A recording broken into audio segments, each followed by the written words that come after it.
Hello, everybody. Welcome in. I am WCA3 Chief Meteorologist Kevin Lighty.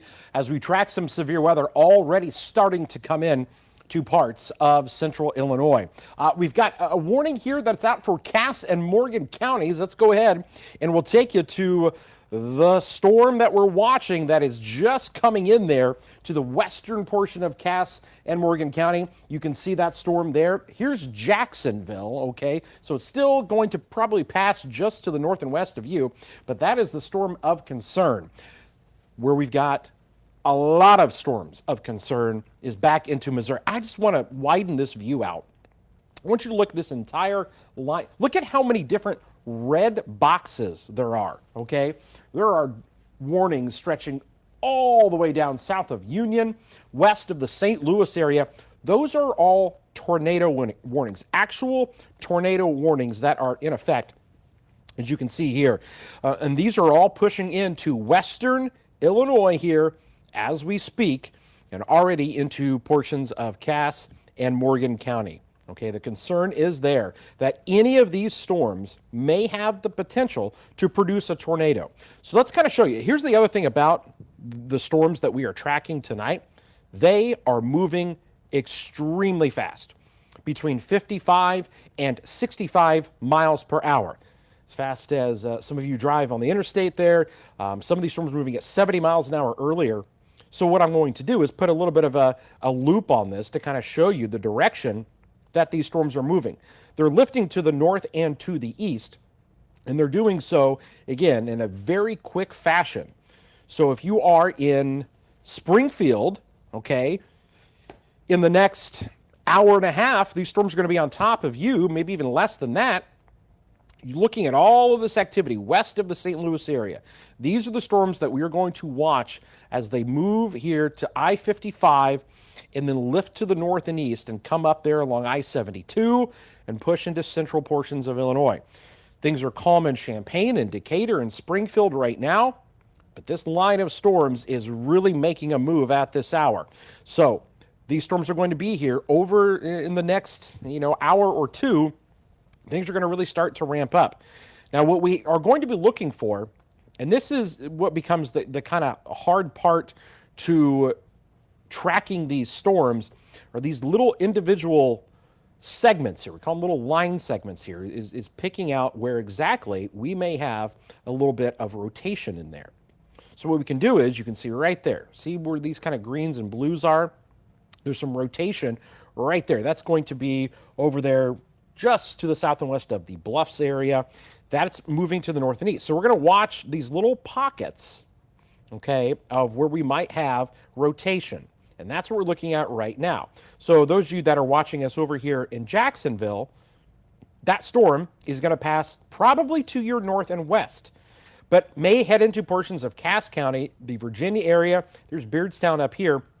You'd want to be on the lookout there towards Virginia as that storm moves off here to the north and to the east. We're going to be tracking these storms here with you all night. This is only the beginning. What is going to be several rounds of some showers and thunderstorms, okay? So I know many of you are just tuning in here. You've joined our Facebook Live. I'm WCA3 Chief Meteorologist Kevin Lighty. So here's what's going to be happening here over the next couple of hours. All of these storms are going to line up. They're going to move here into central Illinois, and every single one of them most likely is going to be rotating. I anticipate several tornado warnings that are going to be issued here. The question is, are we actually going to get that rotation all the way down to the ground? So far, a lot of these have been radar indicated. I don't think I've seen a single one of these yet that has been a confirmed. But that being said, it's nighttime. These are very difficult to see, okay? Also, they're moving at such a fast clip, storm chasers are having a tougher time trying to keep up with these storms. So it could be a little bit more difficult. So we're going to watch this here, see what these storms do as they come out of the St. Louis area. We're watching this one cell that's kind of gotten ahead of that initial line, and that's the one that currently has that warning there for Cass, Morgan, and Scott County until 8 p.m. So there's the storm of concern. Here's Jacksonville, Morgan County, Virginia. There's Beardstown. That is going to lift off here to the north and to the east. Thanks for so many of you that have jumped in here with us here tonight. I know that some of you are in Champaign, or maybe you're up in Watsika, or maybe you're down in Decatur, or maybe you're down in Charleston, Mattoon. And here's kind of how this is going to go here tonight.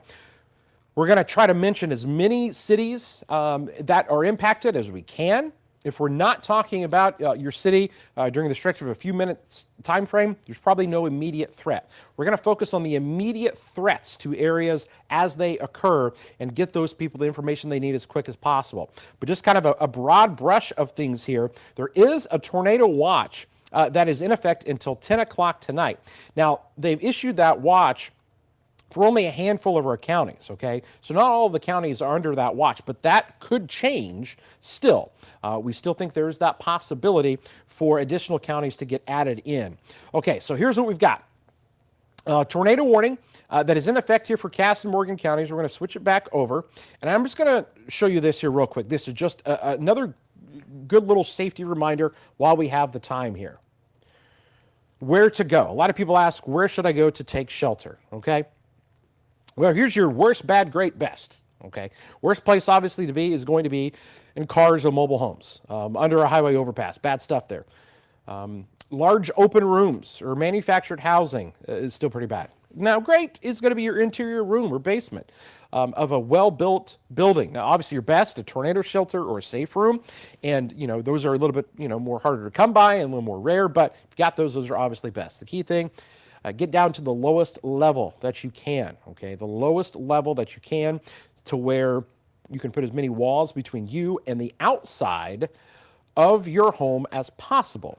If you can accomplish that, you're doing really well. So again, just remember these as these storms approach where you live. There's so many of you out there that are going to be tuning in tonight from different parts of central Illinois. Here's that tornado watch I was talking about. You can see the counties there until 11 p.m. under that warning. So until 11 p.m., or actually that watch, that watch. From Menard down to Sangamon, Christian, Montgomery, Fayette, points to the south and west. I know you're saying, well, what about me in Decatur? What about me in Shelbyville? What about me in Monticello? What about me in Sullivan? What about me in Champaign? What about, you get the picture.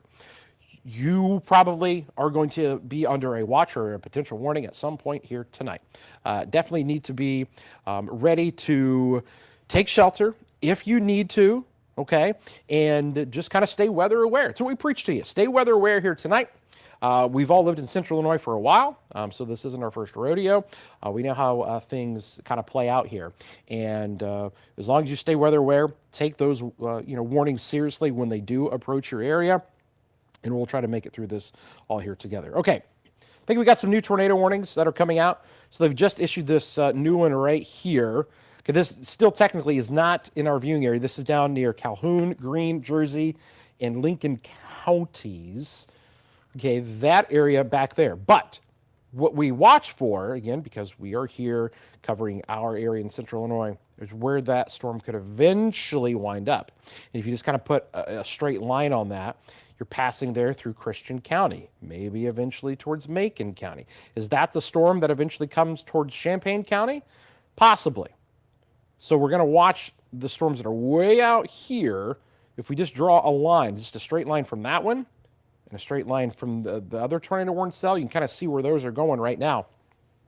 And we're just going to have to watch each one of these as they get closer. They're all moving into an atmosphere that is obviously very conducive for things spinning up, for that rotation to definitely occur because of what's going on in the upper levels of the atmosphere. We have a lot of what is called speed shear. Okay, that is changing wind speeds as you go higher up. Okay, certain wind speed at this level at the surface, you get faster as you go higher, and these wind speeds are really cranking up above. Okay, very fast winds. That can allow for storms to start to spin. Okay, we also have what's called directional shear. Now we have that as the winds change direction with height. And so we've got more speed shear than that directional shear, but we've got so much speed shear that it is really going to lead to these storms being able to spin pretty quick, which is why so many of these storms already tonight have tornado warnings on them. I mean, you've all watched us do severe weather coverage before. I mean, look at this. Every single part of this line pretty much has a tornado warning on the leading edge of it. And all of it is racing to the north and east. So we've got to watch all of this activity here that's eventually coming in. It's going to come into the kind of northwest side there of St. Louis before too long here as well. So that's kind of what we're looking at here right now. Again, we are carefully monitoring things for you. I know a lot of you are watching from different locations. I do have your chat pulled up. I would love to hear where everybody is tuning in from here tonight. Let me know where you're watching from tonight on our live streams, because I would love to know where everybody is here and get an idea and maybe talk about some of those areas of concern as we go throughout tonight, okay? So feel free to let us know where you guys are tuning in from, and we will be checking in with you here as we go throughout the rest of tonight. We've got meteorologist Jacob Dickey. He's actually out in the storm tracker tonight as well. So that we're going to be checking in with him here in a little bit. And also we've got meteorologist Jack Griffin, who's going to be joining me here in the studio as these storms get a little bit closer to us here tonight as well. And as these kind of move into more of our viewing area here, this kind of far kind of western portions of Cass, Morgan County, kind of, right on the edge of what we consider our area here that we cover. But it is a big heads up there, because we know we got people that may be over towards the Beardstown area in Virginia. You guys are under, well, definitely Virginia area is under that tornado warning right now. Jacksonville, that storm is going to pass just to your north, so you've just got the rain right now. The one to your south, well to your south, is the one we're going to watch coming out there of Missouri. But we've got to see down the line Christian County, maybe Sangamon County, parts of Macoupin and Montgomery counties. We're going to be watching that. So that's kind of the wide view loop of this. Let me go ahead. I'm going to clear off our warnings there. If we just did a general movement on this, and I'm going to be conservative. We're going to take this off to the north and to the east at, let's just say, let's do 60 miles an hour. That storm that is currently warned into Cass and Morgan County could very well be to Pleasant Plains in the next 24 minutes, to the Springfield Airport there on the north side of town. You could have that there at 8:14. Sherman, 8:17 p.m. You can see some of the different cities that are in the path of just that cell right there. Now, we could do the same thing here with this other storm that we've got. And so we'll go ahead and track that one. It's a little bit here to the south. So bear with me here for a second. And do we have a confirmed? I think that's a confirmed. Yeah, so that, see the purple color there? So now that is a confirmed tornado. I believe, if my eyes are not deceiving me, that is now purple. So that means that there would be a confirmation of a tornado. That's going to be on the cell there, near between O'Fallon and the Wildwood area. So that just came across. So that purple box basically means confirmed tornado. Let's see if I can get any information on that. Boy, that's going to be coming into the northwest suburb, St. Charles. Tornado warning there. And this is going to be a confirmed tornado. So let's kind of take a look at this. And this, again, this is west of our area, but these are the storms that are going to be coming in here before too long. They've got confirmation on this of an actual tornado. That's the cell here, west of St. Louis. But all of these, every single one, that entire line literally has a tornado warning associated with each one of those storms. So potentially a long evening setting up here. I guess the only saving grace to all of this is these are moving so fast that they won't last long. Once they get here, they're going to be in and they're going to be out of here really quick. The problem is it doesn't take but 30 seconds to destroy a home and cause damage. So that's it's fast. These storms are moving at such a fast clip, but boy, when they get on top of you, they could really do some damage. So that's what we're looking at here. I'm going to see if I've got any of my cameras that I can pull up here.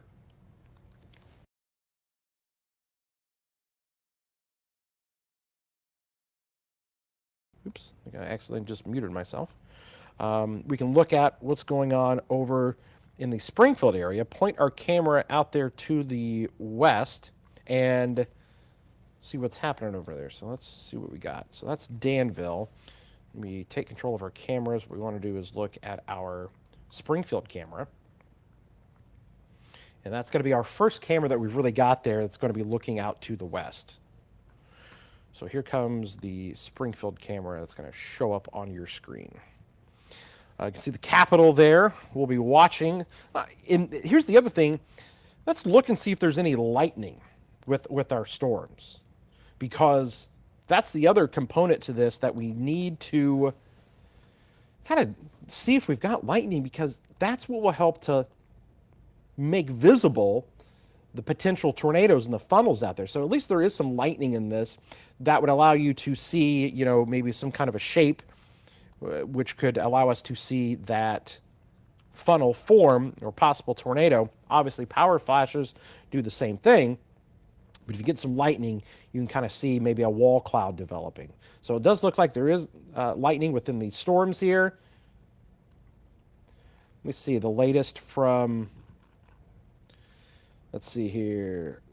Tornado on the ground north of Augusta, moving northeast towards Weldon Spring, as we were talking about. There was a TDS there. I'm going to explain what a TDS is as I pull up. I'm going to pull up my other, oh yeah, there it is. Okay. Here we go, guys. Check it out. You're looking at our view from our radar here, where we have both the reflectivity and the velocity here. And right here, almost kind of where that little triangle is where we've got rotation. See the reds here, the blues here, this whole thing is rotating, okay? Now what we're going to do is I'm going to switch over to what's called the correlation coefficient on the left side.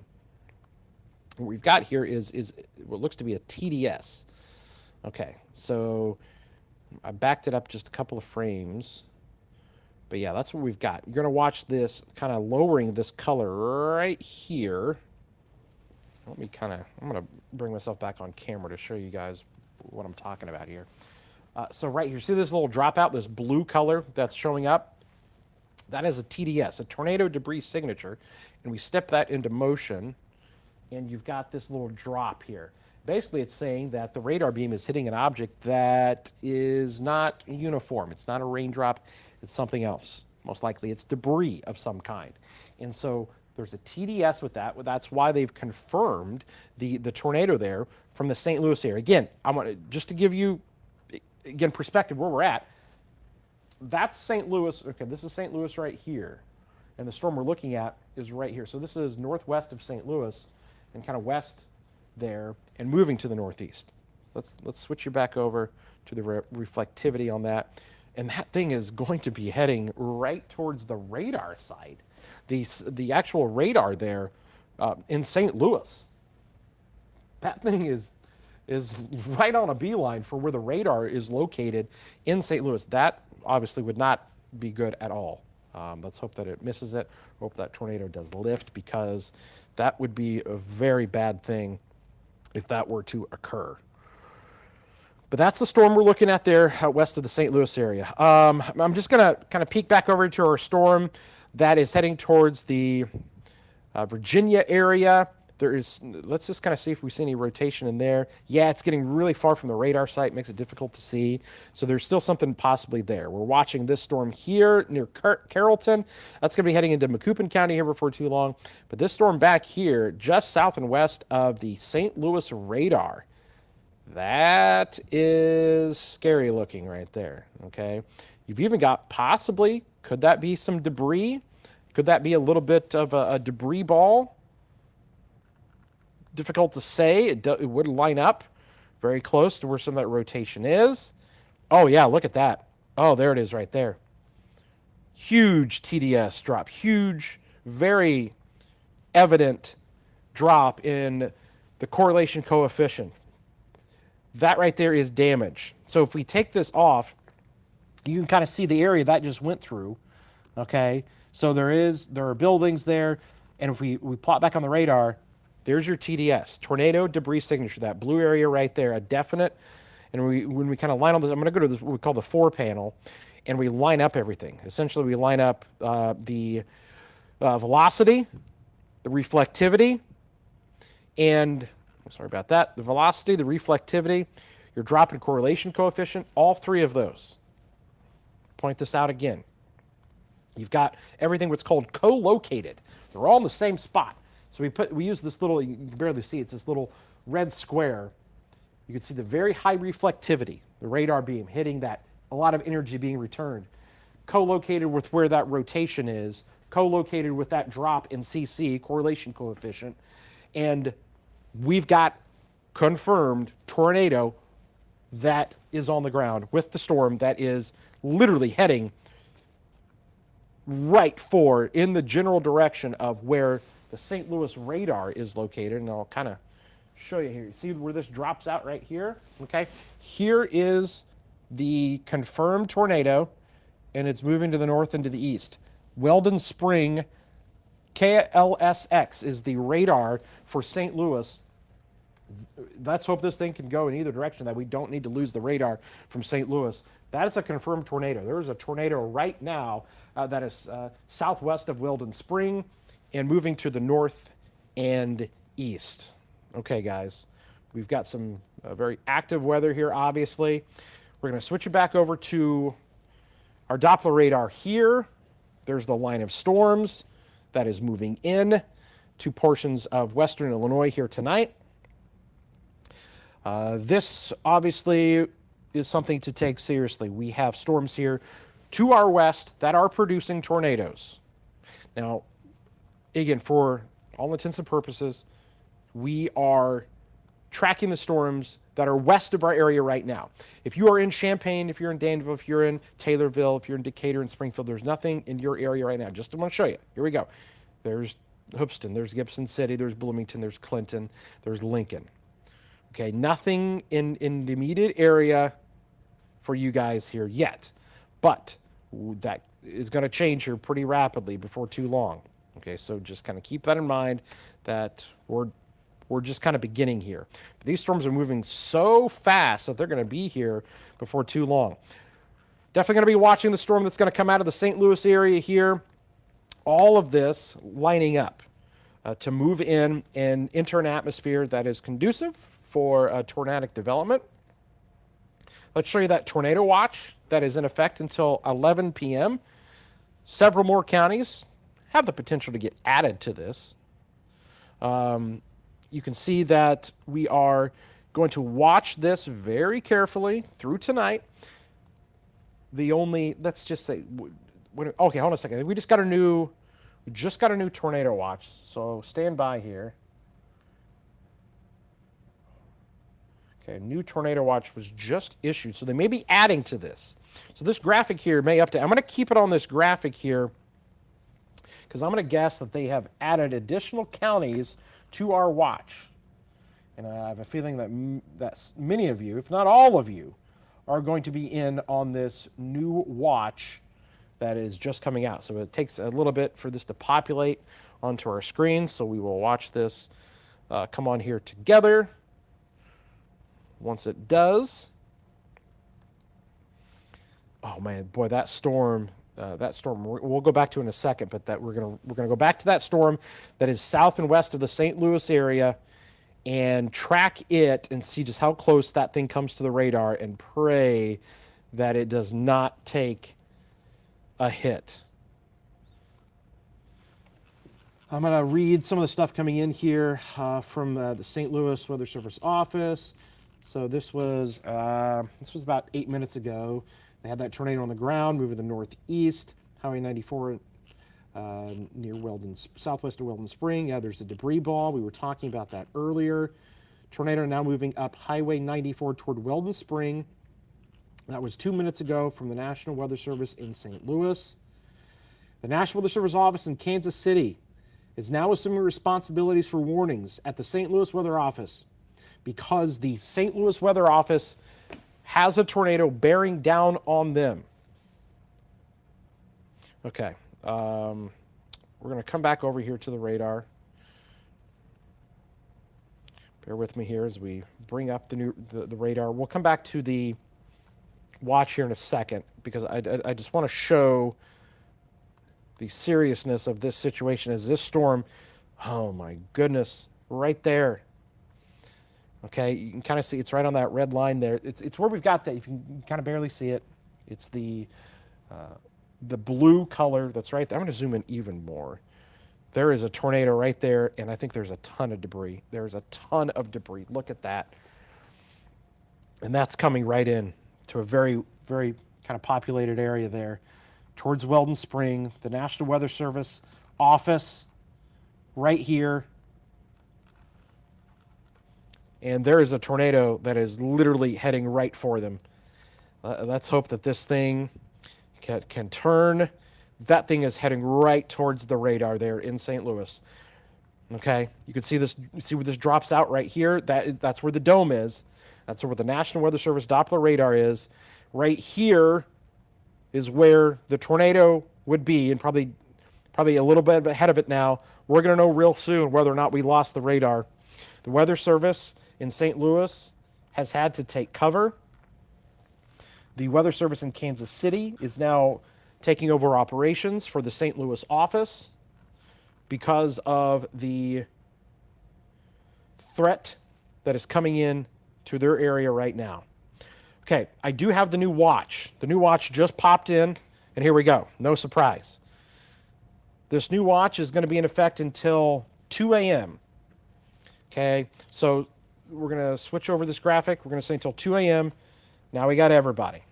Okay, everybody in our viewing area under a tornado watch now until 2 a.m. Okay, so we're going to get this posted on our social media sites here as well. 2 a.m. tornado watch. You can see all the counties here that are now under the gun as this whole line moves in. I'm monitoring the feed from the Weather Service chat in St. Louis to see if we're going to keep this radar or not. We're going to know in the next few minutes. If we don't get any more radar scans, then we're going to know that they've taken a hit. It is currently, it is going to be a super close call. Super close call. The last scan that we're getting is showing that rotation bearing right down on them. Okay, so we want to make sure that we get this sent out. The new tornado watch until 2 a.m. All right, I'm going to bring you back over here to the radar here real quick. Here's that last scan. Oh man, look at that thing. It's right there. It's literally right there. Here we go. Let me pop on here real quick. I'm going to kind of show you this. Weather Service office right here. Tornado is right here. Here's your tornado debris signature. Rotation. This thing is coming right towards it. Will it miss it just by a little bit? We're going to know real soon. But there's a tornado that is coming towards where the office is there, where the radar is located. Bad situation there. Confirmed tornado with this. We'll see. Tornadoes just south of Missouri River, headed into Chesterfield Valley, is what they just said. So again, tense moments there. 2 miles south of the radar, debris is still evident on radar, and that just came from the Weather Service there in St. Louis as well. 2 miles south of the radar, debris is evident. I guarantee you, even if it does miss, there's going to be debris possibly raining down potentially. Things coming down because debris has been lofted into the air here. A very serious situation out here in the Weldon Spring area of Missouri. The St. Louis radar is going to take a very close call to a tornado, probably within a mile or even less. I hope that we get another scan. Another scan should come in here at any moment if we haven't lost the radar, or at least they very well could have lost power there. They may have to get the generator up.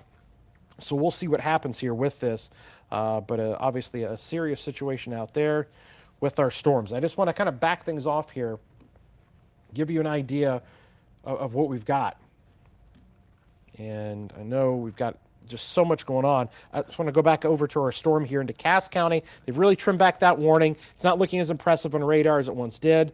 Looks like maybe a little bit of tree damage that we're back into Morgan County as that storm came through. So we're going to watch all this. But right now, definitely the southern storm here is the one. And look at that. We possibly, I think we might have the storm that has passed. Let's just back this up.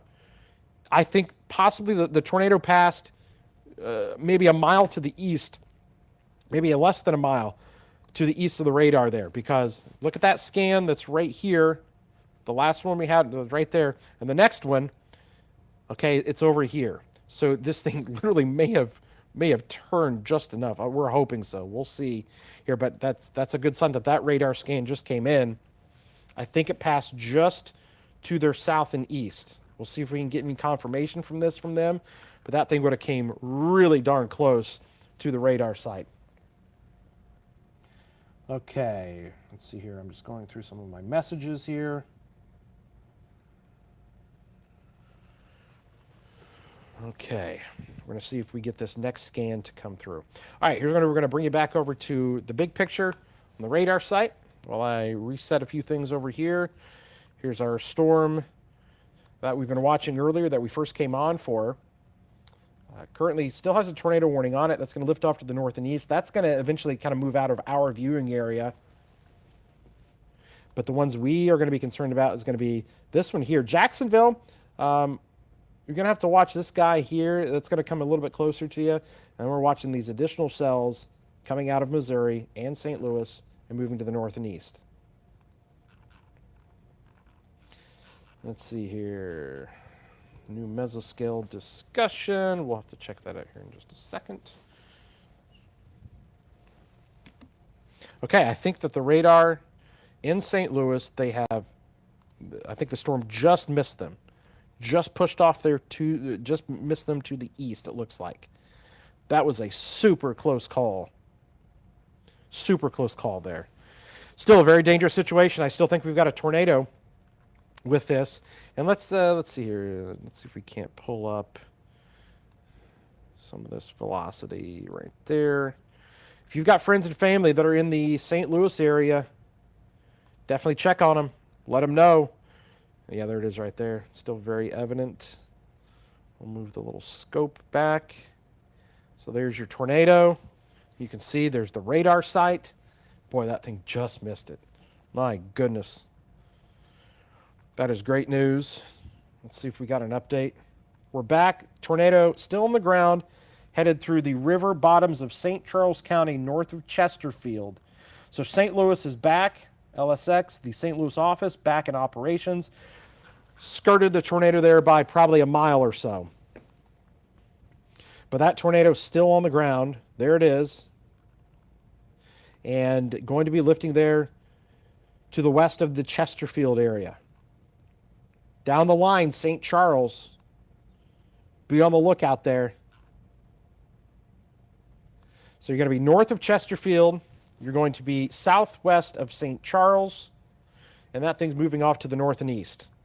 Again, if you know friends and family that live there, definitely let them know what's going on. Now, a lot of people probably not thinking about severe weather in the month of December. But it is something that obviously we are dealing with here. And we'll be dealing with here tonight. Okay, let's go ahead and back this off. We'll get you this wider view of things again. And now it's going to be kind of the crunch time for the rest of us here. We've been talking all night. We said kind of 8 p.m. was going to be that key kind of time frame where we're going to have to keep a close eye on things. Okay, looks like we might have a new warning. Let's see, what do we got here? Okay, so we've got a new tornado warning for Cass, Mason, and Menard. Okay, so we got confirmation. This is a confirmed. So they've got something confirmed now on our Cass, Mason, and Menard storm. All right, so stand by here as we get some information.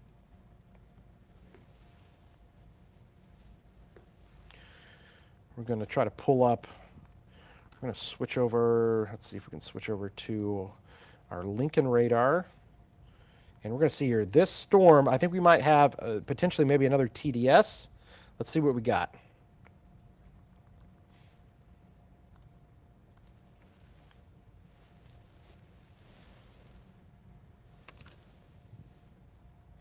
Yep. Looks like another very strong storm here. Let's see if we've got a TDS with this. Oh, yes, we do. That thing just went through Virginia. That thing just, yep.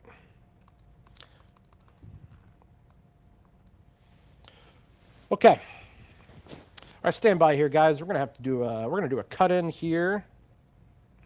We are going to do a cut-in. Anybody can hear me back there? We're gonna do a cut-in here at the top of the hour. So stand by here, guys. I'm gonna be back with you in a second. We're gonna be going on TV. So stand by here.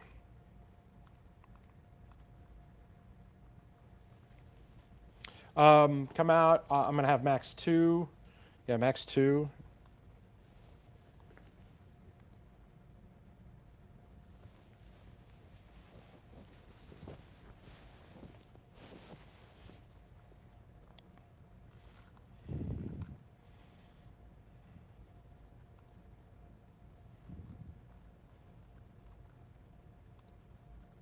Yeah, just do it right here at the top of the hour, if we can, right after these commercials end.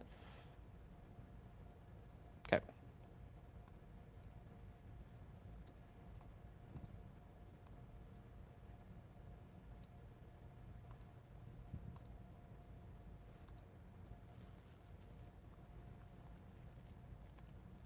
Getting ready to do a cut-in on air. We're doing a cut-in on air. We're 30 seconds out from cutting in on WCIA.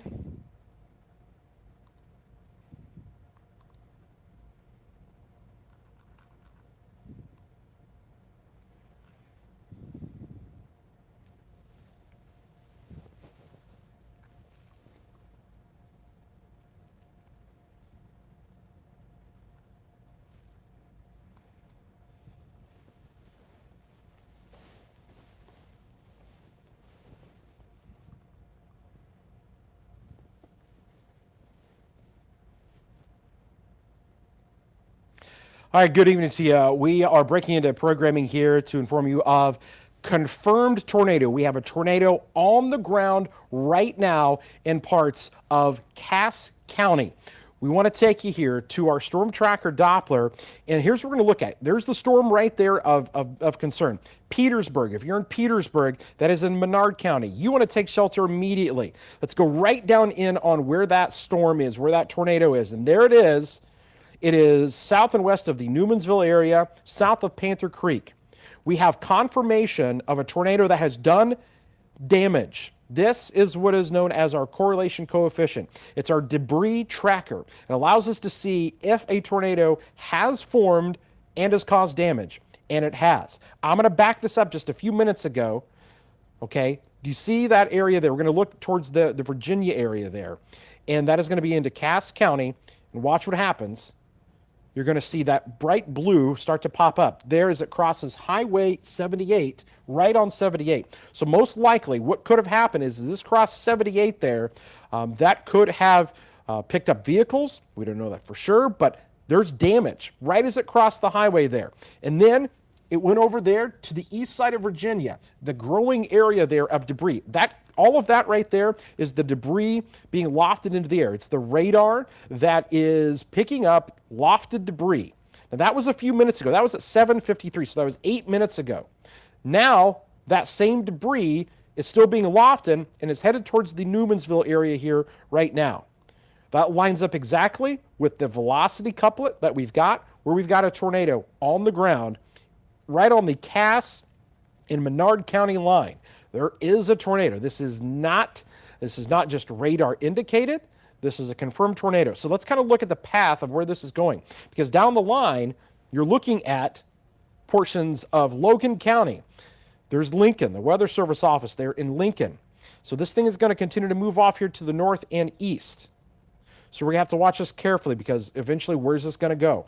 Portions of Logan County being hit by this. And down the line, possibly McLean County. Could it clip portions of DeWitt County there as well?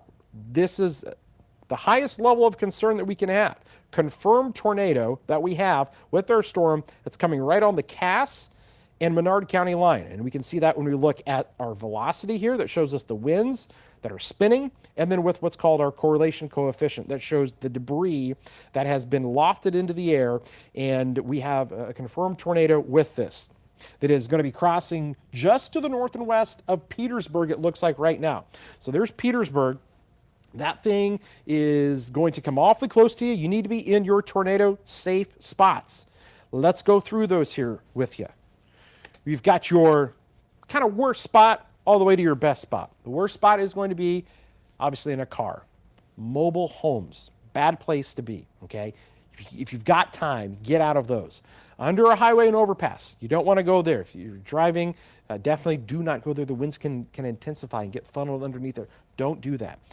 Another bad location, large open rooms or manufactured housing, okay? Best thing, let's go to the great level here first. It's going to be the interior room or basement of a well-built building. Center part of your house, lowest level of your house, that's best. Tornado shelter and safe room as well, okay? That, by far the best thing. We know there's a little bit more rare, but that's kind of what you're looking at here in terms of, where to go in case of a tornado. Let's look at this here again. We've got our two different products here pulled up. Here's your reflectivity. It's on the left, and let's back it out so you can kind of get, we're zoomed way down in there. So there's Petersburg. That's right here, okay? And that storm, actually, we may even have, I'm starting to see a couple different circulations. We're going to have to watch this here. So there potentially could be a circulation right here, and then a second circulation right here. Let's see what we've got. Yeah, that is kind of showing up. So we've got possibly a couple different tornadoes that could be in there.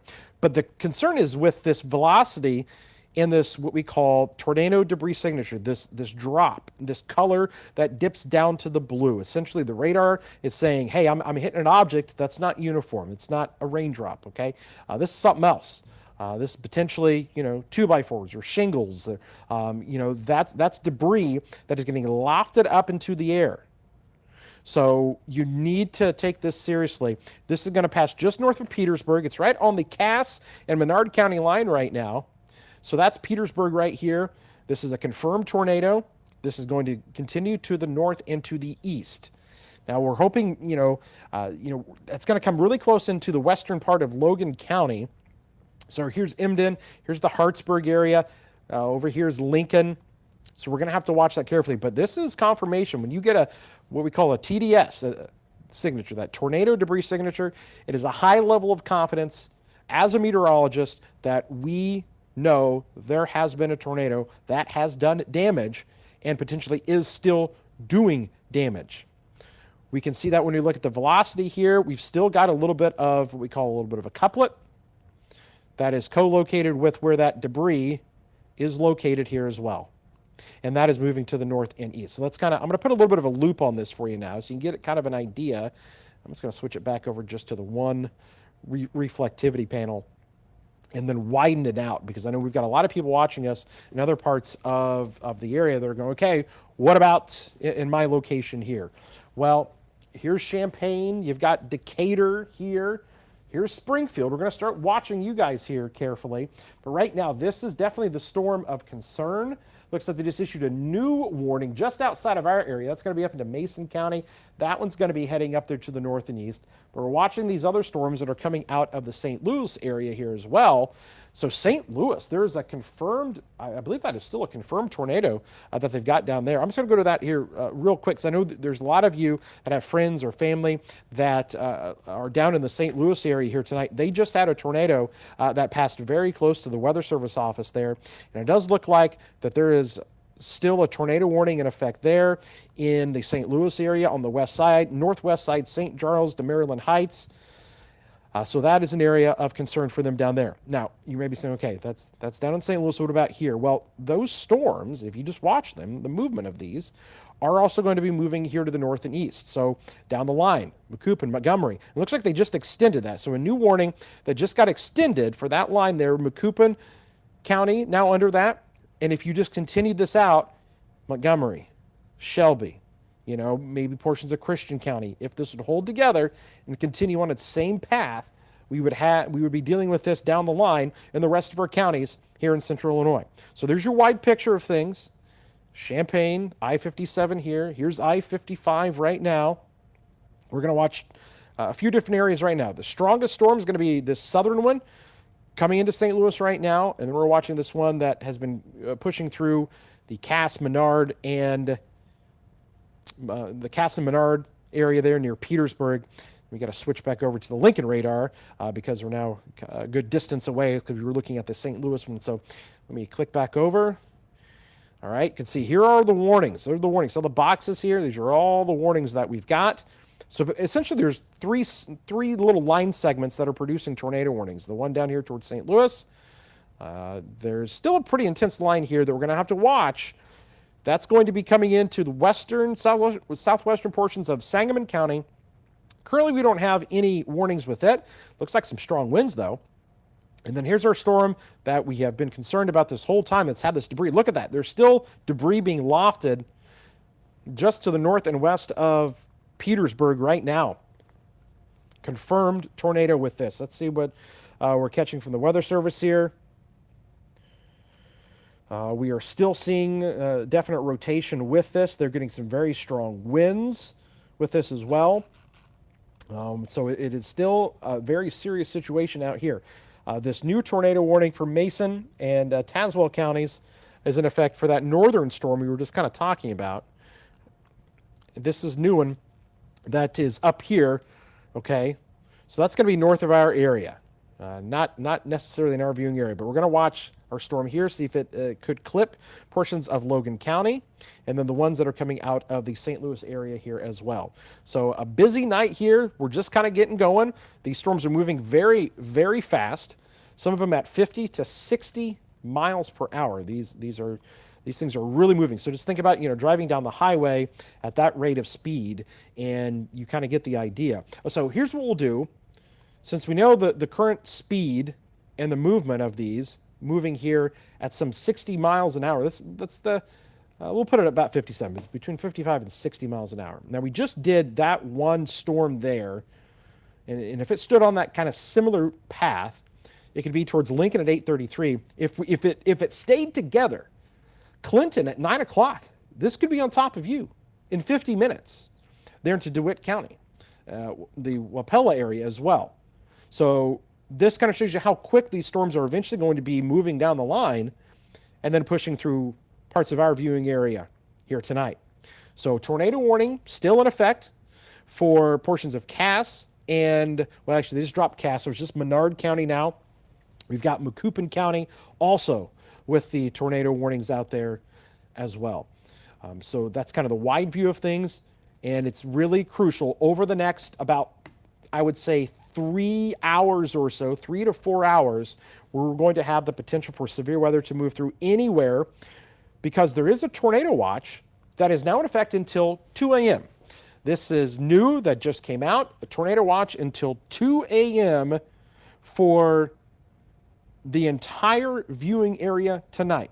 So that means that you have that potential for tornadoes anywhere if you're watching us here tonight in portions of central Illinois.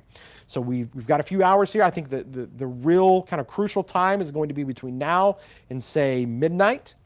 But that watch does go until 2 o'clock here in the morning. We're going to be checking in. We've got Storm Tracker and meteorologist Jacob Dickey that's out there. Meteorologist Jack Gerfin's going to be joining us soon here as well. You can see, let's take our Springfield, there we go. We've got Jacob there, that's on the left side of your screen in the Storm Tracker. We'll check in with him here in a little bit. And we've been watching our Springfield camera. We were talking about how those storms were starting to come through Springfield, and we were getting a few flashes of lightning that are showing up every now and again with that as well. And right now, nothing is severe in Sangamon County. No severe storms there, but definitely you're getting some heavy rainfall. You're seeing some of that lightning showing up at the present moment. But we're going to have to watch that stuff that's still coming out of Missouri and see if it still kind of holds together. You can see our tower cam bouncing around a little bit. You may have some 50-mile-an-hour wind gusts as that little line kind of moves through. But so far, no warnings there. But that's going to be kind of our first camera to kind of see things. We'll look down the line eventually towards Decatur. And I think this thing's going to kind of hug along I-72, between I-72 and I-70 here as we go throughout tonight. And we're going to be following it right along and see how these storms eventually kind of transpire here as we go throughout to the rest of tonight.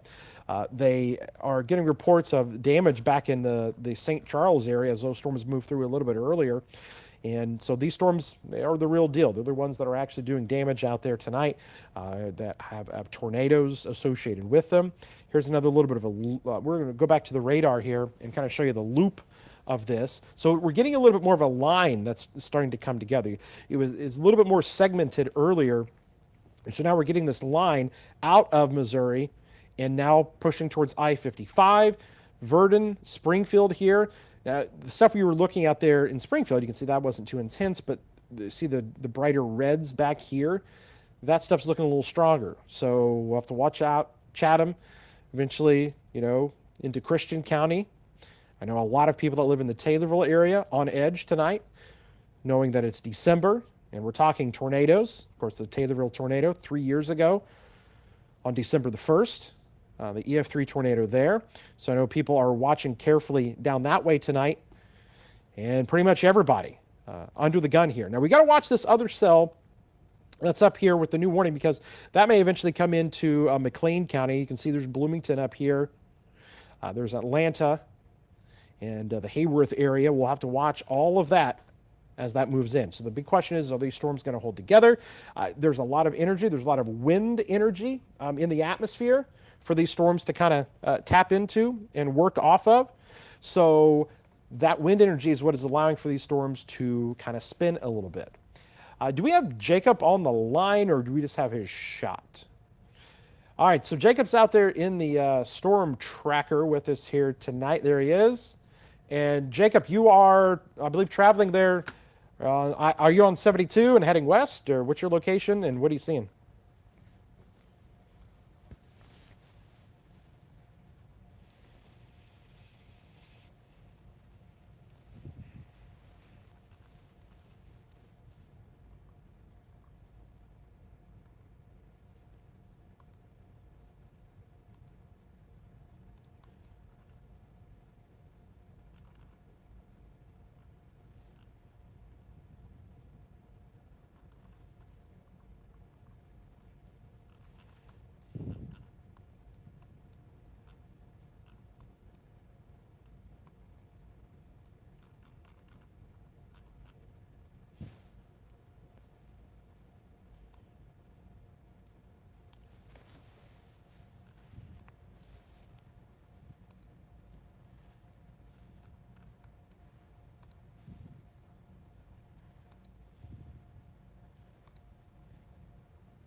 All right, sounds good. So Jacob's out there in the storm tracker, and there it is. Again, there's that storm north of Petersburg that's still showing the lofted debris.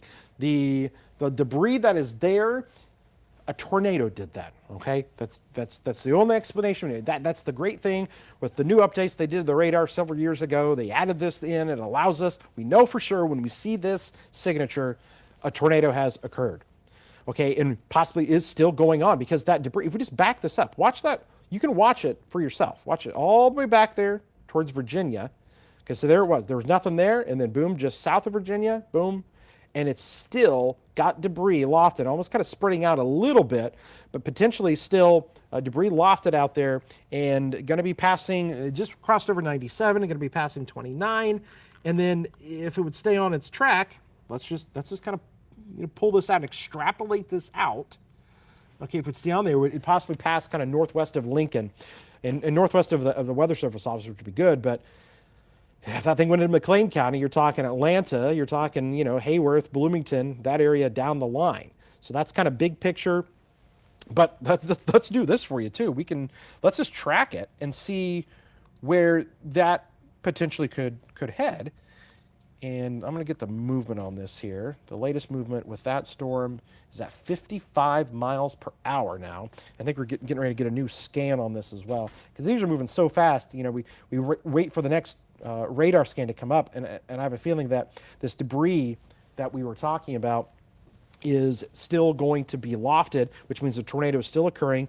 And when this thing comes towards the Greenview area and Highway 29, and then there's Mason City up here, we got to be watching that carefully too, because that storm is going to come awfully close there up towards Mason City. So tornado warning here in effect, confirmed.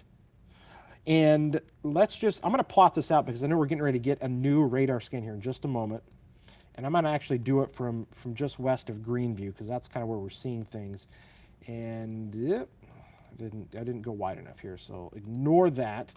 We're going to bring this back out. We got to widen the view because these things are moving so fast. So let's try that one more time. And we're going to plot this out, just kind of give you an idea of when this storm could reach, say, north and west of the Lincoln area. And there's Atlanta at 8:53. You know, you're talking a little over a half an hour from now. There's the Funks Grove area, and if it stayed on its path and eventually gets to I-74, you're talking Downs in an hour. Fast-moving storm. It has a tornado, obviously associated with it, because it's still lofting that debris into the air. We still have debris that is being lofted with this confirmed tornado. Is going to be coming into Logan County here before too long as well. And there it is. That is the storm of concern that we've got right now. Let's switch it back over to our reflectivity. And when you look at this on radar, you may not, say, oh, it doesn't look that, bad. Okay, there's some red in there, but it's when you look at these other parameters, the velocity, our correlation coefficient, they tell us the story that there's still rotation that's showing up here with this. And we've got that tornado with that debris that's lofted. Okay, let's back it out. I want to show you kind of that big picture again, because we've got that storm in St. Louis that's still of concern. And that's going to be crossing over the Mississippi as we speak. Looks like kind of hit there on the north side of St. Louis and possibly up there by the airport. And that's going to be coming into Macoupin and Montgomery counties, eventually down the line Christian and Shelby County. So you guys want to be paying attention here over the next few hours as our storms come in. I think Jacob is back here with us. Jacob, what do you got?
Yeah, there is. We're kind of seeing that there. It's kind of falling even more to the north. I mean, I wouldn't be surprised if that's happening. You could have debris falling towards the Mason City area there with these strong winds Okay, you've got these strong winds. So what we're looking at here essentially is this correlation coefficient that allows us to see debris.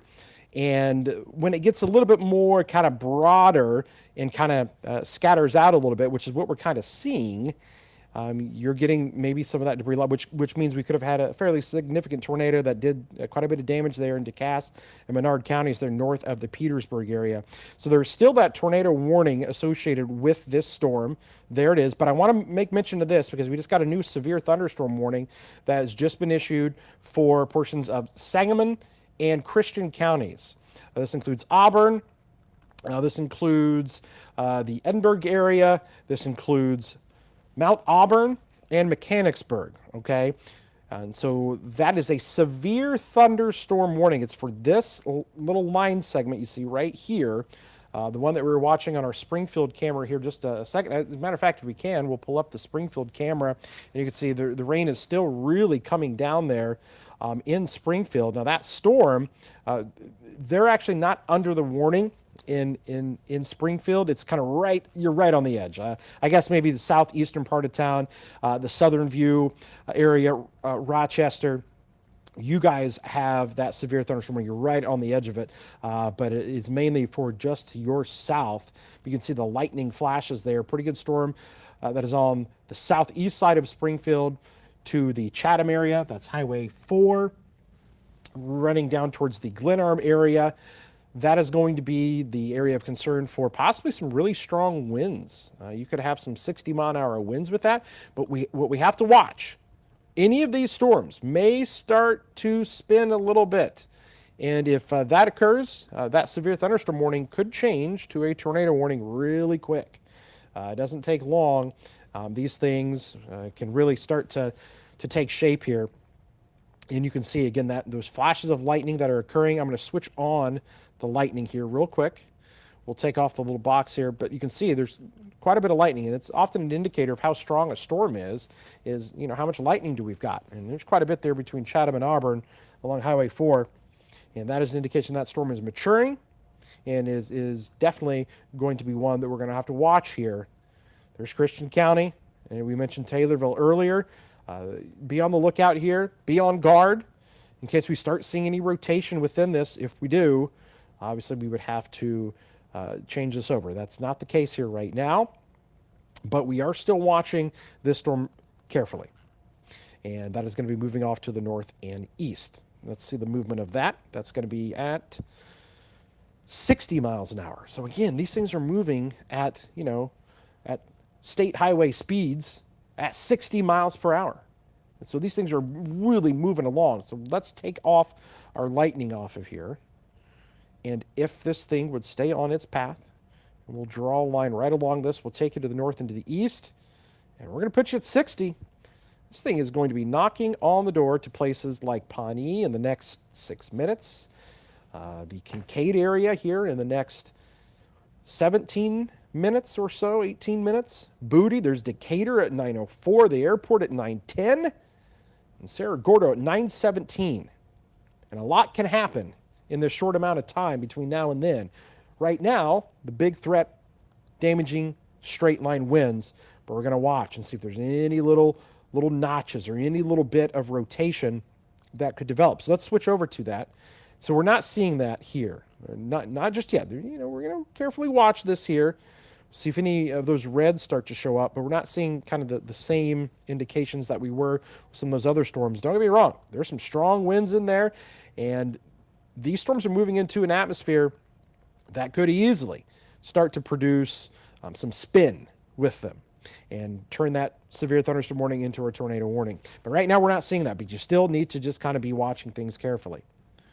Severe thunderstorm warning, Christian in Sangamon County. Man, that lightning really ramping up there in Springfield here right now with that storm that's right there on top of us. That's we'll go ahead and, if we can, we'll go back to the Springfield camera because I can barely see the Capitol now. If you can go back, so there's the Capitol that's off in the distance, and the view of that being obscured by the extremely heavy rainfall and the flashes of lightning that we've got out there with that. That thing is really coming down. Again, if you're in Springfield itself, you're on the edge of that severe thunderstorm warning, but we often say if you're in or around and close to the watch area or the warning area, you could be impacted by this. And you're really close there. You can see the camera that is really bouncing around. And you can see that the heavy rainfall. Normally you'd see the Capitol building. You can see the red light on top of the dome there. That's about it. You can't make out the rest of the Capitol there in Springfield as that heavy rainfall continues to move through. As our storms are kind of strengthening here. They're kind of getting a little bit more broken up into some segments, which is something we're going to have to watch carefully because if these things start kind of getting out on their own and kind of broken off from the main segment line, then you could start getting some more supercellular characteristics to them. So several counties here with warnings right now on the Storm Tracker Doppler. Let's just kind of outline them for you. We're watching the storm coming out of St. Louis that had a confirmed tornado with it earlier. We're watching this little line segment that's from Springfield back down to Chatham and Auburn, heading towards Mechanicsburg, the Edinburgh area, Stonington, and eventually Macon County. And then we're watching our cell that's been up here that's had a confirmed tornado that's up here near the Mason City area that has had debris being lofted for quite some time. And so we've had up here towards the New Holland area still lofted debris signatures that are showing up with this. Debris that may be kind of far off from maybe where the tornado is. This is just incredible. So we may have had a fairly long track tornado that possibly moved through portions of Cass and Menard counties here tonight from about Virginia and to north of the Petersburg area, and even potentially still ongoing as it moves into northwestern portions of Logan County now, which we have, I believe, a new tornado warning for Logan, Mason, and Tazewell County. The northwestern, there it is, we just mentioned. So we were talking how the Weather Service has the Doppler radar. I just want to kind of show it to you. So there's the Doppler in Lincoln on the east side of town there, along Highway 10. That warning is just north and west of the Lincoln Weather Service office, which is good news, which means hopefully we shouldn't have an issue there like they had in St. Louis, where a tornado passed probably within half a mile to a mile of the Weather Service office in St. Louis earlier. Had a scare down there. But for us, right now, where the rotation is with this storm, it is going to be in past northwest of Lincoln, but you're talking the New Holland areas, and then up here, eventually this thing may come into McLean County, so we're going to have to watch that. There's Mount Joy, as that lifts off here to the north and to the east tonight. So right now is the crucial time over the next, like I said, couple of hours. We got to see what these storms are going to do. Are they going to continue to kind of hold on to their kind of intensity that we've had so far? So many of these storms that have come out of St. Louis have had tornado warnings with them. Still a very large tornado warning box here coming out of St. Louis. This was confirmed earlier, but these are the ones that you've got to worry about down the line in places like Shelbyville, maybe down towards Charleston and Effingham later. The storm that is in St. Louis, because these have all been kind of lifting here to the north and east. So it's right through here. I know you're saying, hey, Champaign, nothing's going on. Decatur, there's not really much going on here yet. But we've still got this storm here, the one here that currently is severe thunderstorm warned into Sangamon and Christian County. And then we're watching the storm coming out into Logan County and eventually into McLean County there. And all of those storms could produce tornadoes because of the environment that we are currently in. I just want to show you this real quick. If you go back to the Springfield camera, we can see the Capitol again. So the storm has passed by there, which once was, and still some really good lightning, but at least we can make out the Capitol there. We couldn't do that here just a few minutes ago with the storms that are coming in. Jack Gerfen is here with us here, and he's Jack just joined us here in this. We are on air. Yep. Okay. Yep. Make sure my microphone is going to go. Yeah. So, Jack, tell us. You're just kind of rolling in. What's it feel like outside tonight? I was going to say, it's kind of going to be pretty important that I did just come on in because of the fact that my car temperature thermometer was showing 63 degrees. And when I left work at 5 o'clock, just to go get a little bit of a break, it was in the upper 50s. So we're still warming up here. If we could maybe put on max 1 here really fast, you'll notice that we've got temperatures that are very mild right now in the low to middle 60s. And that means that these storms have a very warm, very moist environment to work with. And also the winds. The winds have actually picked up within the past, I'd say about half hour or so. It really wasn't that windy earlier on. But right now, the Springfield Airport reporting a 58-mile-per-hour wind gust on their map right there. So Champaign coming in close to 40 miles an hour. The winds have picked up. And we really need to watch out for that critical south and southeast direction of the winds. If we can get the winds to turn more out of the southeast, that would give the atmosphere just a little bit more in the way of some rotation to work with. Now, that being said, we have strong winds aloft, and they're coming from a different direction too. So the shear is really not a problem in the upper atmosphere, but for us to get the rotation for tornadoes, if it's more out of the southeast, that would be a big thing to watch out for. So, but like we've been saying in the days leading up to this, and then Kevin, with your coverage so far tonight, the wind shear is not a problem with these storms. There's a lot to work with, but just want to point out the fact that we have a very favorable environment for these storms to be coming through. Even though it's 8:30 on a December 10th night, the atmosphere is going to be good to go with a lot of these. We do have another confirmed tornado report now just south of our viewing area. So that's going to be for Bond and Madison counties there. That will go until 9:15. So we're looking at, and that one actually has a considerable threat with that one. So Kevin, that one is that's a big storm right over the Edwardsville area. That's technically just south of our viewing area. That's in the Metro East area of the St. Louis, and we're just going to keep on watching those storms coming out of there. But we still have our storms in our Central Illinois viewing area that we are watching out for. We have a severe thunderstorm warning for Logan and Sangamon, Christian and Sangamon. Both of those go until 9 o'clock. They have winds mainly warned for 60 mile per hour. The hail is not very large with those, but tornado possible in those. Just because, again, we had the fact that our rotation is still present in a few of these that we'll have to keep an eye out for. Looking at some of our velocity currently, and you'll see that got some very strong winds thanks to the bright colors that you can see there. But even within these little lines, you can get a little bit of a notch here and there, and that would be enough to potentially produce a brief little spin-up tornado. We have a bit more in the way of actual observed rotation for our tornado warnings. And again, we have that one for Logan, Mason, and Tazewell counties. So some of those on the far northwestern edge of our viewing area, that goes until 9 o'clock. And another one for the Hopedale area there. Again, that's kind of for more of Tazewell County at that point. So these are kind of skirting just along the northwestern edge of our viewing area.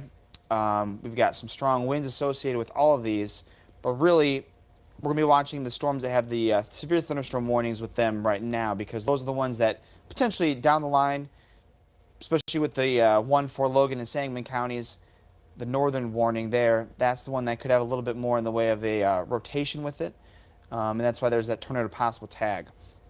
We've always been kind of looking out for more of a tornado risk out of today, just because of the shear that we've had to play with.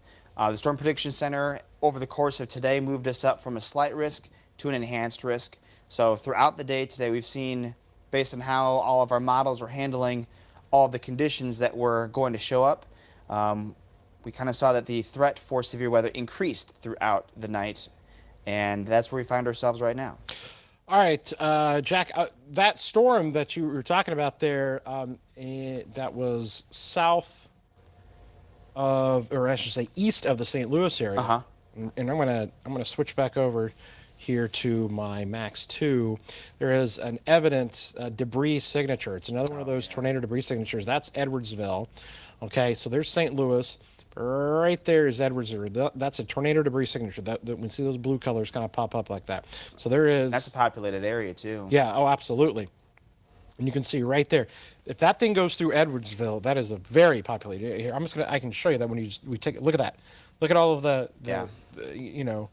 populated areas there, the buildings, the businesses, the homes, and that debris signature could get a lot bigger here on the next scan. Mm-hmm. That's we'll see with this area here. This might get a lot bigger here as that storm just passed over the Edwardsville area.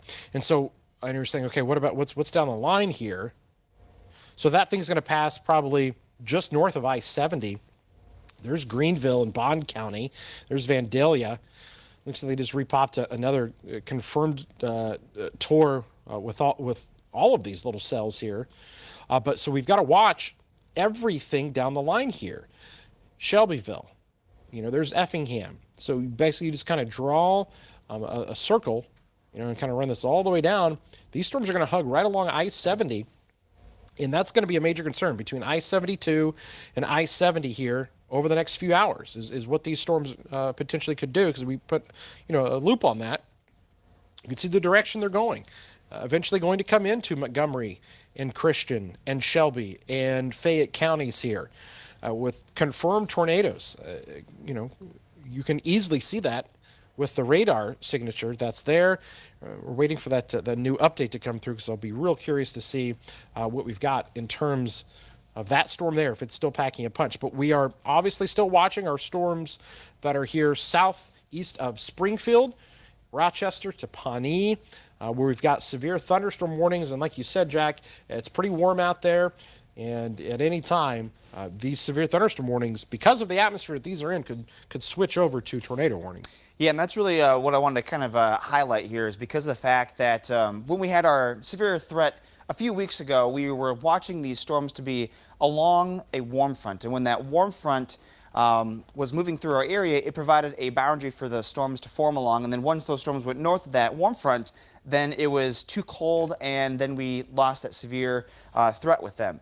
We do not have that problem with this go around. The warm front is far enough to our north now to where we are all very, very warm, where the coldest spot is Watsika's 57. We have 63s in Taylorville and Effingham, 64 in Springfield. So because of how warm it is, we do not have to worry about so much about instability. We have a lot of instability that we can work with here. And also, again, very strong winds that we have in our viewing area too, with our winds coming in out of the south and mainly south direction here. They may have a little bit of a tilt here or there from the south-southeast or the south-southwest, but still though, we have enough in the way of wind at the ground, which will translate to wind higher up in the atmosphere, and that's going to give us our chance for some of that spin that we would then need to have. Again, some strong winds being reported, and with Springfield, as those storms are going through the area there's a 58-mile-per-hour wind gust that was just noted at the airport. So it's a little bit of a different setup here, and again, because of the fact that it's at night, we're a little bit more concerned about it. When we get our tornado warnings, it's sometimes hard to get that confirmed tornado report because of the fact that it is dark outside, but a number of these storms have produced confirmed tornadoes, and so when we're talking about it at night, that gives us a little bit more something to worry about with it, and also the fact too that we are talking about it being December 10th, so this is late season, and usually when we have these conditions late in the season, we usually have the chance for some damage that can occur. And it sounds like, especially in Cass County, we had, Kevin, like you said earlier on, some pretty good returns on our correlation coefficient, which would be the debris tracker. You definitely saw some debris lofted in the atmosphere with that one. Okay, we got a new tornado warning. Just getting issued here. This is northern McLean County now. Let's see here. Tornado warning in effect for McLean and Woodford County. Severe thunderstorm capable of producing a tornado near Carlock, 7 miles southeast of Eureka, moving northeast at 35 miles an hour. That's slowed down quite a bit. Yeah, because some of these were 70. Screaming, yeah. Screaming. So this is northern McLean County. So that's on that northern edge, there. So that's north of Bloomington. Okay, so we're watching that. The one that we had earlier into Cass, Menard, Logan County, there's Logan County there, the tornado warning, still a very strong cell there. Going to be also heading, that's the one that could hit central portions of McLean County. But right now, you've got far northern, you've got El Paso, okay, up in that area of concern. Let's switch over to the velocity on this, and you can see we've got a little bit of rotation right there. And that's where there could be a tornado. Let's kind of back it out here, see what we've got with our other storm.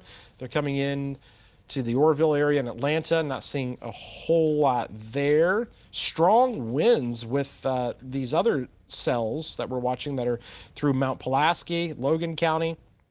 There is the tornado possible tag associated with this. So Mount Pulaski down to Mechanicsburg. We're going to have to start watching some of these areas here, as keeping a close eye on those where there may start to be a little bit of rotation on some of these. We did get a report as those storms came through up in Tazewell County. They had some 70-mile-an-hour wind gusts with that. That does not surprise me. So some strong winds. Yes. And as we work our way a little bit further to the south, still dealing with the severe weather threat that is ongoing out of the St. Louis area, and major concern is showing up down here, where we talked about our correlation coefficient. Let me switch over. I'm going to switch over to our other radar here to show you that debris signature with our storm that passed through the Edwardsville area. It looks like we lost a little bit there. But you Yeah, can there tell it how was. fast it's moving, though. Yeah. That's one of the fast-moving storms down there. Fast-moving storm. Yeah, these southern storms seem to be moving at a faster clip than some of the other ones. So that thing going to pass there north of Greenville, but we've got to watch there down the line here. Eventually, there's Christian and Shelby counties with this, and we'll see just how, because of how quickly these storms are moving. They are going to be here before you know it, and that's the thing is, you can't let your guard down and think, oh, we've got some time. They're still all the way out there. They're going to be here real soon, and as a matter of fact, I think I'm probably going to be able to pull up our Decatur camera here, and it's going to be able to start to show the lightning that is going to be showing up from our storms that are still well off in the distance. That's the Springfield camera here. I'm going to try to switch over to the Decatur camera. Well, we're still getting lightning there on the Springfield camera. Yeah, we're going to watch all of these here to give us that good view. And I think I had that. Oh, I think, there we go. We can switch over now to the Decatur camera. So there's downtown Decatur. Right now, you are not under a warning, but there's warnings just out to your west, out there from Mount Auburn, Illiopolis, under a severe thunderstorm warning. So we're going to have to watch your area there because, again, these storms moving into that atmosphere that may be a little bit better for some spin within them. And additional tornado warnings could get issued. Right now, strong storm that stretches between, just north of the Edinburgh area, Mount Auburn, just passed through the Mechanicsburg area there as well, and Illiopolis is, if we have Jacob with us, he should be getting close to probably approaching some of these lines of storms out there. Once we get him on the line, we'll check in with him. Okay, so Jacob, what's your location? Where you at? What you got? Hey, Kevin, I ended up backtracking a little bit more to the south and east. I'm in Warrensburg now. I kind of held off on going to the north and west here because I want to watch Decatur and then eventually towards Champaign-Urbana. The lightning, you're right, has been picking up, and we've been watching some of the wind as well. Some of those wind gusts out there are easily 30 to 40 miles an hour across the road, so the car rocking quite a bit. As we look now, we're looking off to the north and to the west up Highway 121. Off in the distance, then it'll be Mount Pulaski and eventually that storm there. The problem I'm seeing is there's a lot of rain ahead of these severe storms too, and so trying to get a view and trying to stay ahead of them is really going to be tricky from this point out. So we're going to play things very conservatively and very safely out here, but try and stay ahead of it here. And we'll probably backtrack to Decatur pending these storms here and watch Interstate 72. That's a pretty safe corridor for me to have an escape path on, because you're right, these storms are moving at a quick clip too.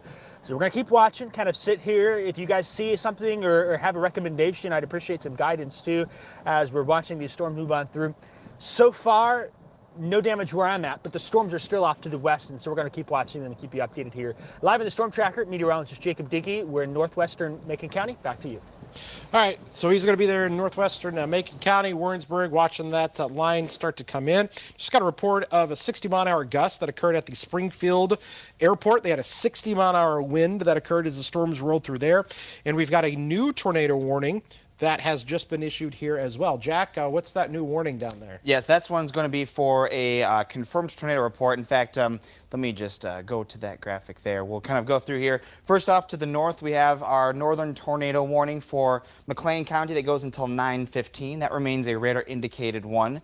We also have our Logan, Tazewell County one, and also severe thunderstorm warning for Logan and Sangamon counties. Those both go until 9 o'clock this evening, and these storms are moving off to our east and northeast direction. We then have our tornado possible severe thunderstorm warning for Logan and Sangamon counties, And as we go back down, we've got the Christian Sangamon County line there also having that with the severe thunderstorm warning too. These are all for 60-mile-per-hour winds with the severe thunderstorm warnings. But then our new tornado warning that we just got, and it's again that pink-purple box, which means that we have that as a confirmed tornado, is going to be in our viewing area for Macoupin and Montgomery counties until 9:30. So taking a look at the velocity, and this is the velocity that is out of the St. Louis radar, you could definitely tell that we have that velocity couplet right there. We have a lot of intersecting tornado warnings because the National Weather Service is trying to get a handle on that, but we've got this northern box right there is the one that does go into portions of Macoupin and Montgomery counties for us. So we're going to keep an eye on things here with that one. That's the one that's moving off to the northeast. That's going to be, again, north of I-70, just so that you can see it right there. So that would be taking it more into a bit more of our viewing area if that can hold together. But that one is the one that we're currently watching. That one just popped up, so I wasn't able to see how fast that one's moving, and I'll put a track on it here in just a moment. But that velocity couplet looks very good on the radar, which is the reason why that is a confirmed tornado. 55, moving at 55. So it's, like we said, it's faster down in the southern storms than they are with the northern ones, at least kind of as of right now. But again, it is moving into an environment that is very favorable. The whole environment is very favorable. But this one right there, this one will track, again, this is very southern fringe of our viewing area, but that's the one that we're going to watch out for, as that one will be moving off to the northeast, 55 miles an hour. And so we'll put a track on it here in just a moment and let you know more about that one. But yeah, Kevin, I don't know, with the report out of that one being a confirmed one, is there any damage with that one that you've seen? Let's see here. Let's take a look and see if there is confirmation. A lot of times what's happened is we've had tornado debris signatures with them. So what we can do is I'm going to go ahead and pull up what's called our correlation coefficient, the TDS here on this, and we'll take a look at our storms that are down here. We'll switch this over. Not seeing a whole lot there, but they might... let's see here, tornado producing storm. So there could have been a spotter. The source was radar confirmed tornado. So there must have been a TDS maybe a little bit earlier on that. And that one was, you know, it's close to the St. Louis radar, so it's going to have they're going to have a great picture of it. It's not like Sure. It's far away from the radar. I wonder if they put the two warning boxes like that just to kind of watch out for where the Edwardsville one goes. Yeah. Either it's a bit more, you know, east-northeast or more of that northeast one, which would take it then more into our viewing area. Yeah, that's exactly right. And that's what we're now watching, because that tornado warning that's there from Montgomery County, you know, that's now Pana. You know, you're in line. The next warning that would come Correct. would be Pana, would be Shelbyville, you know, depending upon, you know, how wide they make it. It could be Assumption or Strasburg, Lakewood. So that's what we've got to carefully monitor here, is because now we're going to be getting into that next kind of wave of counties. Okay, we've got a new tornado warning just getting issued here from McLean County. So that's now Bloomington. Okay, so Bloomington now, tornado warning there with this cell. Take a look at this. Okay, we've got a new tornado warning here. There's several warnings that are up there, but this new one that just got issued, most likely for this cell that's coming out of portions of Tazewell County there on the west side. We had one on the northern side of town earlier, northern side of the county, I should say. And now we've got this new, and you can see kind of the big picture. Look at that whole line, and just so many different little line segments here that we're having to monitor. But it's going to be this one here. That's what we've got in terms of any rotation in there. So a little bit of rotation starting to show up with this. And this whole line now, you're going to have that possibility of tornadoes to develop. You're going to go from where maybe it's a severe thunderstorm warning to a tornado warning pretty quick. And that has happened here with our storm that's coming into the Bloomington area. Looking at it right there. And so the Bloomington normal area now under a tornado warning. I'm sure the sirens are going off up there right now. We're watching the storms here along I-70. Here's your storms that are into the Mount Auburn area. Severe thunderstorm warned. No tornado warnings on that yet. But that's now coming into Macon County as well. We'll see if they extend any warnings for that as that comes into Macon County here. But you've got just that huge line and all of those boxes with all of those warnings here tonight, Jack. That's correct. Just wanted to, Kevin just showed you the wider view within kind of the northern part up by Bloomington and McLean counties with those tornado warnings there. But here is our whole viewing area view, just to give you an idea about where things are in case you've not heard your county or your city just yet. We have our confirmed tornado reports down in our southern part of our viewing area. We have in the middle there, we have our severe thunderstorm warnings and then tornado warnings on the northern part there. So we've got a fairly consistent line, almost completely covered with warnings, moving off to our east-northeast directions, and these are moving relatively quickly. Some spots between about 30 miles an hour, other times, especially down here to the south, more in the line of around 50 to 55 miles an hour as they move off to the east-northeast. So it is almost a completely covered line of warnings with these storms. And so if we just kind of watch how these play with things here, as you get closer to I-57, we will likely anticipate there still being warnings left with these storms as these come on through. But we're slowly keeping an eye on things here. We're going to put more tracks on these. But like Kevin said, we're kind of approaching, right now it is currently 8:53. We're going to be approaching a lot of the expiration dates here in a few minutes of some of these warnings, and that will give us our next wave of warnings that'll be even farther off to our east. All right, Jack, that's right. There's just so many warnings here, top to bottom, from Bloomington all the way down to east of St. Louis. There's at least a severe thunderstorm warning or tornado warning pretty much the entire way here. Okay, so here we are. We're about 6 minutes from the top of the hour, and we're going to be continuing our coverage here as long as these tornado warnings are still in effect. And, we want to see what happens here with this next little wave. The Storm Prediction Center is still saying, hey, the potential is still there for tornadoes to develop. Big concern here is going to be with our storms coming into the Bloomington area here. We're even going to watch our storms here near Hayworth. Okay, and stretching down there into DeWitt County here before too long. And those are going to have some winds associated with them as well. Then we look down the line. There's Macon County, nothing there yet, but still, concerned about our storm down here near St. Louis. Come back to that.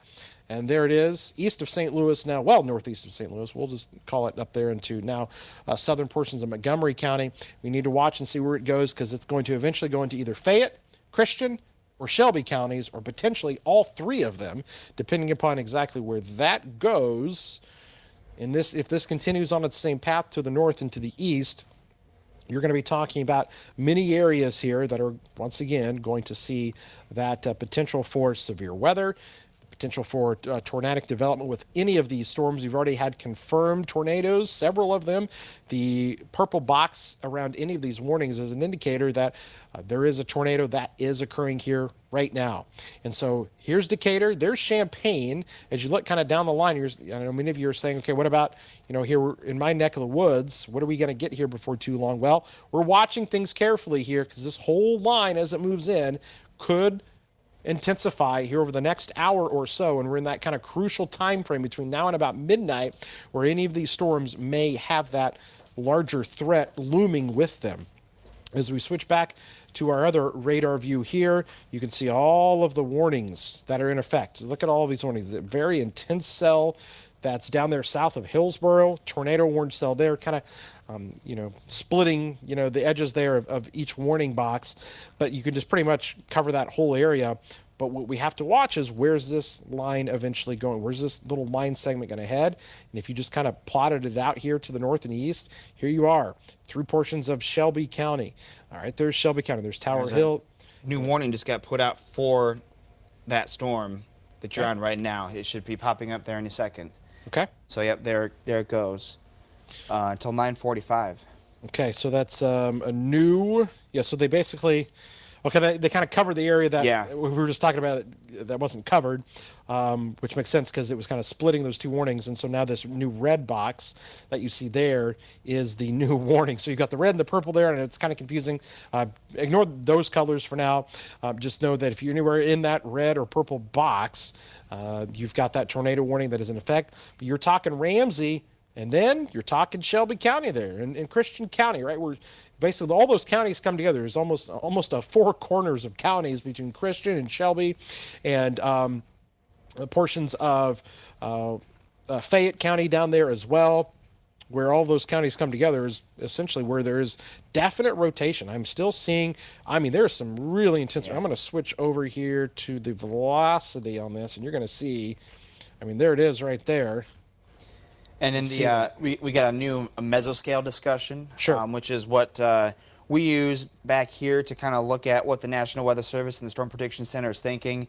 They'll kind of send out their little text, and they said at the southern end of the line, more dominant supercell structures have produced multiple TDSs, so those tornado debris signatures, and are progressing across an unimpeded low-level air mass characterized by mid-60s dew points. The impressive low-level shear, adequate moisture, and open warm sector may support a locally higher tornado threat with these storms, and a strong tornado is possible, which would make sense because we've got, it's even a little warmer down there. It's even a little bit more humid down there, and there has been a little bit more in the way of some clearer conditions down there. Yeah, Jack, I was just looking at that too. And that has me a little concerned as these storms kind of move in. I'm going to circle basically the Storm Prediction Center that Jack was just kind of referring to, and in their graphic, and I tell you what I'm going to do here is I'm actually going to pull up that graphic there, and just bear with me here for a second because I want to actually show what you are talking about, because the graphic that they have also talks about a specific area potentially of what is known as a locally higher tornado threat that could occur. And they outline this in their Storm Prediction Center mesoscale discussion, and I have that now pulled up. And now take a look at it. Yeah, And to point this out for you, right here's Christian County. Okay, so it's got circled Shelby, portions of Coles, Clark, Effingham counties. They're saying a locally higher tornado threat that could develop. Now, see, this is the whole watch where that red box kind of is, but they've circled an area here of that higher tornado threat, which matches up exactly with where we've got that potential for tornadoes with the storm that is currently there right now. I know we're getting ready to come up to our newscast here at 9 o'clock on WCIX. I take it we're just going to kind of flow into that here. But I'll pause briefly there and we'll get in. Are we already on WCIX? Can we confirm that? We're already on? Okay. Okay, just want to make sure there. So we're just going to continue on. We would normally obviously be starting a newscast here at the top of the hour. We're sticking with the weather coverage here. We've got a new severe thunderstorm warning that just got issued. So this now includes Macon County, DeWitt County. This just coming out here for between Clinton all the way down to Decatur. A new severe thunderstorm warning, not a tornado warning, but a severe thunderstorm warning in effect there. And then we've got, again, the big storm. The area of concern is the one down here that is going to be eventually heading into portions of Shelby and Christian County here. Confirmed tornadoes all night long with that cell that is right there. And Jack, the tornado threat is up there, and it's right where we thought the whole time things could get pretty dicey here, and it's where we kind of drew that map with that enhanced area of severe weather, and that's still possible over the next few hours. That's correct, Kevin. Yeah, we've been kind of looking at the potential for the highest tornado risk to be kind of along and south of I-72, and that's basically where things have really lined up here. Even though we have had some tornado warnings in the north, which, in that yellow area would be in your 4 to 5 range there in terms of a risk. That's still very good, but we're looking down here more of that 6 range there on a scale of 1 to 10. So we're looking at still a pretty significant threat for tornadoes. And this is from the Storm Prediction Center's forecast. They look at a tornado threat, they look at wind threat, and they look at a hail threat. Hail threat has been very, very low across the board with today's outlook. Wind has been up there, but tornadoes have really been our area of concern that we're looking out for. So this matches up where we have seen some of those stronger tornado reports coming out of the St. Louis area, because they're also in the same region too. But yeah, with that, then that graphic that Kevin just showed a moment ago, where there was that hatched area, this area right here in this 6 zone, kind of right where the 6 is maybe even would be maybe like a 7 on our risk there. So again, we are watching that very closely, because that storm that is producing that confirmed tornado as of right now has been on the ground now for quite a while, with multiple warnings with that cell as it's come on through. and it really doesn't have much sign of slowing down here very much, Kevin. It doesn't. And it is still really, really strong. Take a look. I'm going to switch over to our velocity mode here on our storm and widen it out to get your kind of bearings here. We're in the velocity. Look at this strong rotation. Okay, that's going to be east of the Panama area, and I'm concerned about this one as it moves off here to the north and east. If this thing kind of stays on its same path, that's something that is going to be a really big issue here. And I'm gonna go ahead and put that back there because it's right there, hanging right along the county line there of Montgomery and Bond County. Going to be heading into Fayette County up through Montgomery. But that storm there is definitely packing a punch. It is the strongest one that we've got. It's the one that's got all of the tornado warnings with it. But let's not make light of what's coming into Decatur and Clinton, Maroa, right now, Wapella. The Downs area, seeing some really strong storms there as well. Those are all severe thunderstorm warned cells, not tornado warned. The exception is going to be, actually, did they just drop? I think they just dropped the warning. They had a warning in effect for McLean County, a tornado warning, and that's no longer in effect. So the only tornado warning that we've got is going to be for our cells down here in Montgomery and Bond County tonight, and into Fayette County there as well. But we've got to watch this line here very carefully as this moves to the north and east. But I'm going to tell you, the cell to watch, it's going to be the one to watch this whole time, it's going to be this one. You mark my word, this is the one that eventually could come into Effingham, Shelby, maybe Cumberland, Coles County over the next hour or so. So definitely be watching things here if you are far down the line with that. And what I want to do is we'll put a path on that storm and kind of show you where it potentially could go and at what time it would potentially be there as well. We're going to bring this off here to the east, and we're going to say at about 60 miles an hour. So you can kind of see the Ramsey area there at 914, Altamont there at 939, Stewartson 941, Effingham 949 to Topless 953, possibly into Cumberland County and Toledo at 10 o'clock.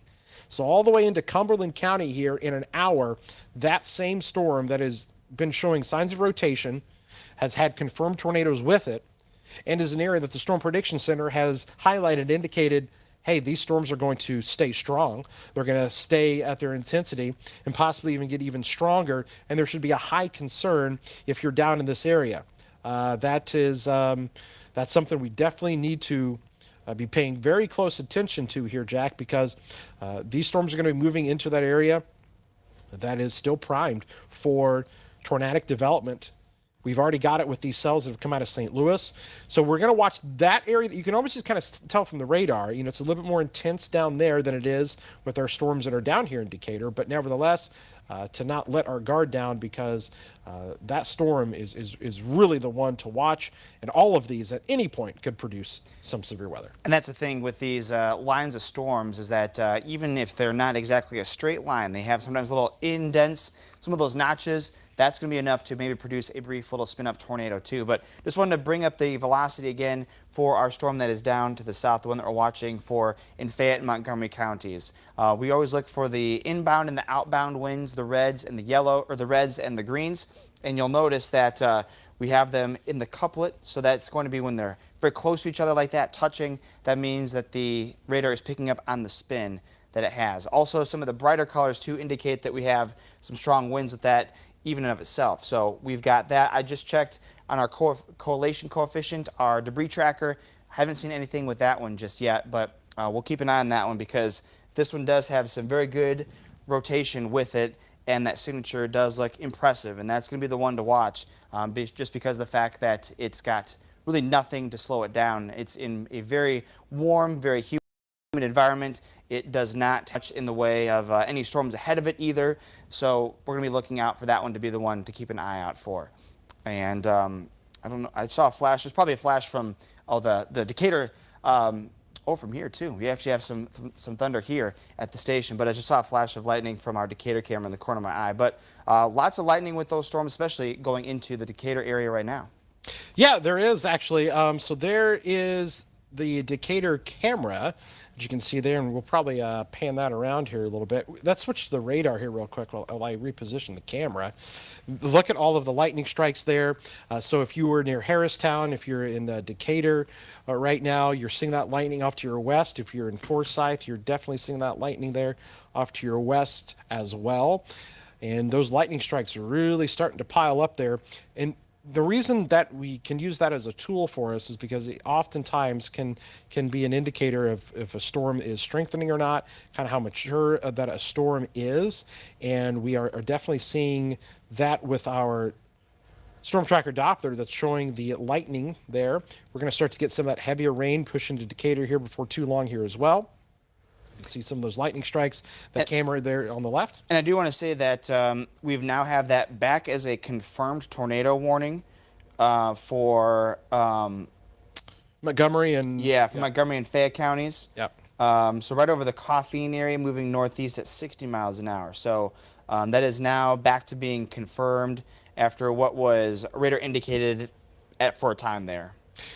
All right, Jacob Dickey is in Decatur right now, and he is in the storm tracker with us, and he has been watching the storms kind of come in. He's been driving all around there, and he's in there. I bet you're seeing quite a bit of lightning, Jacob. Yeah, you're right about that, Kevin. The lightning has been fairly impressive here. We're on the southeast side of Decatur in Mount Zion. I will turn the screen forward, and you can see some of that lightning crashing here every now and then. We're trying to stay ahead of it, and we've been watching the same thing.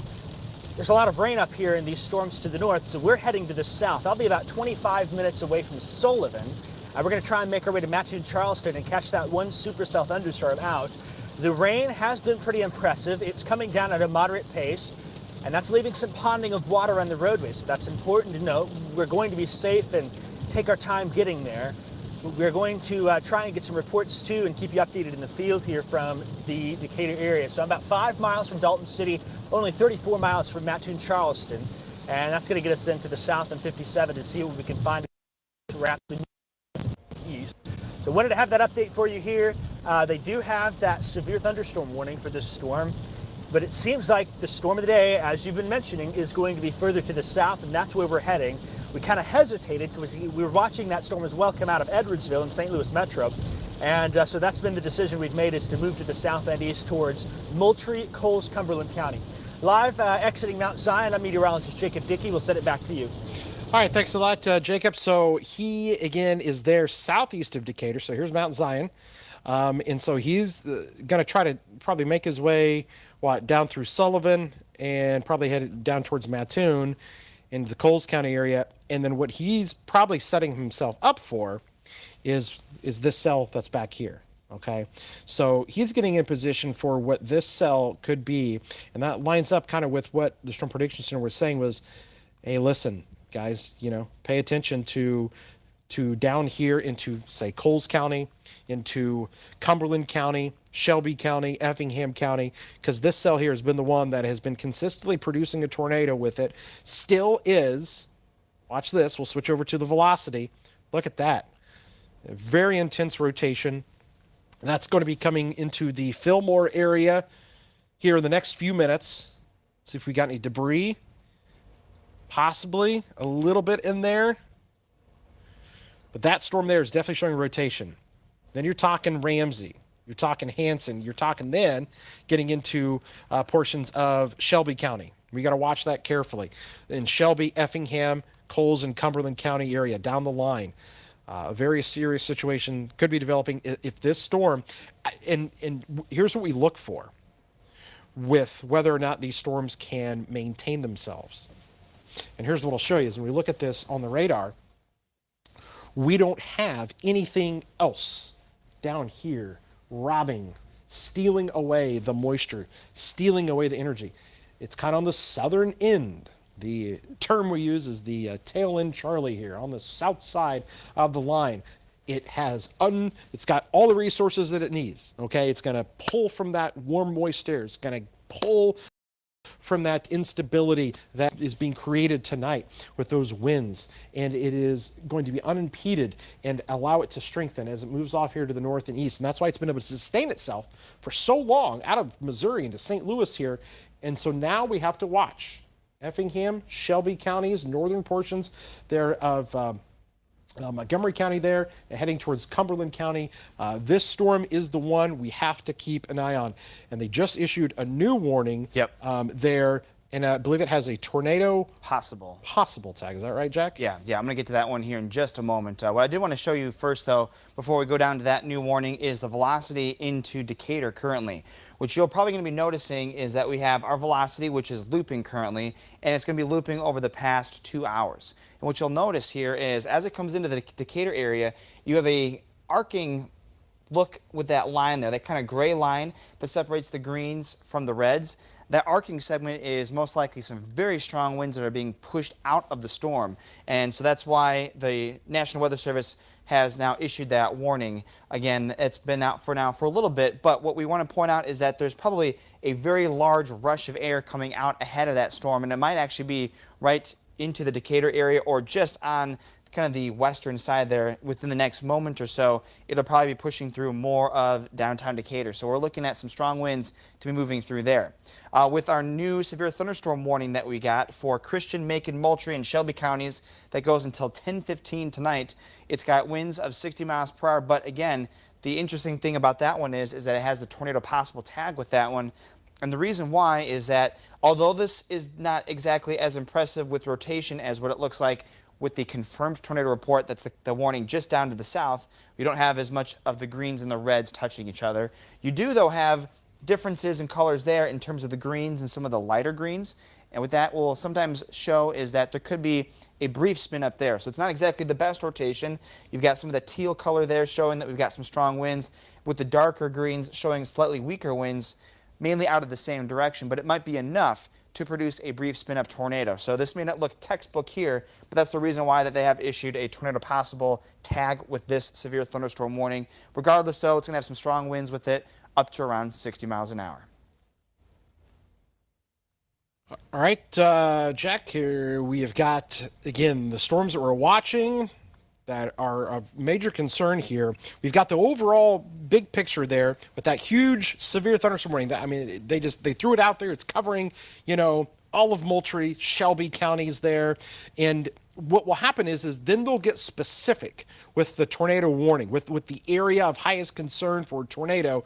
They'll make these smaller boxes within that severe thunderstorm warning box. I anticipate that probably occurring with this here, as this storm continues to show really strong. Actually, I'm starting to get a debris signature, another tornado debris signature showing up with this as well. And would that be kind of right there at the intersection of Fayette County and Montgomery County? Yes. Kind of right there by the hurricane area. That's what pops up on my map. Just south of Fillmore. Big intense rotation, and then co-located with that is going to be your velocity. Yep. So just south there, we just got the update there. So there's the update. Now north of Bingham. So there's Ramsey. That's in northern portions of Fayette County. Okay, and that's Highway 51. Of course, 51 that comes straight south there out of Decatur, through Assumption and Pana. And then back down here, that's Ramsey. That's right there. That's a debris signature. Clear as day. We have a tornado that is 100% on the ground and doing damage. Just went through Fillmore. That is in eastern portions of Montgomery County and is now crossed into Fayette County. And as we put this kind of a loop on that, and you can see how that thing is going right towards potentially the Ramsey area. Big concern. And you still have that. Is your debris signature the St. Louis region? Oh, that's actually the Lincoln. I was going to say, because the Lincoln one picks it up, and the St. Louis one would do even oh, yeah, the St. Louis one definitely. Yeah. Huge, even more. Yeah. Look at that. Yeah, so which just goes to show you that this one is the one that we got to watch, because if it shows up that well from Lincoln. Debris. Yeah, that's a ton of debris. And I'm going to do something here. I'm going to do this here real quick and see if we can see anything. We're actually splitting the storm up and looking at the debris. See if we can kind of pick up that debris being lofted and see if we can't see some of that. Let's see here. We're going to try to split that up here a different way. And what it would allow us to see is just, how high some of that debris is being lofted, because that is a pretty good debris signature. There's the new scan that just came across. Let me try to fire that up there. And that area of debris and rotation is getting pretty close to the end now of the warning polygon. The warning polygon goes until 9:30, but I have to imagine that they're probably gonna have to pop one here sooner than later. Oh, they're gonna pop one for Shelby County here very soon. Yeah. There's no doubt in my mind that Shelby County, you're going to have a tornado warning. That's probably going to include Herrick, Cowden, Lakewood. If you're in Tower Hill, Shelbyville, Strasburg, Stewartson, all of those areas, you need to I'm just going to tell you right now, start taking shelter there. If you are in southwestern portions of Shelby County, take shelter. They're going to pop a warning on this here at any second because we are still seeing the signs of rotation, intense signs of rotation, and intense signs of a tornado debris signature just west of Ramsey. It's going to cross Highway 51 there. It's going to cross Highway 51 there just northwest of Ramsey if we're lucky, just northwest there. So there it is near Bingham. Switch back over to the Lincoln Weather Service radar because we're kind of starting to split hairs there with LSX. More on that one. So I'm just going to kind of probably stay with that one because we are seeing the debris signature. We are seeing so there it is right there. Okay, well, actually they just continued it into northern Fayette.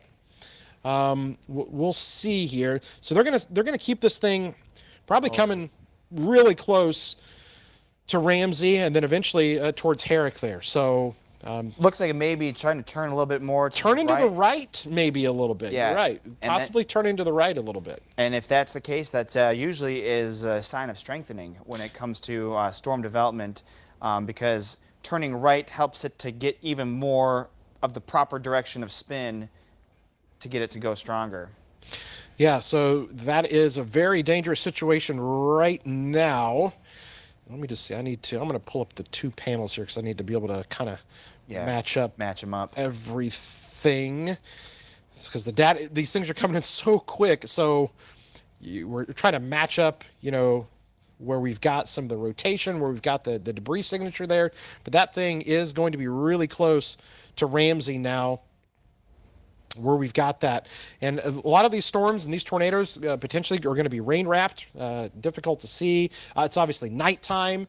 Very hard to see these in darkness. You got to wait for a lightning flash or a power flash to give you that indication, but you don't need that to take shelter. When there's a tornado warning, your tornado sirens are going off, and we're on television and on the web and internet and social media telling you about this. It's the real deal here. These are confirmed tornadoes, confirmed by radar here for sure. And if anybody's out there, I guarantee you we're probably getting some damage because we wouldn't have this signature. This blue color would not show up if there was not debris being lofted into the air by a tornado.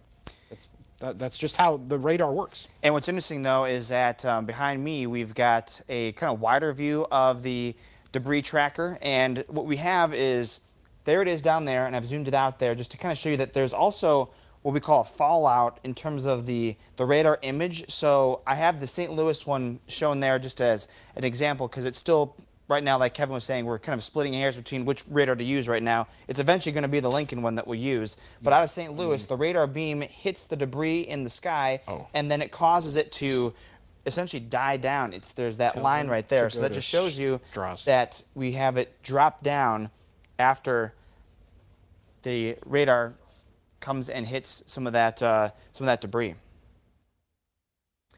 Kevin, you got anything new? Yeah.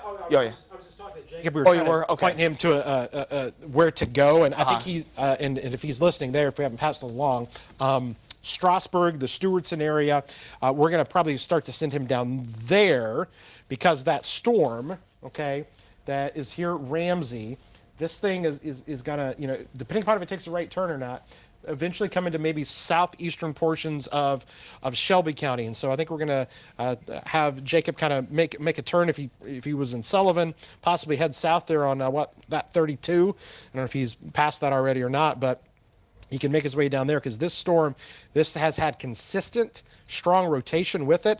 And now I'm concerned because this storm is coming over coming over the Ramsey area now, and that could be a real bad deal there. Unfortunately, more debris and more of an issue. But Herrick, I'm just saying, Herrick, Cowden, and Beecher City, just be on the lookout with this storm because it is moving off here to the northeast at, let's see the latest movement on this. 55. 55 miles an hour. I'm going to switch over to my other radar so we can track this thing out a little bit.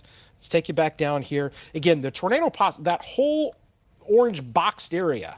And here's the other thing, Jack. We're starting to see a little bit more like separation of we've got, we have to start to watch this guy here from Assumption to Moequa, okay, as that moves off there to the east, because it's kind of splitting a little bit off. And you've got this guy, the one that's really been bringing very intense reflectivity back to us here, the tornado with it. And watch this. We switch over to velocity. There it is again, right there along Highway 51 that comes right out of, straight from Decatur and out of Pana. And there it is, and eventually going to be coming into southern portions of Shelby County. If you're in Herrick, if you're in Cowden, you don't have a warning right now, but you need to be taking shelter here. If you're in extreme northern portions of Fayette County, Ramsey, along Highway 51, there between Herrick and Ramsey, take shelter right now. This is absolutely a confirmed tornado that we've got. The correlation coefficient kind of matches up with that as well. Shelby County got our warning. Finally, there we go. Okay. So there's your tornado warning. We said all along that this is most likely going to happen. And it still says observed with it. Yeah, it is. So that's a confirmed, okay, and that would be indicative, obviously, of the debris signature that continues to show up. So southern portions of Shelby County right now, I already mentioned all of those towns to take shelter. And those were Herrick and Cowden, and Clarksburg, Stewartson, Holland, Holiday areas. Because right now, this storm has rotation on it, very intense, evident rotation. Then it has that debris signature that's also associated with the storm, all indicators that we have a tornado on the ground. Jack? Yep, and I just want to put a track on it to get some of the spots that might be a little bit farther away from the actual center of circulation, because this thing is moving fast at 60 miles per hour. So even though you may not live exactly all that close to the Ramsey and the Herrick area, maybe you're 15 miles away, it's moving very fast. So here we go, 9:31 for the Herrick area, 9:38 for Cowden, Stewartson at 9:49, Strasburg at 9:52, Windsor 9:56. We're going to be getting pretty close to Neoga at 10 o'clock if it keeps on going in this direction. Mattoon 10:08.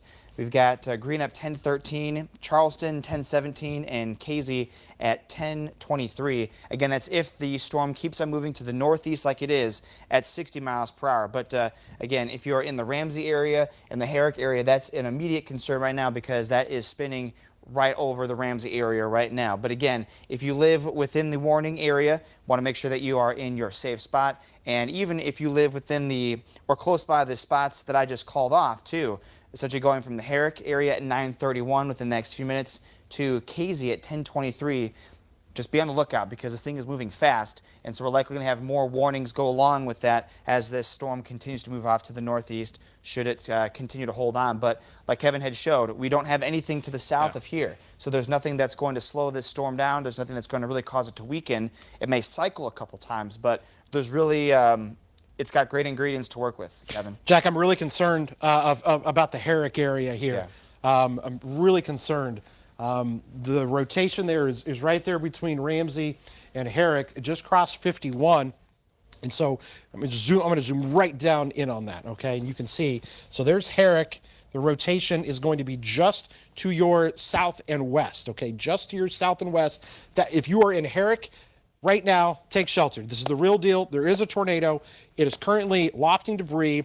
We have very, very strong indicators that there is a potential strong tornado wrapped in rain right now, just southwest of Herrick. It's going to be right on the Fayette and the Shelby County line. This right here is the highest concern that we have had here all night. This storm I'm getting concerned as this heads into that area right now. We're going to see if we get a drop in that correlation coefficient again, which would be indicative of possible debris being lofted. That storm right now, I know it's probably storming in Herrick right now. The rain is coming down, but the tornado is still just to your south and west. And by the time we get the next radar scan in there, it might be on top of you. It might be there. Yeah. So you definitely need to be in your tornado safe spot here. So let's throw these up here right now. And Jack, talk about some of these kind of good, better, best kind of scenarios. Yeah, the worst place to be is in your car, mobile home, under a highway overpass. That's going to accelerate the wind in the overpass. Mobile homes are not, the foundation there is no foundation. It is just tied and chained down to the ground. Air can get underneath it and loft it. Large open rooms in manufactured housing, slightly better, but still not exactly a bad spot, or not exactly a good spot to be in. Now, we're looking at the best spot to be your tornado shelter or a safe room. The basement is great too. Interior rooms, bathrooms and bathtubs are great spots to be in too, but by far the worst place to be in is a car or a mobile home, and that is definitely not a spot that you want to be in. Again, now we got a new scan with our velocity, and so we're going to show that here, and it is now basically just off to the west of the Herrick area right now. So we have seen this now scan. We get a scan every couple minutes. This is now moving very fast off to our northeast at 60 miles per hour. So if you live in the Herrick area, you need to be in your safe spot right now, because this is got a very, very strong rotation signature with it. That velocity that couplet there is very concerning to look at. And so this is definitely going to be a one to watch. And with the new velocity scan that we just got, Kevin, we may have maybe a new correlation coefficient scan that just came in? Yep, we do, and Okay. it's not good. I'm going to go ahead and switch back over here. We have got confirmed tornado, and this is not what I like to see, and it is this blue color here, and I'm going to point it out, so we're going to take it full here. There it is. We have debris that is currently being lofted into the air right now from a tornado. Just to the west of Herrick, there is a tornado right now, and it is doing damage. Right there it is, okay? This is the highest level of concern that we have. This is the real deal. This is not just radar indicated, okay? We have got something right here that is currently doing damage on the Fayette Shelby County line right near the Herrick area. We need you to take shelter. Those places that Jack was just talking about. And let's kind of look down the line here, because here's Lakewood, okay? We're going to have Lakewood, and we're going to have the Caldon areas here that are kind of next in line, okay? Lakewood, Caldon. You guys need to be taking shelter. The rotation is right here near Herrick. It has done damage somewhere along here. So down the line between Lakewood and Caldon, you need to be taking shelter. That's going to be right there along Highway 128. So 128 that kind of comes out there west of Shelbyville is what that is. You need to be taking shelter. Right now, this is a very strong tornado that is rain-wrapped and is lofting debris into the air as we speak. This storm is right on the Shelby and Fayette County line. It has, again, very strong radar indications of rotation where all those colors are coming together there. That's the rotation. That is the radar. That is being able to pick up the different direction that the winds are going, and they're doing so in a counterclockwise direction, which shows us rotation from a tornado, and then we co-locate that with a very apparent tornado debris signature. And there it is. The debris is now kind of getting spread out even more. So this has hit something and has lofted some debris into the air. We potentially still have a tornado on the ground. If we're looking at the radar there, that's going to be just to the north of Herrick where that is occurring. So I'm going to switch over here to my other radar, because I want to take you right down in on exactly where this is. Near Herrick. We'll switch over to the velocity, throw on some of those roads there. We're going to take off all of the boxes here that talk about the different warnings, and just kind of show you guys what we've got in terms of where that is with the rotation. So that's Herrick. We get down there. You got County Highway, that's 13 there. County Road 3300. And as you work your way to the north and to the east, to give you an idea, we talked about 128 there out of Cowden, but if you are there, that is County Highway 15. And 900 yeah, 900 east. That thing's lifting right to the north and east of you there, between Herrick and Cowden. Very strong rotation on this. Tornado debris lofted into the air. Serious situation. Taking shape here right now. It's 9:32 p.m. and we've got a tornado on the ground just west of Herrick, passing probably just now to the north of Herrick. And moving to the northeast, Highway 128, if you're between Lakewood and the Cowden area, between Lakewood and Cowden on 128 into portions of Shelby County, you need to be taking shelter right now. You literally have just a few minutes here before that storm is going to be on top of you. So just a few minutes before that storm is there. So definitely be taking shelter. Jack, a scary situation unfolding here. Yes, yes, it is. It is. We're going to get to those warnings here in just a moment. We just got some new ones I want to pass along to you, and as it kind of clean up, the National Weather Service has kind of cleaned up some of the other warnings. You have a new severe thunderstorm warning for Ford, Iroquois, Livingston counties. Radar indicated 60-mile-per-hour winds. Let me turn on my regular radar. And that's got some strong winds with that due to a couple line segments there. Again, that goes until 10:15. It has winds of 60 miles per hour, and that is moving off to our checking to see where that is. Moving off to the east at around 50 miles an hour. Then we have a severe thunderstorm warning that goes still until 9:45 for DeWitt, Macon, McLean, and Piatt counties for 60-mile-per-hour winds. A newer severe thunderstorm warning, the one that we've been kind of watching that does include portions of that tornado warning. That one is for Christian, Macon, Moultrie, and Shelby counties until 10:15. That one has the tornado possible tag along with it. But again, it's the southern county, the southern warning that we have for now Shelby County until 10:15. The confirmed tornado warning, and it's moving very quickly here. Our velocity has been really showing this thing with each and every scan moving fairly fast.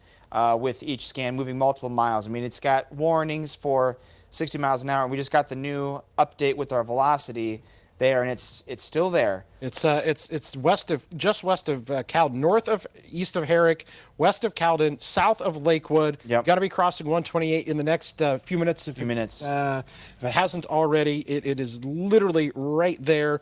That storm. We're going to be going to Jacob Dickey here in just a second. So we're going to be talking to him because he is coming into the Windsor area. So he's going to be just northeast of this here before too long. But see this right? See these reds and blues kind of right there? This is your rotation. That is the tornado. Oops, sorry about that. That is your tornado that is right there. That is also lined up with our tornado debris signature where we've got debris. You can see this fallout. Look at this fallout here. See this blue color that's up here? Okay, this is fallout of debris from earlier. Right now, the tornado is right here, okay, and is throwing debris out ahead of it, okay? This is a strong tornado. Here's your rotation on it. It is between Lakewood and it is Cowden, and there it is, rain-wrapped tornado. And I want to show you again. Here's Windsor, that's up here, and we've got meteorologist Jacob Dickey that is up here in Windsor, and he's probably going to shoot south towards the Strasburg, Stewartson area. Jacob, what are you seeing out there? What's your location? Hey, Kevin, I just am north of Windsor a couple of miles, just crossed into Shelby County. I am picking up some lightning off to the south and west of me. And so we're seeing some out there. We're too far away to make out any sort of power flashes or anything like that. That's the great thing about radar on a night like tonight. I'll show you the view right now here as we head south. We're heading south. In fact, my warning alerts are going off in the car now. We're heading to the south now here into Windsor and are going to make it to Strasburg. I'm about 9.7 miles out of Strasburg. And so we'll be there and watching this very closely. I want to mention, we're talking a lot about Shelby County. I also want to mention Coles County, Mattoon and Charleston, especially EIU campus. If you've got folks that are in school there or in Mattoon, Charleston, Coles County, we've got to start thinking further downstream from that too. And an option I may take is moving back to the east towards Neoga to make sure I stay in front of this thing. A bit of an ominous signature on radar here as we're moving to the south. We're hoping to bring you a view, and if not, we'll be safe and do so, but we're going to look for damage afterwards and show you what this storm means. We see it on radar, but we want to make sure that you know how bad it is. So we're going to watch and move south here in a safe manner, get in front of the storm. Reporting the storm tracker about 10 miles or so from the community of Strasburg. I'm meteorologist Jacob Dickey. Back to you in the studio. Okay, Jacob, thanks. Here's the thing. Things are starting to get really active here. I believe we just got a new severe thunderstorm warning. That includes Champaign County. Jack, is that right? Yep, I've got it up here. So we've got it for Champaign, Piatt, and Vermilion counties. At 10:15 is when this one expires too. So we're gonna have a lot of warnings that expire around 10:15. So it's gonna be very interesting to see how these all play into effect here. These still have radar indicated winds of 60 miles per hour. Hail really has not been much of an issue, but we have multiple lines now within this just kind of mess of rain and storms, and there's enough still with the radar to be picking up on some of these stronger winds on it. So that's why there is still a threat for some strong winds with it. Severe thunderstorm warning for Champaign, Piatt, Vermilion counties that goes until 10:15.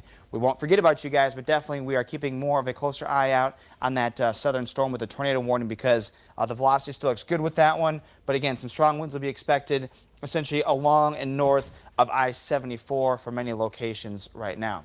We'll keep it on mind. We'll just take Max 1 full screen here as Kevin's getting some information from Bryce. We do have, like I said, still looking at the main threat, though, with that southern storm to be the tornado warning there. It still looks very good with our velocity. We have the inbound and outbound winds showing that rotation couplet there. And also now, too, which I have not seen with this one, and we can pull me back up now. What you'll see with this one is that we have threat considerable, Kevin. So we've not seen that on any storms, at least that I've seen in our viewing area just yet. There was this tag with some storms for tornado warnings in the St. Louis area, but now we have a considerable threat for our tornado warning in southern Shelby County. Kevin, over to you. Okay, a lot going on here, Yeah. Jack. Several counties with severe thunderstorm warnings associated with this line. We just talked about all of them. Here's what I do. Really strong storm there near southeast of Mount Zion, Dalton City. May even have some hail in there. We're watching that, but let's go back to the storm of highest concern right now, and that's the one here in Shelby County. There's still a very, very tight couplet there that's showing up between Lakewood and Cowden, and there's still a little bit of a debris signature there as well. Even debris that is getting kind of lofted and spreading out from the initial debris signature where the tornado would be. This would be from debris further south and west when that tornado was doing damage. And so that's what that kind of blue color is, but there's still, and there's the update there. Yeah. So the updated scan. Because when the debris tracker doesn't exactly match up with where you think it needs to be, that's because it's being blown far away from the actual center of circulation, which just shows that it is a strong tornado that is most likely on the ground. Okay, tornado signature in Shelby County is very strong, indicating a strong tornado is on the ground. That just came from the National Weather Service. I want to make mention of something else here too. Supposedly southwest of the Edwardsville area. We talked about this earlier, but the storm that was down near Edwardsville, that's closer to the St. Louis area, that supposedly there was an Amazon warehouse that was hit, and there are multiple people that are trapped. Oh, wow. That was again near the I believe the Edwardsville area earlier, an Amazon warehouse, that's again close to the St. Louis area, where roof collapsed at the Amazon warehouse, and there are multiple people that are trapped at this time. So that it just kind of gives you the premise for just how bad this is, and how these storms are really dangerous here tonight. So we're watching all of this here. We're watching still that rotation there has passed through between Lakewood and the Cowden area. We still have that rotation that is showing up. Maybe even a few different areas of rotation that are showing up here along this. And so It's going to be a long night here. We've still got several more hours of this, and then we've got the storms all the way up here into Champaign County that are still really packing a punch. And then looks like there's another warning down there. Yeah, and that's what I wanted to show is that there is now a new tornado warning coming out of the St. Louis area, which now goes back into Macoupin County. So after they just got done with tornado warnings in Macoupin County not that long ago, we have a new storm that has formed and is now producing has rotation with it. That's why there's a tornado warning with it, and it does go into Macoupin County. What's crazy about this is the fact that typically if you're going to get counties that have repeat warnings like this, it's in the spring and the summertime when you have a lot of energy to work with, very warm temperatures, a lot of humidity. The fact that we're talking about this in December, that you can get, and even in spots that are worked over. You know, a lot of times we'll talk about the atmosphere being worked over from an earlier round of storms that are coming behind that, they can't be as strong. The fact that we can have storms still be strong, even in the atmosphere that's as worked over as it is, just shows you, Kevin, that the upper atmosphere support for severe weather has been very strong for today, and it makes sense that we're dealing with all these warnings that we have, just because this is pretty rare to have happen, especially in December. Yeah, it is. And, you know, what we've got here tonight are multiple storms, multiple warnings. You had the warning down there. The one that we're still really concerned about, that still has the confirmation, Strasburg to Stewartson now, that area. And again, when you guys get a chance, let me know what Jacob decided to do in terms of his location, because I know he was coming in Windsor. I wondered if he went back to the east there, if he went south there towards Strasburg and Stewartson. I'd love to know his location, because this thing is racing off to the east. So next down the line is Cumberland and Coles County. And we talked about eastern Illinois there. Okay, so we're gonna have Jacob here in a few minutes as he comes into Strasburg, and he is gonna want to watch things carefully there because there's still some rotation on that storm that is coming in west of his location and coming very fast. So we'll check in with him in just a second. But I just want to talk about down the line, Mattoon, okay, Paradise, Neoga, Cumberland County, Coles County, all down the line there. And Jack, you've got that pulled up there as well. Yep, I've got a track on that. So again, kind of more of a zoomed out view, just because we can't have it zoomed in with these storms because they're moving too fast. These are still moving around 60 miles per hour off to the northeast. So we had to zoom out to be able to draw our cone here. But the Stewartson area at 9:53, the Strasburg area 9:56, Neoga just after 10 at 10:02, Paradise 10:06, Mattoon at 10:11, Charleston 10:20, Hutton at 10:22, Ashmore 10:28, Martinsville 10:31, and Marshall 10:41. Again, this is moving very quickly, and so we've been watching this storm move from the southwest to the northeast, and many times it's been in between about 50, 55, 60 miles an hour, and so we wanted to put a track on it. So these would be, obviously, many locations are outside of the actual warning polygon for our tornado warning, but this thing is going to hold on and keep its strength and be able to come out of that warning and likely fire off a new tornado warning. And so we just want to let you know down the line to also start to get prepared, especially if you live a little bit farther away from the actual center of circulation. You got a little bit of some time here, but this again is moving very fast. So if you live closer to the center of circulation, like your Stewartson area or Strasburg, you want to get there pretty quick. Kevin, back to you. Okay, let's kind of go along the line here where we've got severe thunderstorm warnings. If you are in Paxton and Ludlow, you're probably starting to hear that rain come down, lots of lightning there. This stretches east of Fisher, between Fisher and Rantoul. Again, this is all severe thunderstorm warned.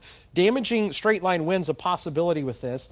Then we're coming into between Mahomet and Champaign, west of Thomasboro. There's your storm there near Seymour. Heavy rainfall, Monticello. Again, still severe thunderstorm warned from Ivesdale to Sodorus. All of these also, especially we get down here, this is strengthening a little bit here between the Bement area, west of Hammond, Lake City, west of Lovington, Dalton City. That's a pretty intense part of that line there. We're going to have to watch that carefully. That's the one. That's the severe thunderstorm warning that has a tornado possible tag with it. Tornado possible, and I'm seeing as I zoom in just on the Monticello area, there's some those would be strong damaging winds there that I'm seeing. Those bright colors there, and there's possibly a little another area down here near just south of LaPlace in Lake City.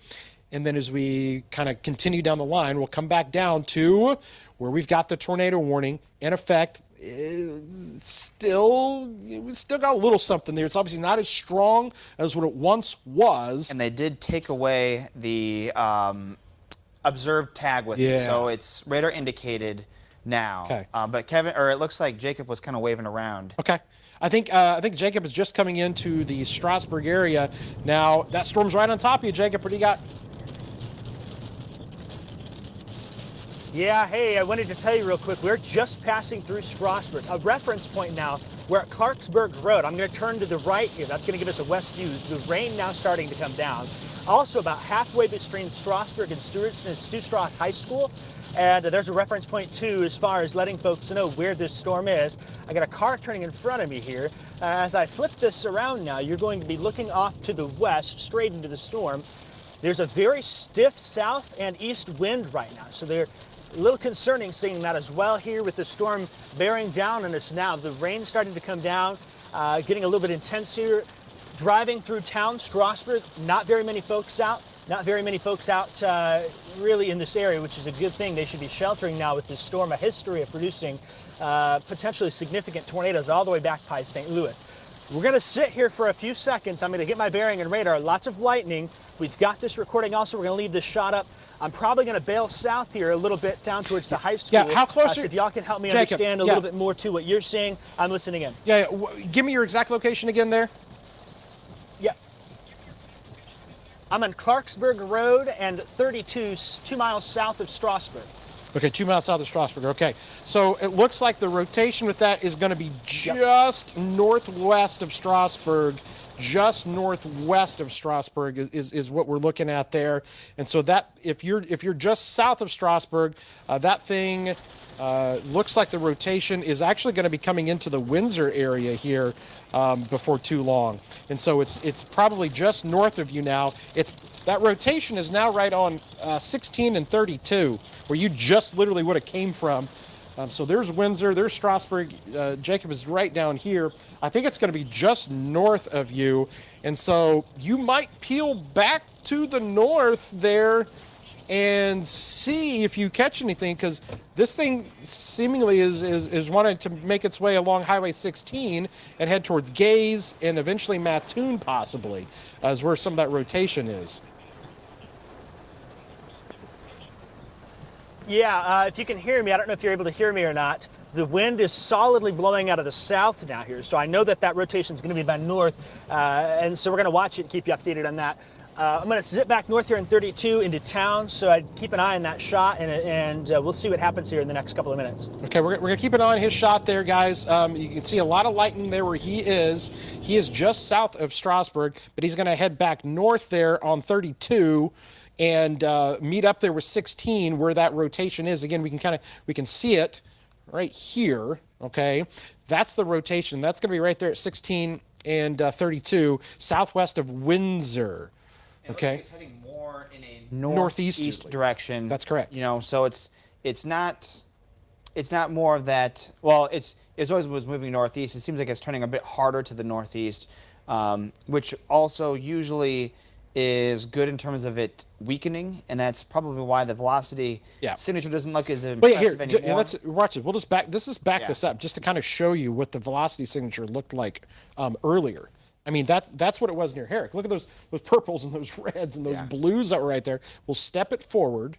Okay, it's still fairly strong there between Herrick and Cowden. Okay, see those bright colors there near Cowden. We'll step it even more forward as it crossed over a 128 there. You weakened it a little bit. Weakened quite a bit there near west of Strasburg. So there it is now. And then now where it's located currently is right there where I said 32 and 16 are in Windsor. You can see just how different that looks. But still, there's some rotation within it. This thing could ramp up. We're not getting the same tornado debris signature on this either. So it has weakened. But this thing's coming into Windsor now, Gaze, the Mattoon area. And we can actually pull up our camera here in Mattoon. And this is what we're going to be looking at now, is our camera view here to the west. And so we're going to start to see at least some kind of definition probably to the sky here before too long. And we'll see what's kind of coming into Mattoon as this storm is coming into Coles County now. They have not extended the tornado warning. As a matter of fact, it looks like the tornado warning is no longer in effect. Also, just wanted to point out, too, that on our Max 1, we have our tornado watch that does go until 2 o'clock tonight. They have pulled Menard, Cass, and Morgan counties from the tornado watch. So that's some good news there, that we're starting to see that as these storms pass by, that we're going to be able to give the all clear. So Menard, Cass, and Morgan counties, and in Cass County, Kevin, earlier on this evening, there was likely a pretty significant tornado in that county. So good news for them that they're going to be looking at the all clear. But again, it's only 3 counties of our viewing area. We still have many counties that are left over here, and that does go until 2 o'clock tonight. So there's no way that we're going to be totally all clear until at least after midnight, because especially watching some of those storms coming in out of the St. Louis area with that new tornado warning that's in portions of Macoupin County, that one may also last a long time too. So it'll probably be a late night for us, Kevin, but just want to point out some good news there with the tornado watch. New severe thunderstorm warning, wide, very large, encompassing severe thunderstorm warning that includes southern portions of Champaign County, all of Douglas, all of Coles, and parts of Cumberland County. You're looking at it there. So they have that. You're going to see the red box drop off of that, off of this here. That was a tornado warning. It's no longer in effect. So all we've got in our area now, if I'm correct, are all severe thunderstorm warnings, which is good. Okay, Jacob, what do you got?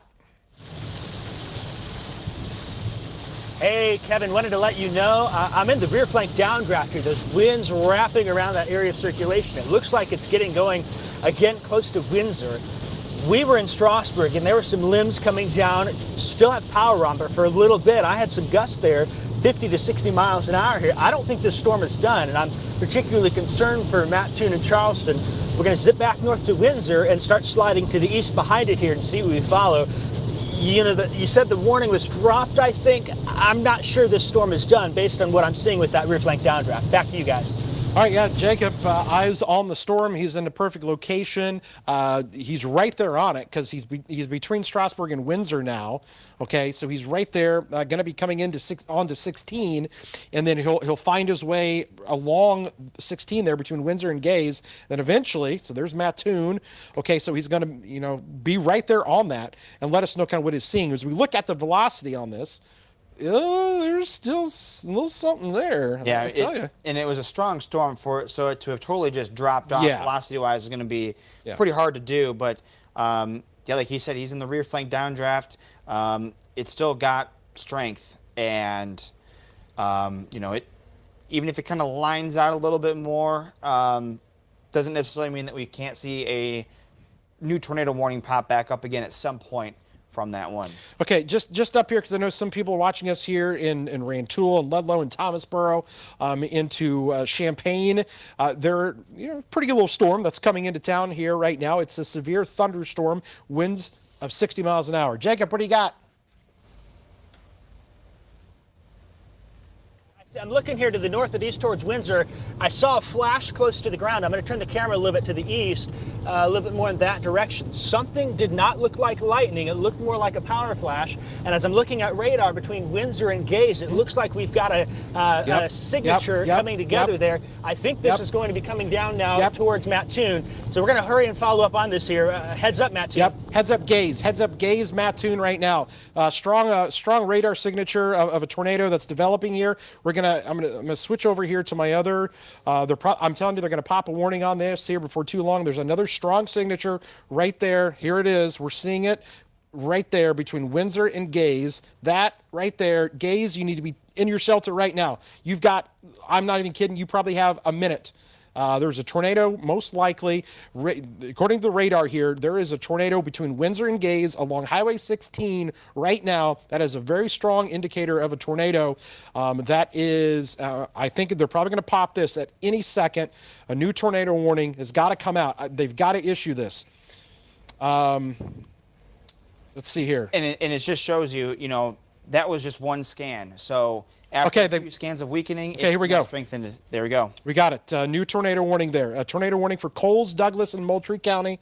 Just as you were mentioning, Jacob is on the storm there. You probably are seeing power flashes. We're probably going to see a little bit of a drop in the correlation coefficient here before too long, which is our tornado debris signature. We've got a tornado right now between Windsor and Gaze, most likely along Highway 16. If you're in Gaze, if you are down the line into Mattoon, you need to be taking shelter soon here as well. I want us to be also in the control room have that Mattoon camera up and ready to go, because we're going to be wanting to take a look at that here as that storm comes in there. We're going to have a view of that here before too long. Between Windsor and Gaze on 16 right now, that is rotation. And I don't know if you saw this, Kevin, it's moving at 80 miles an hour. Okay, yeah, this thing is absolutely racing. It's booking it. I'm just going to tell you right now, when storms move at that pace, radar cannot do its job properly. I'm just going to tell you the truth. Because the reason is because the radar scans coming every few minutes. Storms moving at 80 miles an hour. That is an unbelievable clip for those storms to be moving at here. Yeah. So that storm most likely is over Gaze, has passed through Gaze, and I feel okay. I think Gaze is taking a hit. Yeah. Yeah. I think Gaze has taken a hit from a tornado here.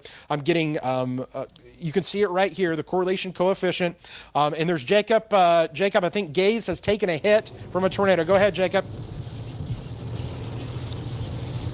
Yeah, hey, I'm thinking I'm seeing multiple power flashes in that direction. I'm about to turn the corner in Windsor now. It looks like Windsor is out of power, and this storm moving out to the east, so we may have damage very shortly. I'm also able to see a well-defined lowering on the back side here. It looks like Windsor is out of power now, and that's got to have been power flashes there. So this is a tornado down. I'm reporting that now to the east of Windsor, now in Gaze. We're going to get to Gaze here, have a report for you coming up here in just a few minutes. Back to you in the studio. Confirmation, this is there is a tornado that just passed through Gaze. It's going to be coming there on the northwest side of Mattoon along Highway 16, 121 that comes out of Allenville, between Allenville and Mattoon. You need to be taking shelter. Radar here, that blue color right there is the tornado debris signature. This is confirmation that debris has been lofted into the air, and we have an ongoing tornado that has occurred here.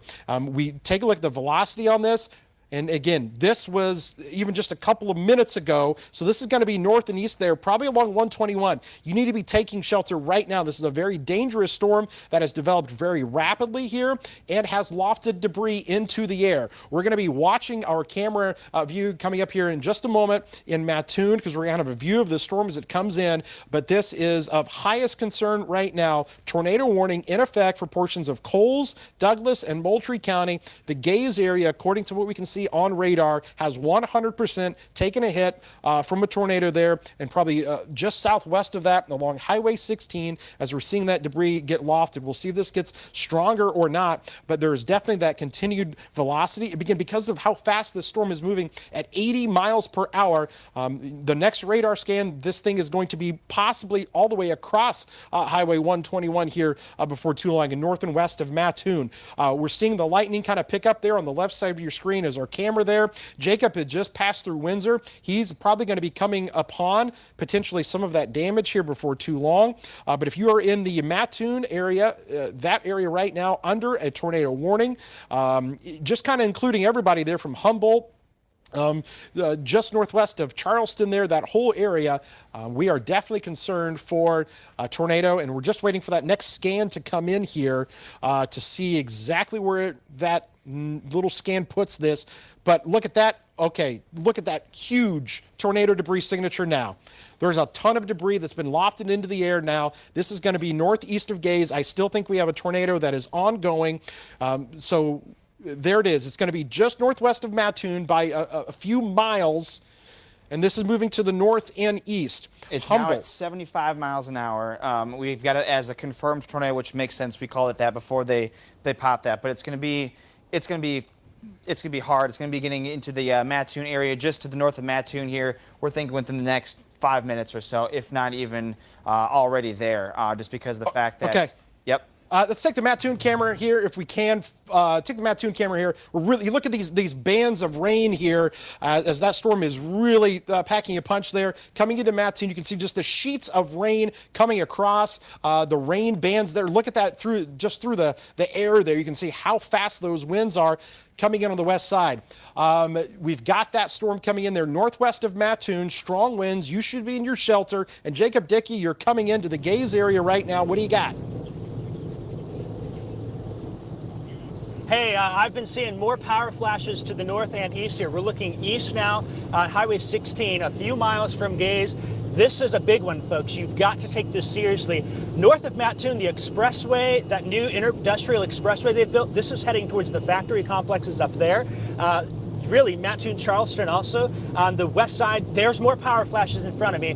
Large tornado in front of me on the ground right now, just coming through Gaze. We've got some significant damage here on the side. Okay, we've got homes that are hit now in Gaze. This is a significant tornado that has come through here, and we're watching the tornado move on through. Can you see my camera, guys? Yeah. You see the camera? Got it. Yep, we got it. We can see it. That's damage there. You're just coming into Gaze. I've got more power flashes to the east. Yep, that's right. And so it looks like we're going to try and get around here on the highway into Gaze. I don't know if you saw those power flashes in front of me again, but this is a large tornado now, and make sure you're forwarding this to the National Weather Service. I can sterilize. Look at that. Wow. Did you see those? That is a large destructive tornado that is now moving to the north and to the east here. So we are going to have to end the chase and figure out and check in with folks here. But clearly, a large tornado now moving just to the northwest of Mattoon. This is an emergency situation. Yeah, hey, all right, here we go, guys. We've got a tornado on the ground just northwest of Mattoon. Our Mattoon camera we've lost. Looks like we lost it there for a second, possibly just came back. But I want to come back over to the radar here. We are getting extremely strong indicators of a tornado here that is northwest of Mattoon. If you're in Humboldt, right now, you need to be taking shelter immediately. North of Mattoon, there it is right there. We have confirmed damage. Jacob Dickey just came through Gaze. No surprise there. We have a Jack, this is not good.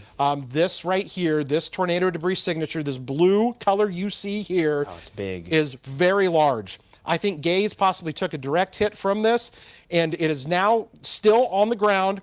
I think we've still got a tornado here near Mattoon, north of Mattoon, heading towards the Humboldt area, and a ton of debris that is being lofted into the air. This is not good here. You need to be in your tornado safe spots.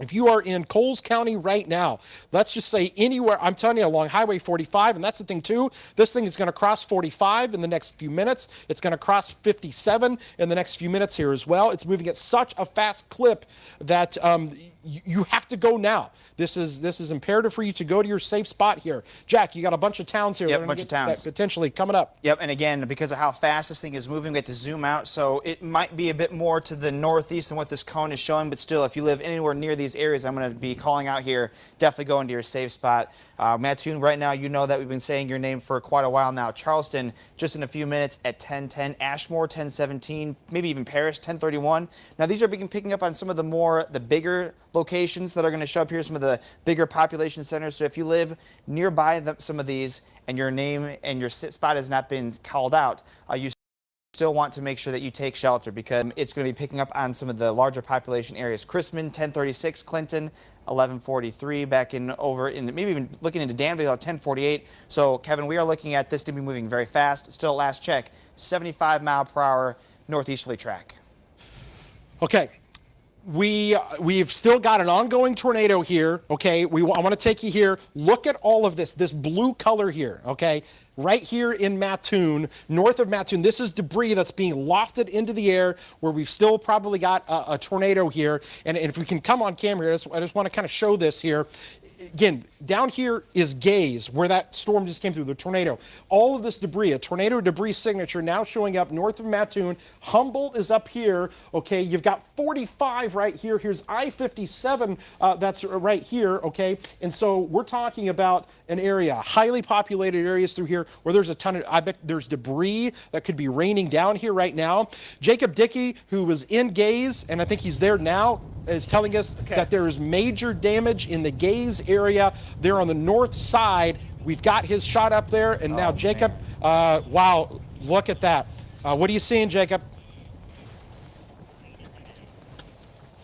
Hey, we're here in the north side of Gaze. It looks like this just missed Gaze proper. It's the north and west side of town here. We're seeing debris. This home has sustained some structural damage here. There's a lot of debris to outbuildings. There's a couch. Do you see this couch in front of me? That right there is a couch. This is that's not a good sign here. There is damage to other homes in this area, likely significant. I can't stress that enough. So we're going to try and get back into Gaze and head towards Mattoon, Charleston, but we are confirming damage now in the Gaze area. I cannot stress that enough. And so we're going to send it back to you guys. Okay, thanks a lot, Jacob. Again, we are in the middle of a tornado outbreak that is occurring across parts of central Illinois here tonight. It's 10:06 p.m. here on this Friday night on December the 10th, where tornadoes have ripped through parts of central Illinois tonight, and we are still tracking them. We're not done yet. There are still many of you who are under the gun. Those of you in Coles County, in Humboldt, they're along anywhere between I-57 north of Mattoon or US 45 north of Mattoon. You need to be taking shelter right now. This is a very dangerous, life-threatening situation. We've got tornadoes on the ground.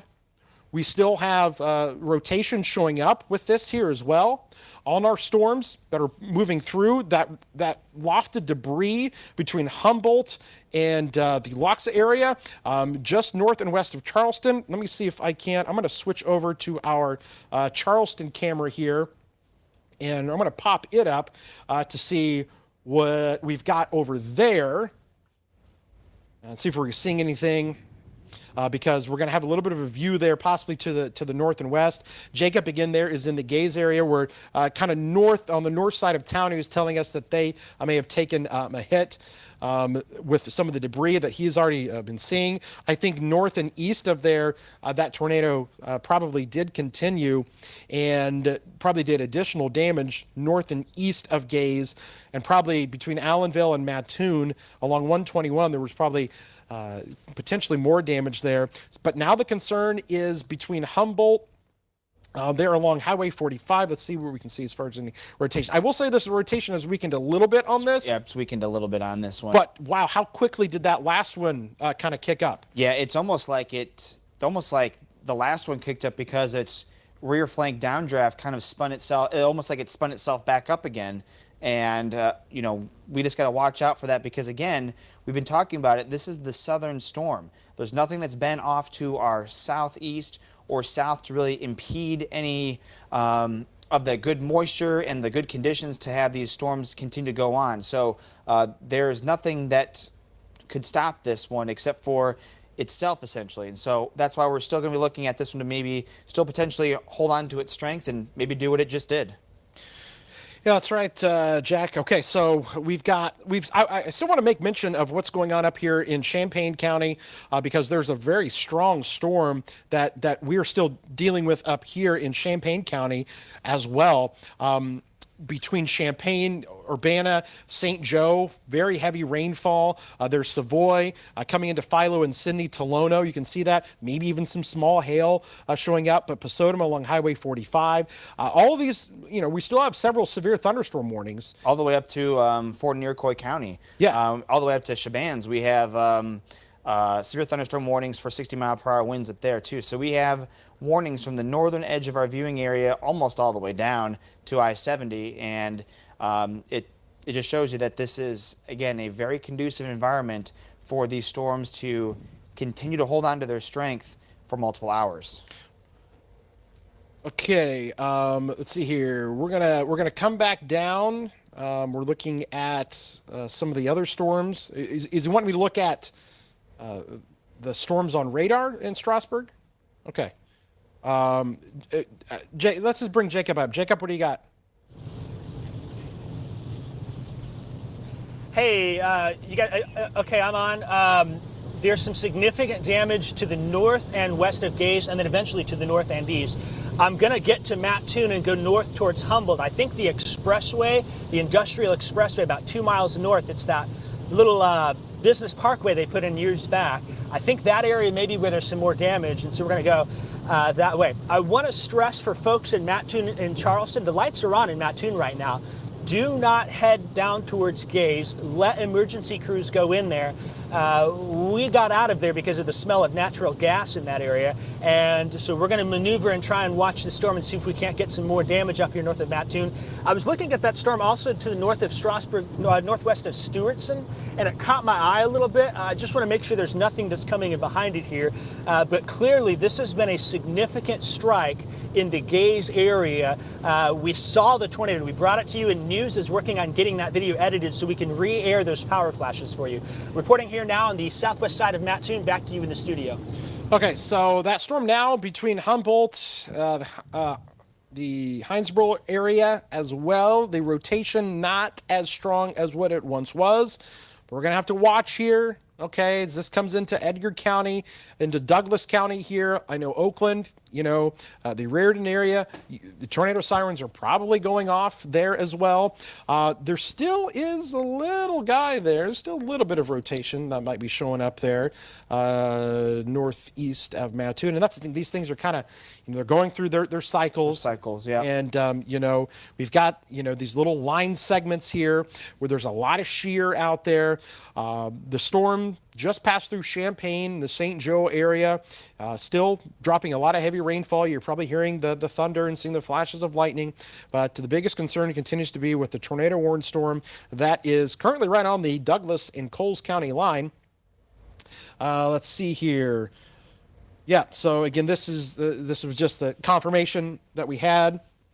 Trees down, power poles bent along Route 16 just northeast of Windsor, silos blown down, and houses damaged between Windsor and Gaze is the official report coming in. And that matches up with, you even saw, as Jacob was even approaching the Gaze area, you could see what probably was going to be the aluminum from some of those silos that was strewn along the highway. The good news is that velocity really does not look to be as good anymore, but it is still there, and there's even still like one little spot that we're still kind of watching for, just kind of north of the Luxa area, northwest of Charleston, kind of right in there. There's still a little spot that we are continuing to keep an eye on. Yeah, and Jake, I think Jacob is now east of Mattoon. That storm is probably going to pass him by. He's not going to be able to catch up to it. Correct. I would have him shoot back towards Gaze to the Windsor area because we have this is the one and only full-blown damage report of a tornado. Silos down.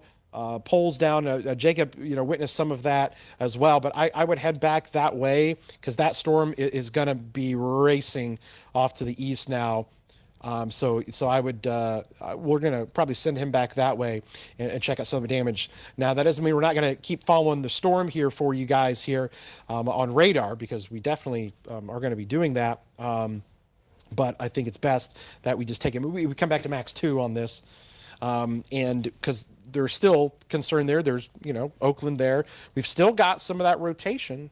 Okay? I mean, it's still, there. It's still there, yeah. And it could, ramp up here again. So don't let your guard down there in southeastern Douglas County, northeastern Coles County there, and eventually kind of the Edgar County area as well. Yeah, so it's now moving at 60 miles an hour, so it's a little slower now, which is good. Still pretty quick to try to keep up with, obviously, but. Okay, so they've cleaned it up. So now we still have they're still keeping it as observed right now. Most likely out of precaution because of how fast it's moving and how we saw the damage in Gaze. But, and they're not saying that there's not a tornado on the ground still, but the velocity looks to be a lot better, which is good news there. But it is still there. So there still could be a tornado on the ground. And so we need to make sure that we're still taking precautions for those who live in the Raritan area, Hinesboro, Oakland, and eventually getting to maybe outside of the warning area, near the Brockton area, just to warn folks down the line. Because, again, it's still moving quick at 60 miles an hour, but it's not the 80 miles an hour that it was when that warning first got popped off.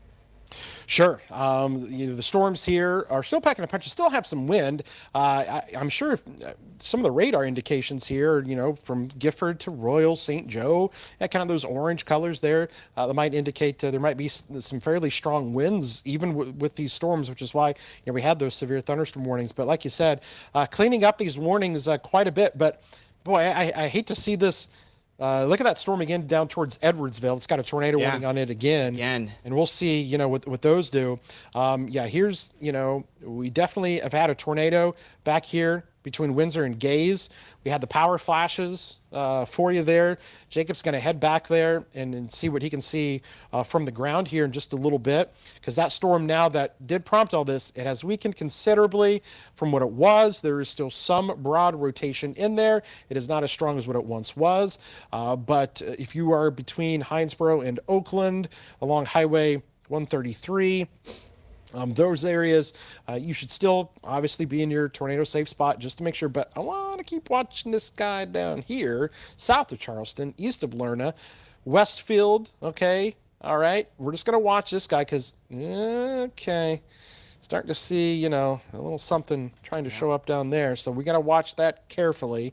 If this little notch tries to start, acting out of sorts, we may have to carefully be monitoring that guy, because that one becomes the next kind of tail end Charlie, the southern one that is unimpeded from other storms from developing. So we've got to kind of watch that.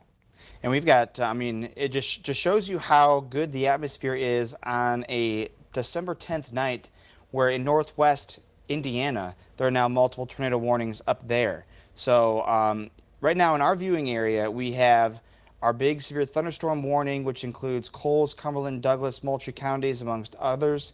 We have our tornado warning for Coles and Douglas County, and then a little bit of Macoupin County does have a tornado warning in that one for the one that's coming out of St. Louis. But things have quieted down in terms of the warnings. Now we still do have some rain showers and gusty winds across Iroquois County into Vermilion County and into eastern Champaign County, and then southern Champaign County is where you've got the warning beginning to pop up there for that severe thunderstorm warning. But again, Kevin, we've kind of seen things get cleaned up here a little bit. But that storm now, that's kind of by the Lerna area, by the Campbell area, that's the one that's now the southern one. And that one might be the one to watch here in a few minutes. Yeah, it is. Just taking a quick glance at some of the power outages here from Ameren, and you can see there's Gaze.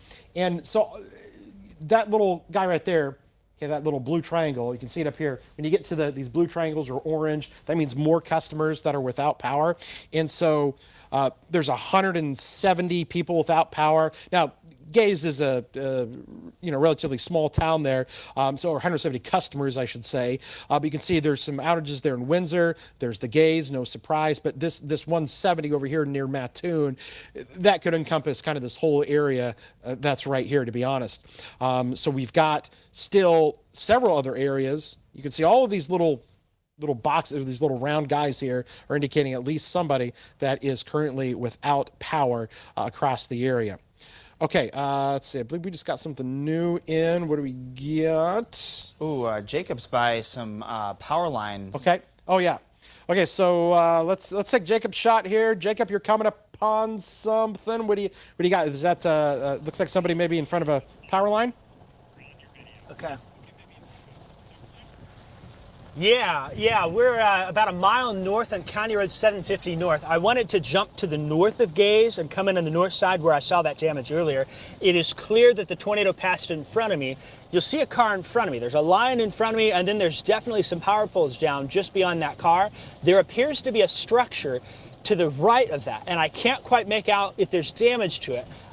I'll be honest, I think there's going to be where this location is. We're about 2 or 3 miles to the northeast of Gaze here, close to the Frontier Plainsman's Range, and that'll be straight west of Mattoon. So if this tornado continued, it would have crossed 121 just to the northwest, past the Sara Lee plant there on the northwest side. So we're going to try and get a little closer here. It's raining now. We're going to wait for the rain to pass. That should be happening shortly, and then we'll get some closer video and some up-close video on the ground from this area. Clearly a tornado has come through here. We saw it, we see damage from it now, and we continue to watch that storm move off to the east. That new warning, though, for Fayette, Montgomery County, severe thunderstorm warning, we may not be done for the night for some of the areas here in southeast central Illinois. Jacob, what's your Reporting exact... in Gaze, back to you in the studio. Yeah, Jacob, can you give me your exact location that you're at there right now again? Yes, I'm going to be a half-mile east of County Road 100 East and County Road 750 North. It'll be about 2 miles northeast of Gaze. I took the second road outside of Gaze there to the north 1 mile. Gotcha. Yep, I gotcha. Yep, okay. So yeah, gotcha. So, okay, very good. Well, keep letting us know what you see up there. We'll get us another report here coming up. But here we go. We'll come back here on screen. You can see. So here's Gaze. Okay, here's 100 East and 750. So essentially, this is where Jacob is located along here, and we think that tornado again came right through here. Matter of fact, here's what we can do. All right, let's do this. Let's go back, and we're going to take the velocity and bring it back. Let's zoom out a little bit here and just kind of see exactly where this may have passed. Let me shut off this here. Yes. And okay, so we're going to see the velocity. There it is there. We had it picking up. We were talking to Jacob right there. He was following right behind it. And literally, gosh, look at that. Look how quick that scan was right there. And the next scan, boom, there it is.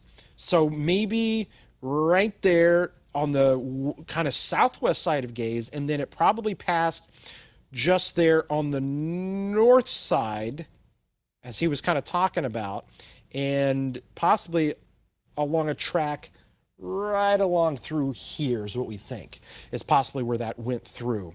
That's kind of our best guess just by kind of going back and looking at a previous radar scan. Because what happens is when we probably bring up the next scan, that thing is so far to the east there, so you kind of have to extrapolate that out. So I think it passed on the southwest side, and then they're on the northwest to the north side there. In the control room, they were saying that they've got video of Jacob's power flashes that he saw. Would you like to have those get played? Let's hold off on that. I want to take a look. I want to take a look at something here just real quick. We're going to come back up because we still have a tornado warning here that's in effect. And you can see damage on the actual live feed from Jacob's, from the storm tracker. Yeah, so you're looking at his view there. Okay, hold on here. We just got another report of a semi blown over near the Rural King Distribution Center in Mattoon.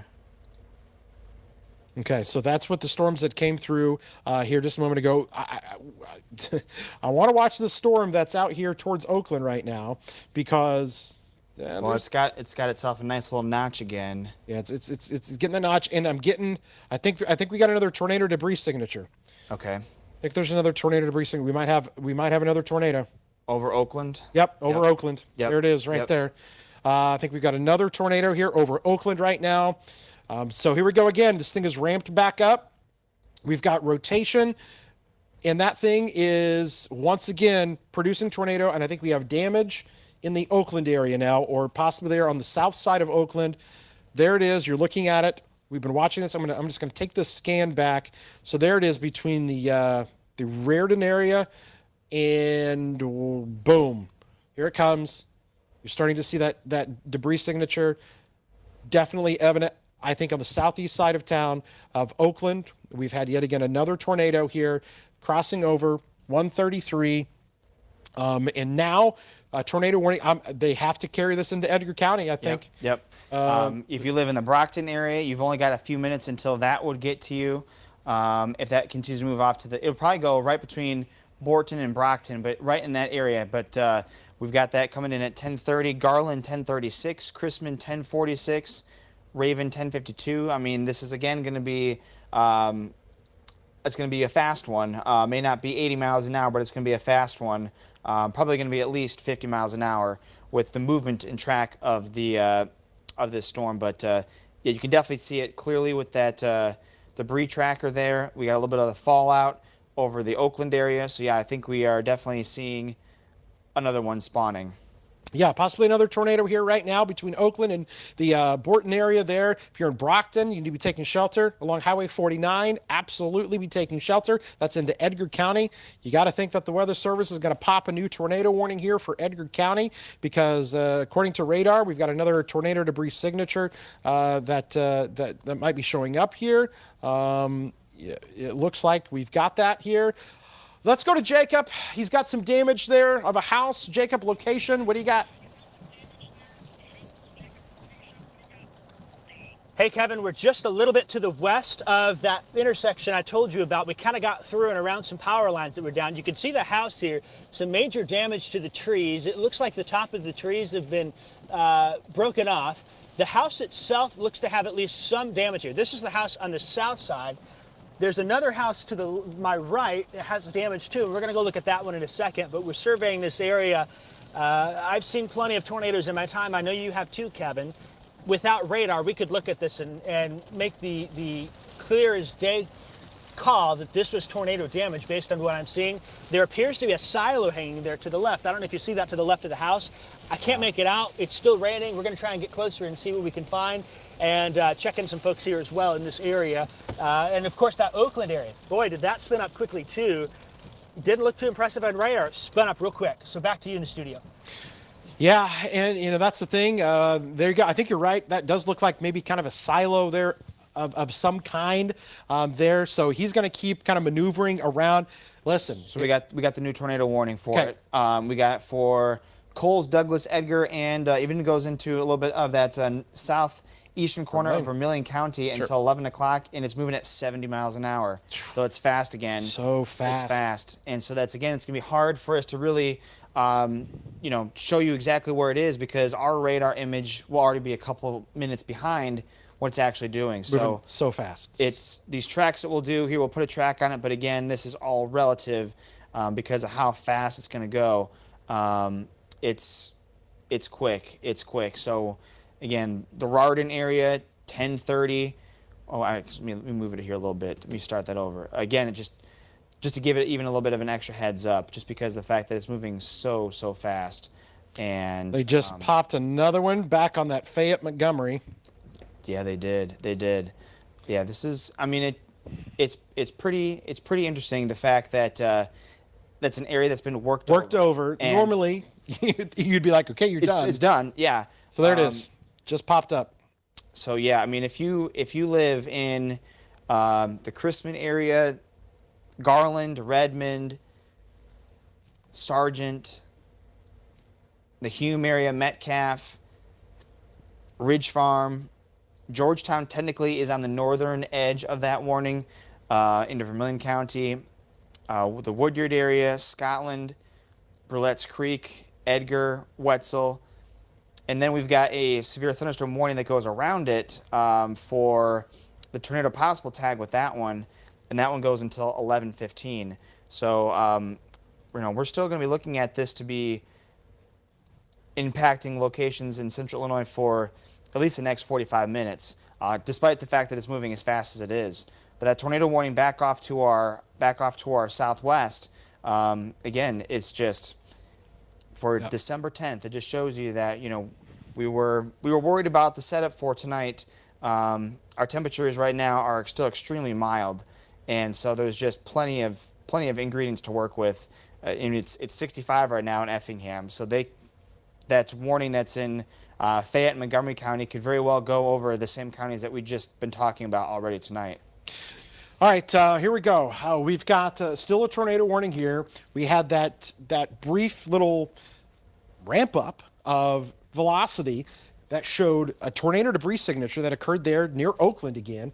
That's now off here toward between the Brockton and Redmond area now, where we've still got some rotation in there. It's a little tougher to see. We've lost the tornado debris signature. So that would maybe mean that maybe we had a brief little touchdown there. Let's just kind of back it up. Okay, so there it is. Okay, so we're looking, as we mentioned, right here. Now watch that blue area explode. You're going to see it. There it is in that little pixel right there. But then the next one, boom, you're getting more of it and really ramping up there on the southeast side of Oakland, north and east of Oakland as it crossed over Highway 133. And then right there between Brockton and Borton, we're kind of losing it now. So we're not seeing as much of that. So possibly lifted, but do not let your guard down. Hume to Chrisman, because this thing could ramp up once again. We've seen this so many times tonight. We see a tornado, debris signature. We see strong velocity. We see the storm collapse. And then at about 10 minutes later, 15 minutes later, it's ramped back up again, and another tornado is spawned. So Ridge Farm, Chrisman, you guys do not let your guard down here, okay? And there's also the fact, too, Kevin, that, we're getting good looks with our debris tracker because it unfortunately hit a structure or a town. The storm may actually still be putting our tornado down on the ground for a little bit longer than what we may actually know, if in fact, but it may not be hitting anything. And so that's why sometimes we'll get a good view with our debris tracker, other times we may not. And that's just because of the fact that the debris tracker is only useful really if it's hitting something, if a tornado is hitting something. And unfortunately, we've had it hit numerous things over the course of the evening tonight, but still, just because the debris tracker may not look exactly as good as it did before does not mean that there's not a tornado on the ground. We still have this as observed, and we need to be taking this with extra precautions tonight. Okay, Jack, still tracking our storms here. As you can see, we've still got tornado warnings that are in effect. Put a little bit of a loop on this where you can kind of see, the movement of all of this. I know you may be up here in Rossville and Hoopstead and say, hey, it's storming pretty good. Danville, storm's coming in. You don't have any warnings, or actually do you? Let's see here. Oh, yeah, you got still that severe thunderstorm warning. Actually, that just dropped. Or did they just repop that? Yeah, so there's a severe thunderstorm warning up there or is there not? It gets hard when you've got so much overlap. There's so many overlaps here. So, okay, Yeah. so I guess the only two warnings we have, okay, so we've got the two tornado warnings, and then we've got the handful of those severe thunderstorm warnings still. We're getting some more reports of some possible damage there in the Mattoon area. Has Jacob come across anything else there in Gaze? I'm going to check in there with him. Jacob, we're getting some reports of possibly a house in Mattoon that may have got hit. I want you to obviously exhaust all efforts there that you have there in the Gaze area with checking out any debris, but possibly a house in Mattoon there along, I believe it was 900 North and 33rd. Yeah, I think that's what that was. Yeah, so that would be on the northwest side of Mattoon along 121. There on the northwest side, that'd be over there by the Riddle Elementary School, kind of north of that. So let us know what you're seeing over there right now, Jacob. Yeah, we've got the fire department out here in Gaze, and they are going to do a search and rescue. The rain's still coming down. It's going to hamper things here to figure out what kind of damage has happened. It looks like that house I was at earlier, the one where the couch was sitting in the road, it looks like they've left there, but they're still driving through parts of town. I just put that address in my GPS. That's 6 miles away from me. And about 2 or 3 miles to the west of Gaze, we had damage on the road crossing a highway. This may have been a tornado that was on the ground for 10 miles or so as it moved through the area. So we're going to backtrack to the west towards Gaze. I'll head to Mattoon in a little bit, but I want to check some more of the damage. It looked like it may have been a little worse coming into Gaze, and I see a lot of lights over there now. We're kind of navigating through some of these country areas to figure things out. But of course, power out in the area. If the most important thing I think I can say at this time for search and rescue efforts at this point is if you are wanting to looky-loo, there will be another day for that. Let the first responders find the damage and get to the scenes here, and we're helping relay reports to them as well as to the National Weather Service to confirm things here. But just stay home tonight, let them do their job. Tomorrow will come and there will be time to clean up some of these tornado hit areas in the region as we move on forth. So we're gonna keep watching in the Gaze area. I'm gonna backtrack a little bit more towards Windsor. And then if we get more updates from north of Mattoon, again, that's about 6 miles away. So this was a fairly longer track tornado compared to what we've seen through most of this year, and potentially a stronger one given that debris signature. Of course, National Weather Service will have their hands full in this area and off towards Oakland as well based on radar in the coming days. We're going to send it back to you in the studio. I'm meteorologist Jacob Dickey in the Gaze area surveying some of the damage. Back to you, Kevin and Jack. All right, thanks a lot, Jack. Wow, a busy night here, and I just I'm going to click on some of these actual reports here that we got. The tornado, gaze, trees down, power poles bent along Route 16, northeast of Windsor. They said silos blown down, houses damaged between Windsor and Gaze. And then the other report that we actually did receive was another one over there towards the Mattoon area, where, again, I believe that was the semi that was blown over there. We'll click on that one. And that was at the Rural King Distribution Center. That's right. That's right. And so if you want to, what you can do is, those are two areas of damage. Okay. Oh, looks like they just popped up another. Okay, here we go. Hold on. This is a new report that this literally just popped up on our screen. Let's read what it says. A machine shed was destroyed, and numerous power lines were blown down near 800 North and 200 East. That is going to be there on the northwest side of Mattoon there as well. So what I was just getting ready to do, Jack, was if you just kind of draw out a line from Windsor through Gaze to the northwest side where these other reports, there's your track right there. Yeah. Probably of the tornado. So what are we what are we looking at here distance wise? If we did that, let's do it with this one right here. Okay, you're looking at, like you said, maybe 10 or 11 miles.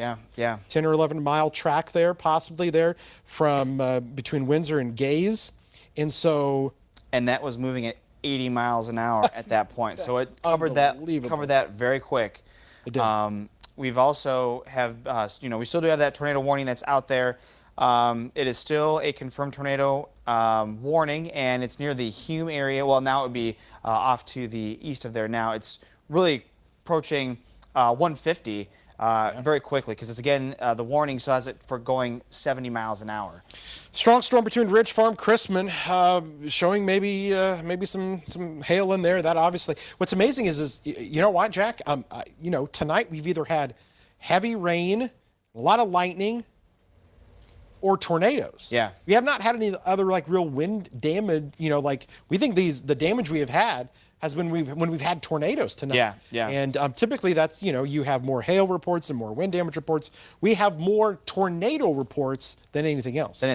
And, we were kind of worried about that in the days leading up to this event, just because of the way the atmosphere is coming together. There was definitely tons of shear that we could be working with. And, we'll talk about it here in just a moment, but we still do have that tornado warning and severe thunderstorm warning for portions of Fayette and Montgomery counties. And with that, we still are, again, talking about an area that has been worked over, but it's obviously not been worked over enough to not support more strong storms, because we're still going to be dealing with that here. Still, that's why we've got that. That one goes until 11:15. With severe thunderstorm warnings kind of surrounding that until 11:15 too. All right, so northwest side of Mattoon, Jacob's going to head there, and we're getting reports now that that house is severely damaged with people trapped inside. Or at one point, we're trapped inside, rescue ongoing. We just got that report in. This was from earlier, 3 miles northwest of Mattoon. Emergency manager reported tornado, house severely damaged with people trapped inside. We're just going to kind of come back over here. That's going to be this other report. So we've got this. So these are the two reports here that we've got. And I'm going to click on this other one here because I think that's the new one that just came in. And it did, like we were saying, it was going to pass mainly just to the northwest of Mattoon. So that's going to be on that side of town. So again, according to the where that icon is, it's somewhere along 1000 County Road 1000 North and 400 East, or 33rd Street. We talked about that 33rd Street there going north, which turns into 400 East on the northwest side of Mattoon.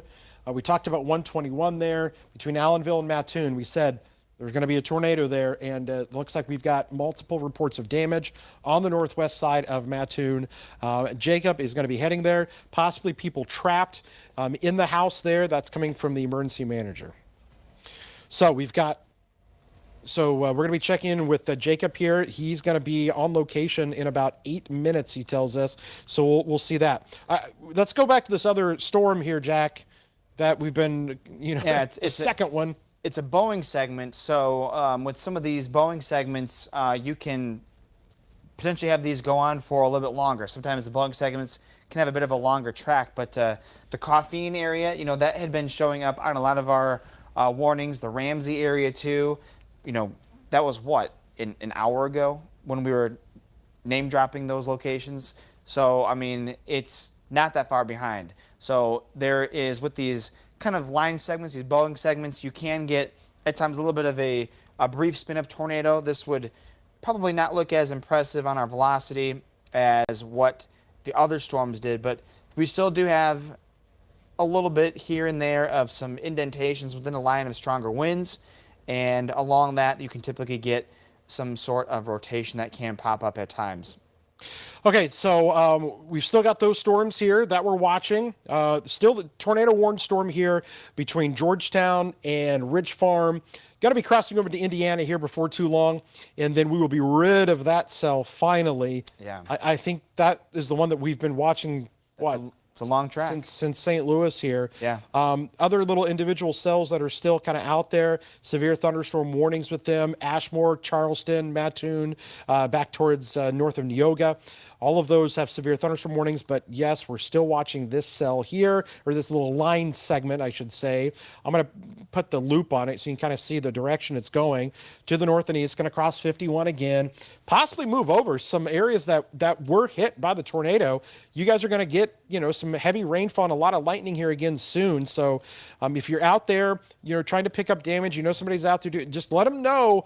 Listen, we don't want, to turn this into an even worse situation, somebody getting struck by lightning because they're outside and not realizing that there's another line that's going to come through.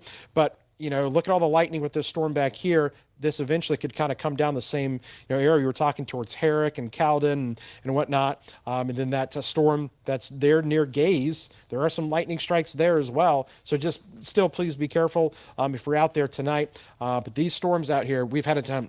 So I'm reading some of the comments here. Somebody said that they're in Mattoon. The people that were in the house, they got them out. Oh, that's good. They got the people out of the house, so that's definitely some good news here. Let me kind of back this up and kind of reset everything here. And what's just interesting to note is that normally when we have these lines of storms are usually along a cold front. That is not the case right now. The cold front is still way off to our west, and so that's why even spots that are still worked over with some what we normally would call rain cool there, they've not cooled down at all.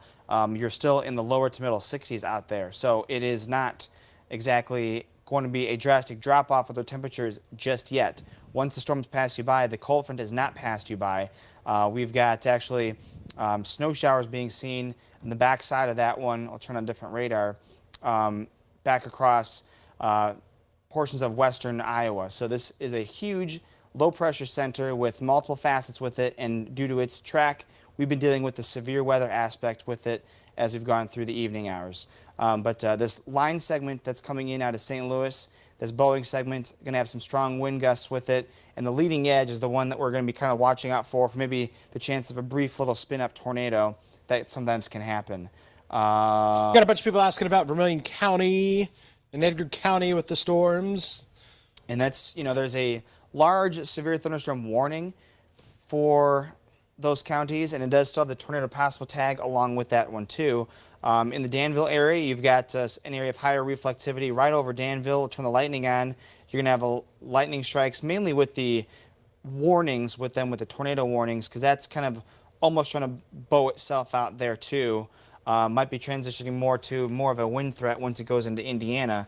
But again, that's going to be still kind of keeping an eye out with those little cells that are at Paris, then back to the Kansas area, and then still over the Charleston-Mattoon area.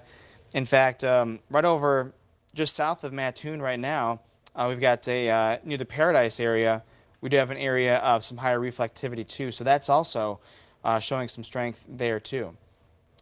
Turning on our velocity in terms of our rotation, we're kind of losing it a bit more, which is good.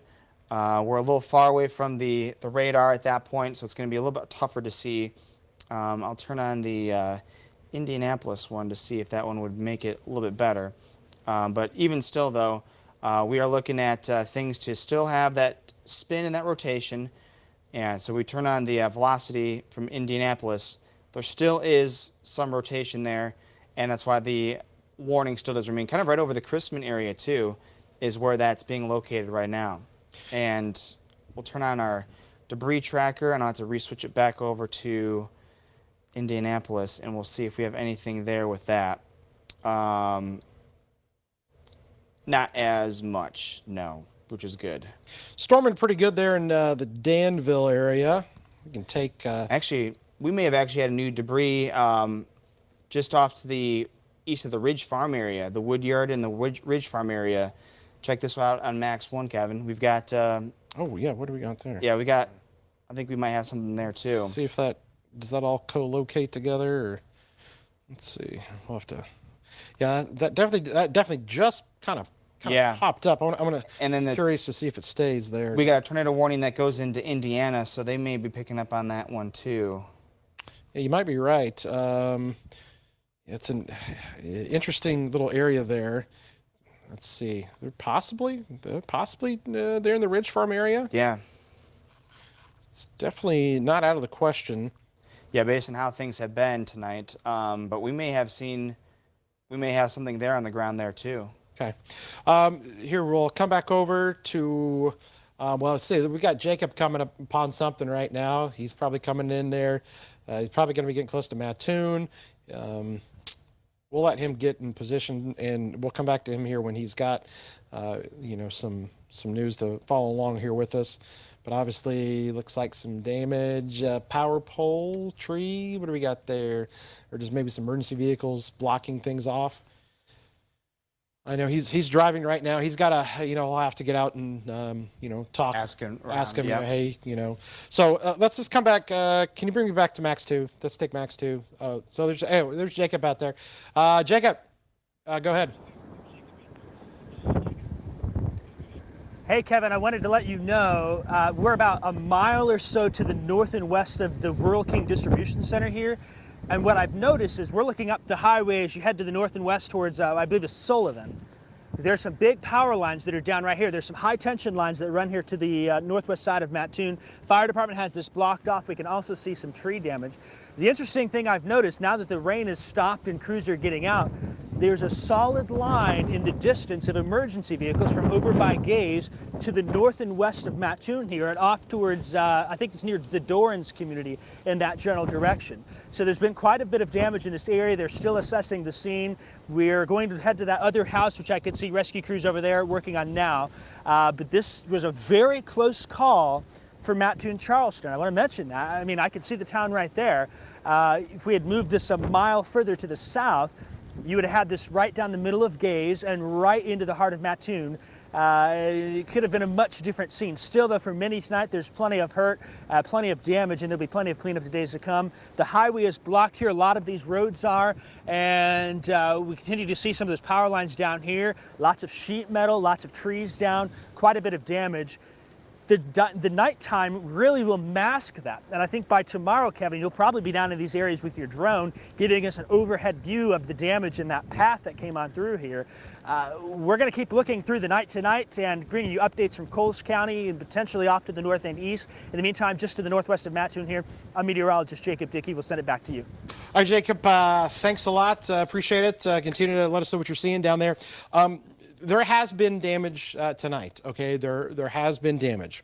We've not heard of any injuries here locally, right here locally in our area.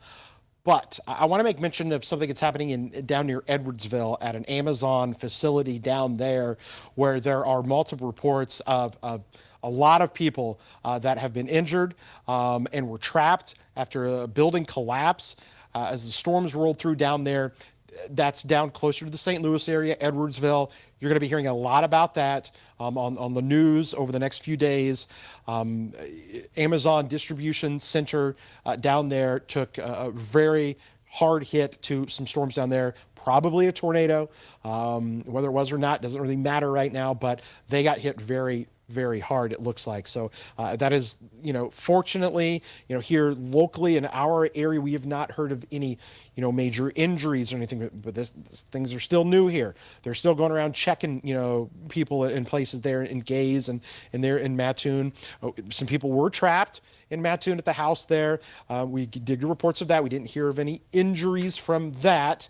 And hopefully that is the case and nothing else comes out here. But I want to go back to this storm here that we were looking at that was in Ridge Farm. And Jack pointed it out there, and he was absolutely right. There was a correlation, the TDS dropout that occurred. Yeah. You can see there's nothing there, and it was there for more than one scan. So there it was, there it was again, and then we kind of lost it, but it was there for a couple of scans, and then it went into Indiana. So there was maybe a little bit of rotation in there. Could have been a weak little spin-up tornado that hit there in the Ridge Farm area. If anybody's got any reports of that, you can let us know. Let's see here. Things calming down a little bit. Yeah, we still have some warnings out there, and we still have that Boeing segment that is now going into western Shelby County. It's in southeastern Christian County, and there still is a tornado warning for northern Fayette County, the Ramsey area, for spots that we just were talking about like an hour and a half ago. And these, with the Boeing segments, you're going to have some stronger winds. So this one might actually be kind of more of our first indication of some stronger straight line winds over a wider area. That severe thunderstorm warning with that one does go until 11:15 for 70-mile-per-hour winds. It also still, though, does have the tornado possible threat and also a considerable damage threat with that one, too, as a tag. And that one is the one that is for Fayette and Montgomery counties, heading through the Ramsey area, getting towards the Vandalia area right now, crossing over Highway 51 a little bit ago, and we'll be looking at the Carson area right now. All right, very good. So we're going to track that. We've been tracking the damage. We had the report earlier of a semi that was blown over there north and west of Mattoon, and I believe that is where Jacob Dickey, what he's coming upon right now, is that blown over semi. Jacob, what do you got? Yeah, we're here now just a little bit to the east of the Rural King Distribution Center in town. There's a curve here. It looked like the semi was moving eastward into town, and what happened was then it got blown over this way. That would have been those rear flank downdraft winds wrapping in here. We saw some other minor damage. About 1.5 miles to the north is where that house was destroyed. Right now, the semi is blocking my way there, so I have to find another way, and I can't go back to the north and west here. I may have to zip into Mattoon a little bit more to get up there.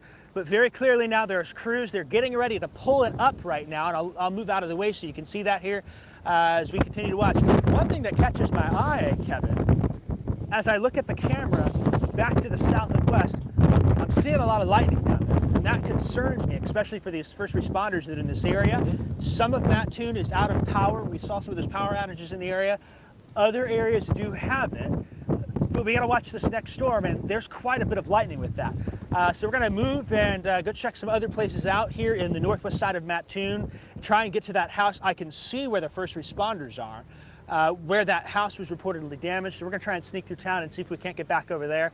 Other things to mention is, while yes, the damage here, this is just one spot. There's other places, that Amazon facility, down towards the south and west in parts of Fayette County, as well as here, potentially over towards Oakland, Ridge Farm. It's going to take a couple of days to go through all of the damage, but more than likely, you're right.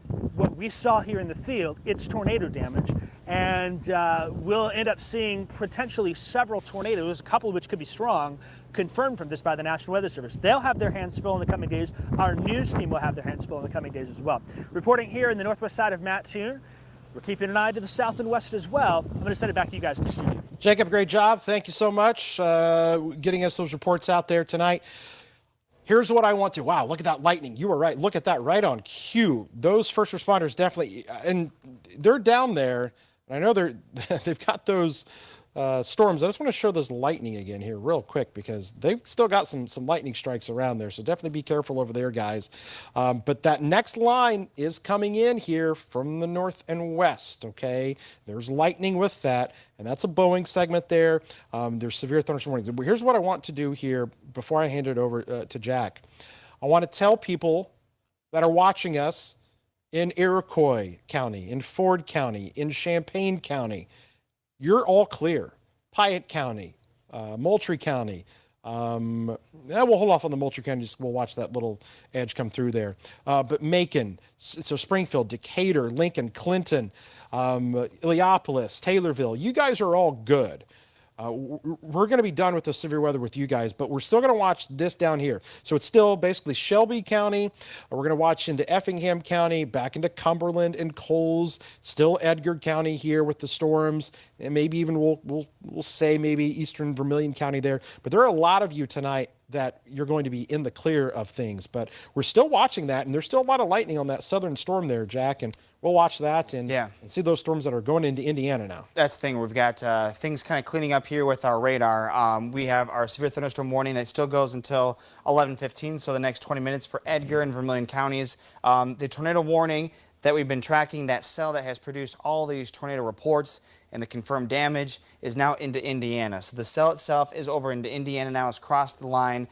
We still do have a tornado possible tag with our severe thunderstorm warning that remains, again, for Edgar and Vermilion counties, just because some of these little cells still have the possibility to produce some spin with them and could drop a very brief little spin-up tornado. But the cell that has what we're going to probably call a long track supercell thunderstorm that produced all these tornado reports, that has now moved off into Indiana now. So that's still continue to move off to the northeast. But, it wasn't that long ago when it was coming out of St. Louis. So we had been really talking about the overall strength in the atmosphere for some of these storms to develop and move very fast. The atmosphere definitely did support some very fast-moving storms tonight, as exhibited by the fact that we had some tornado warnings that were for 80-mile-per-hour movement on the ground, and that would just mean that the winds themselves will be even stronger. Kevin, back to you.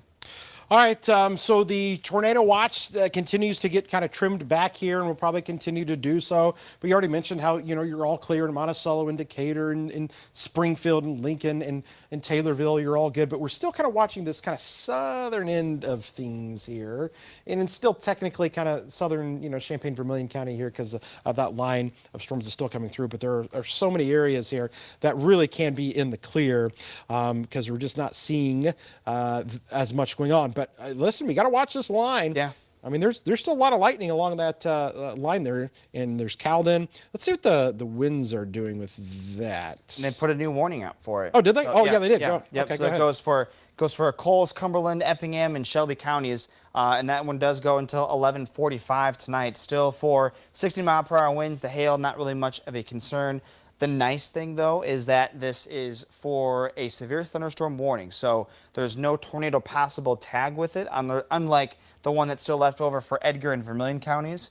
So that's some good news there. There is still the tornado warning with it, with that Boeing segment, but if they were concerned a bit more, they would have put the tornado warning or the tornado possible tag with that within the severe thunderstorm warning, and they have not done that. So that's some good news there.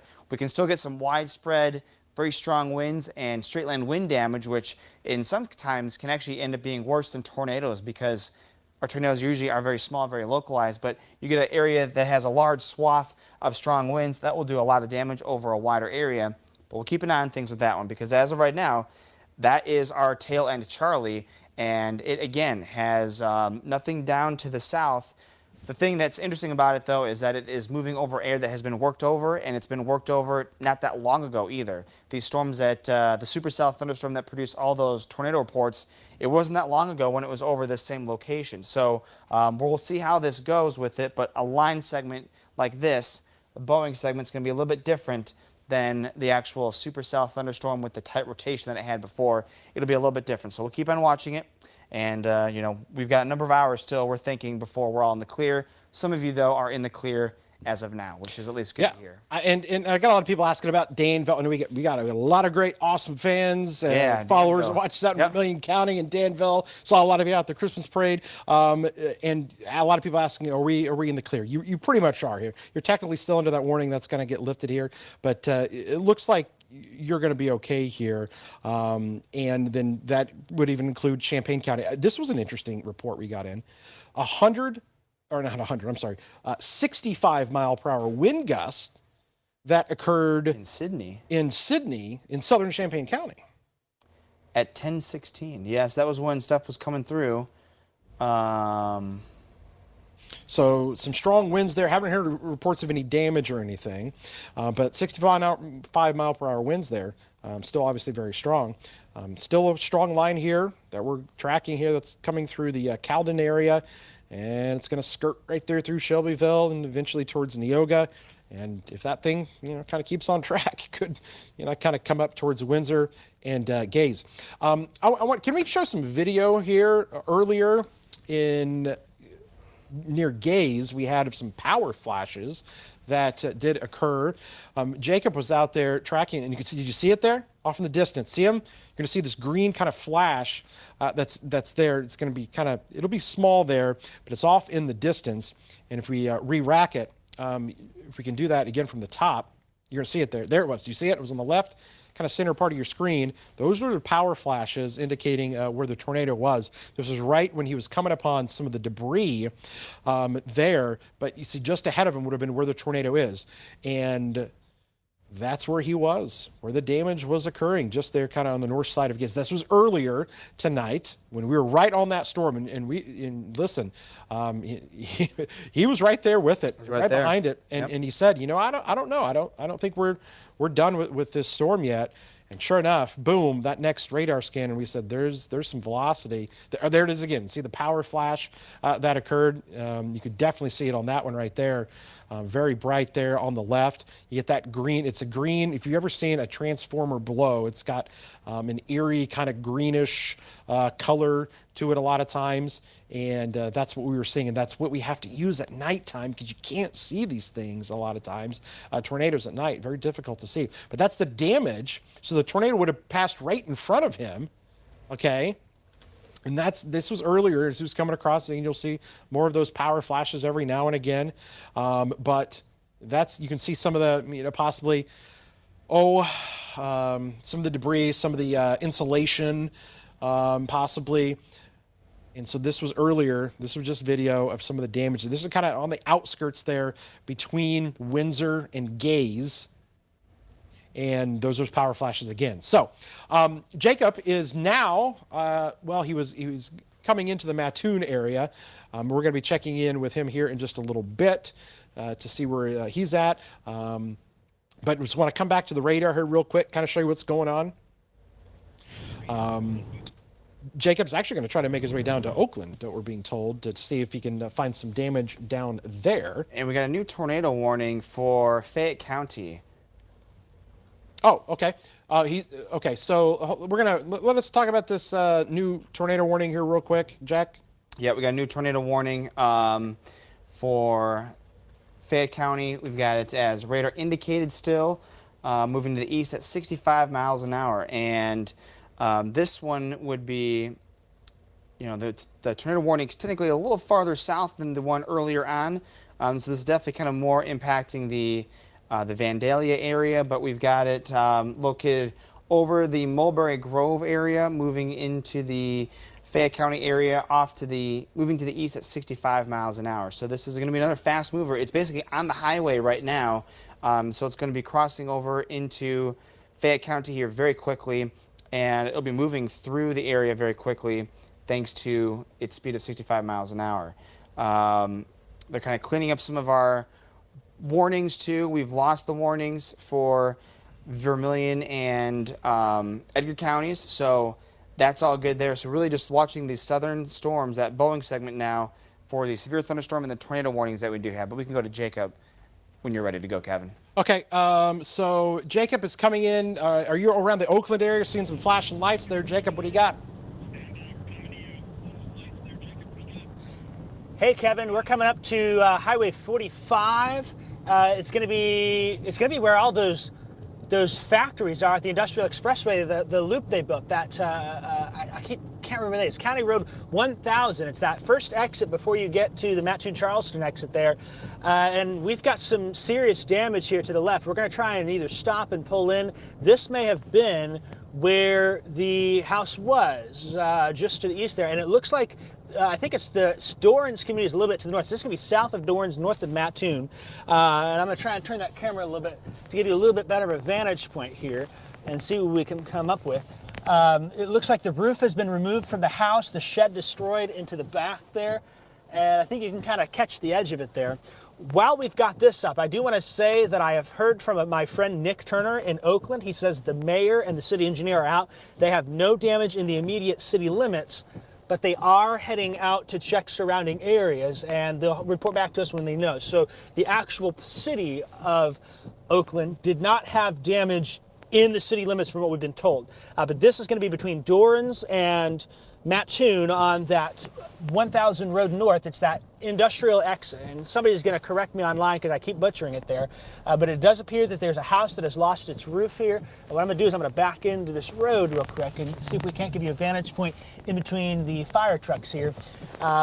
Definitely not a great night for someone that's here, and there you go. There's the shot right there. As you can see, that house has lost its roof about this is going to be about a quarter mile to the west of a quarter mile to the west of all of those factories on County Road 1000. That's where US 45 meets. And it looks like there's going to be some damage to some of those industrial buildings to the north there on that little parkway. So we're going to head back that way to the south of Dorrance and check here in a little bit. We're also going to reach out to officials here, see if there were any injuries. I bet this may have been where the homeowner could have been trapped, but we know there's other homes like this in the area too. So we're here, and we're going to get some information for you. I'll check back in. I know we've got that new tornado warning as well. At some point, Jacob, I can listen to you. You've got a new. If you all want me to drop to the south and watch that. Yeah, you've got a new severe thunderstorm warning there with that go line. for it. If you want me to drop south in that new. Okay. Yeah. All right, I see that there on radar, so I'll let the folks know here too, just so they're aware, and we'll maybe get a little closer. I can see some of that lightning to the west of me, and it's getting closer.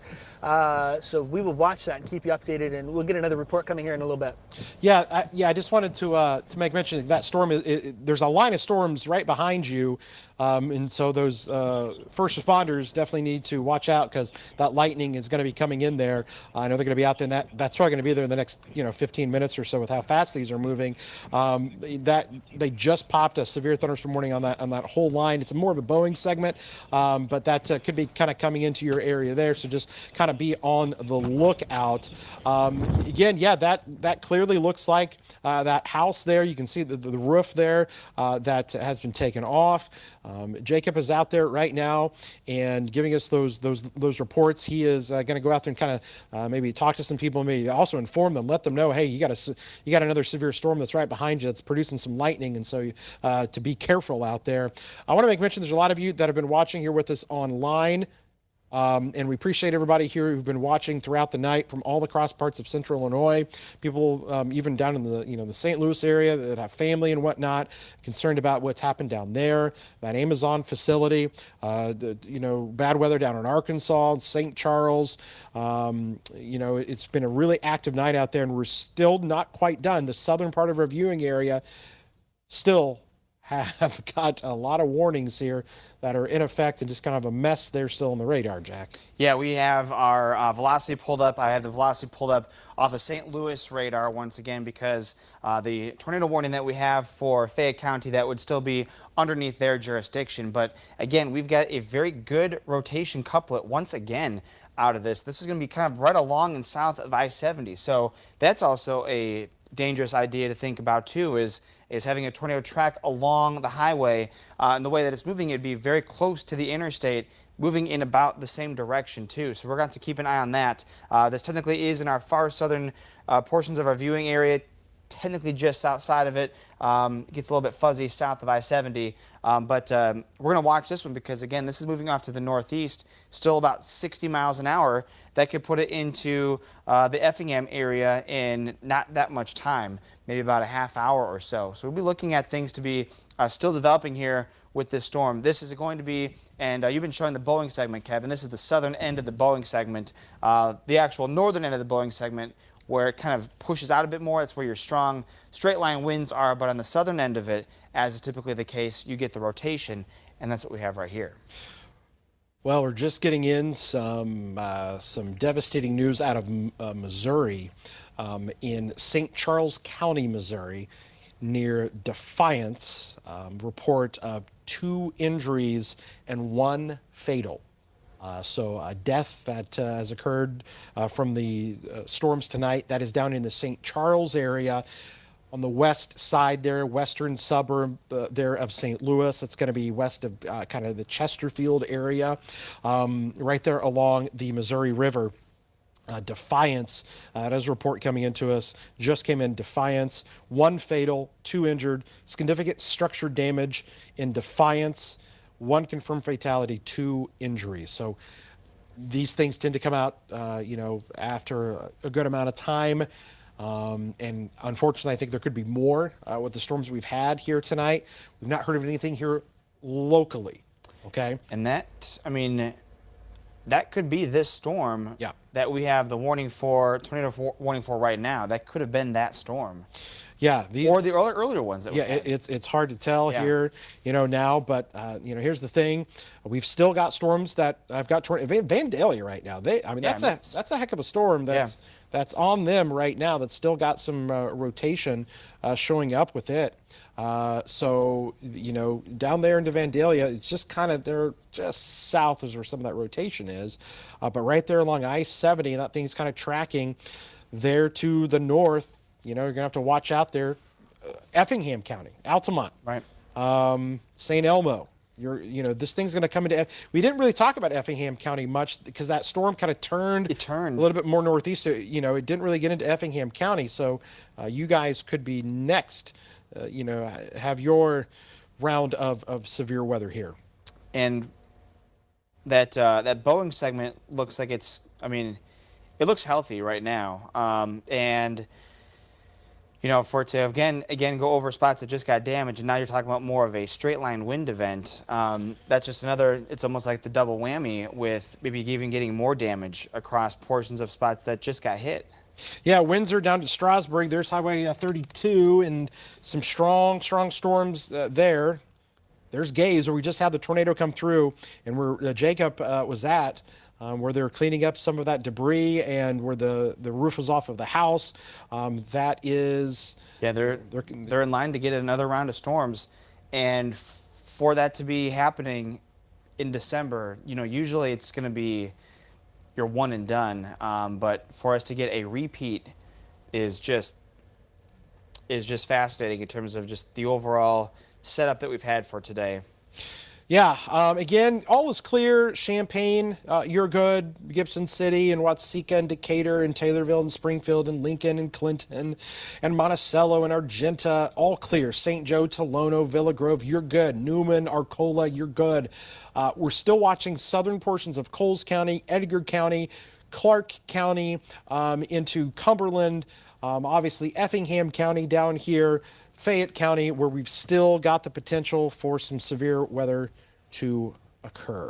And, there still may be, we're looking on the radar, there are some little spotty rain showers off behind it, but that's not going to do anything. It might just even have a rumble of thunder at the most. So really, those spots that Kevin just called out, we should be done with our storms for the night. Yeah, this is what's left of the tornado watch, and they're probably going to trim. They're going to be able to trim off a few more of those soon. That one little, that one little band there, that Boeing segment is why you're holding on to Moultrie and Shelby and Coles and Cumberland, Edgar, Clark, and they have to hold on to Champaign and Vermilion because those counties are so big, and it's more of the southern portion of those counties just as a precaution. But you can see all the counties there. If your county was not highlighted there, you're definitely in the clear. But they're just still kind of holding on to. They can probably drop Champaign and Vermilion, to be honest. Yeah. And what is, I think, very, very good note, though, which just shows you that, we're getting better and better and better every single year at forecasting these, is that mesoscale discussion that you showed, Kevin, a number of hours ago, where it showed the area of higher concern for some of the stronger, longer-lived tornadoes with a better chance of tornadoes is in the areas that we've been naming off, like Gaze and Mattoon, places like that. It was right there. It was on the money. It was on the money. Moultrie, Coles County there. You know, it had it circled. You got to give props to the Storm Prediction Center for sure. They you know, came out with that thing, and about 45 minutes later, here we were talking about you know, these tornadoes that were just all over the place there and popping up quickly on radar there as well. Yeah. So there's our line. It's going to be coming in to Gaze right now, and then to Mattoon again. We can essentially put together the pieces in terms of where we probably had, you know, a tornado track go, because it started back here past, I mean, it literally hugged right along Highway 16 north of Gaze and then went up here towards Mattoon. So we think this is probably going to be your tornado track. This red line here is most likely, you know, give or take, you know, half a mile in this direction or that direction, but that's where it was before it eventually kind of lifted. I don't know if it made it all the way across the 45 there. We haven't had any further reports downstream, but you can kind of just connect the dots. That's going to be your track of a tornado there. Just based off of the very little bit of damage that we've seen, we're not talking about houses wiped off their foundation. We're not, you know, talking about anything like that. So you're looking more along the lines of maybe an EF1 tornado with some of this. You know, we've got a roof off of a house, you know, maybe some grain bins that could have been damaged and whatnot.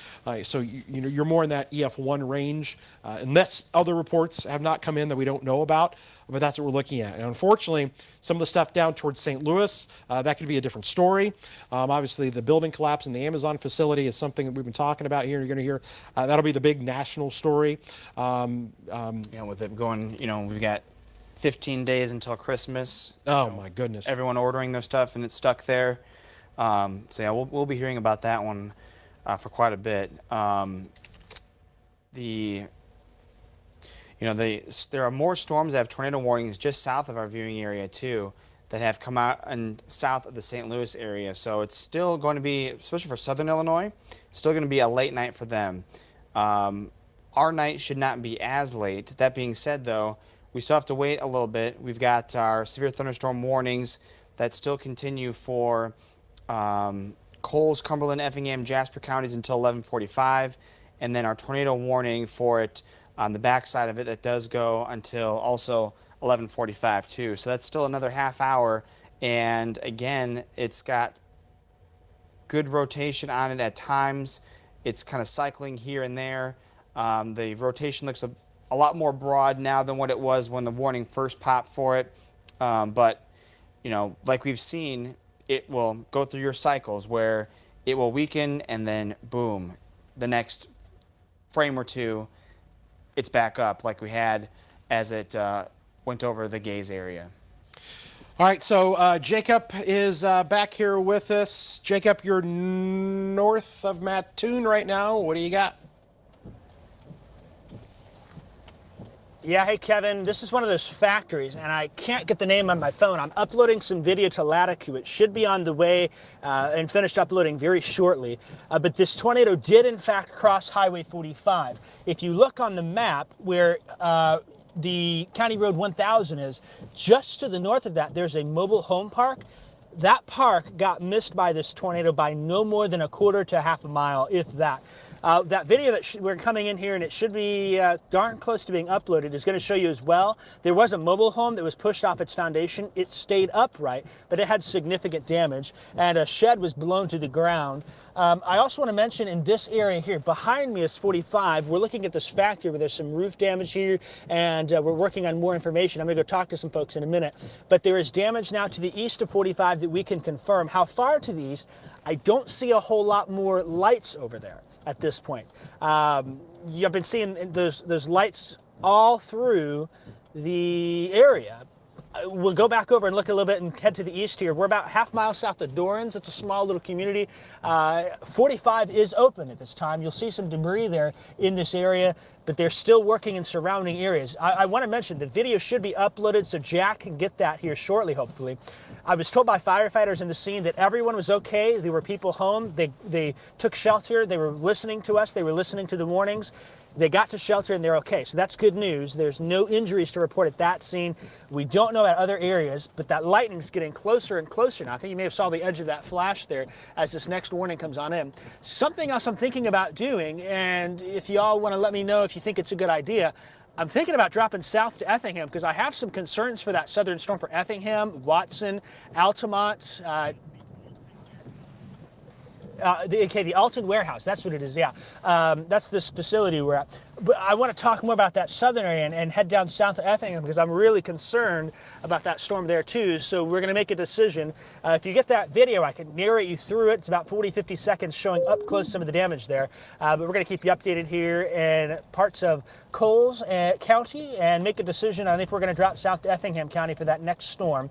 Reporting here near Dorrance, north of Mattoon on 45, I'm meteorologist Jacob Dickey. We're going to send it back to you in the studio. All right, thanks a lot, Jacob. Appreciate the report. The Alton warehousing is where you're located there. They're on Alton Way there. That, like you said, that's right there on 45, just north of town, just north of town there on 45. Like you said, looks like, some damage there, but how far north? Light may have to tell the story tomorrow before we hear any more about that.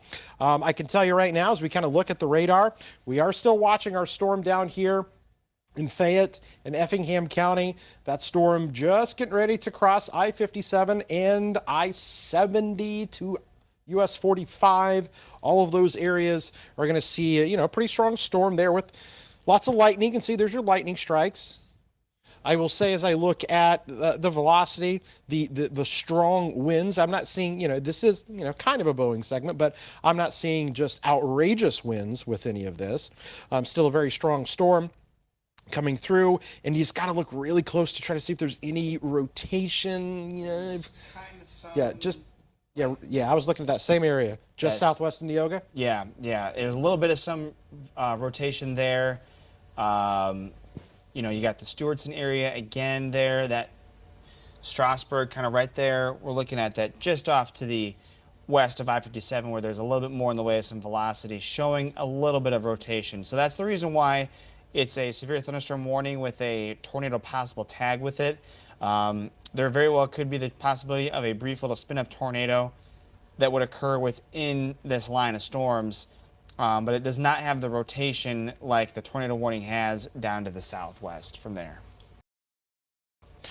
Okay, very good. Hopefully here in just a little bit, we're going to be able to pull up Jacob's video here that he had sent in to us. So hopefully we'll be able to pull that up here in just a little bit, and he can talk to us about kind of what he is seeing out there. But the biggest obviously is going to be for the line segment that is down there between Effingham and Neoga. And we're going to be watching that. Jacob, what do you got down there? Hey, Kevin, I'm at that facility. I just talked to some firefighters. First off, I'm going to turn this a little bit and see if you can see. The side of the building has been blown off of this facility, and we're going to point some things out to you. I'm having a little bit of trouble hearing, so we'll do the best we can.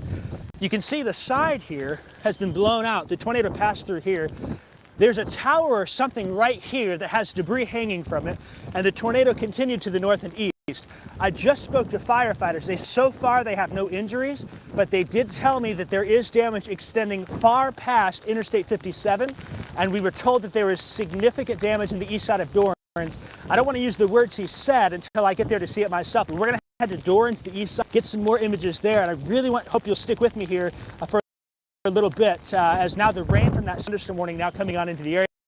But this was taken hit, Dorrance is taken hit, east of 57.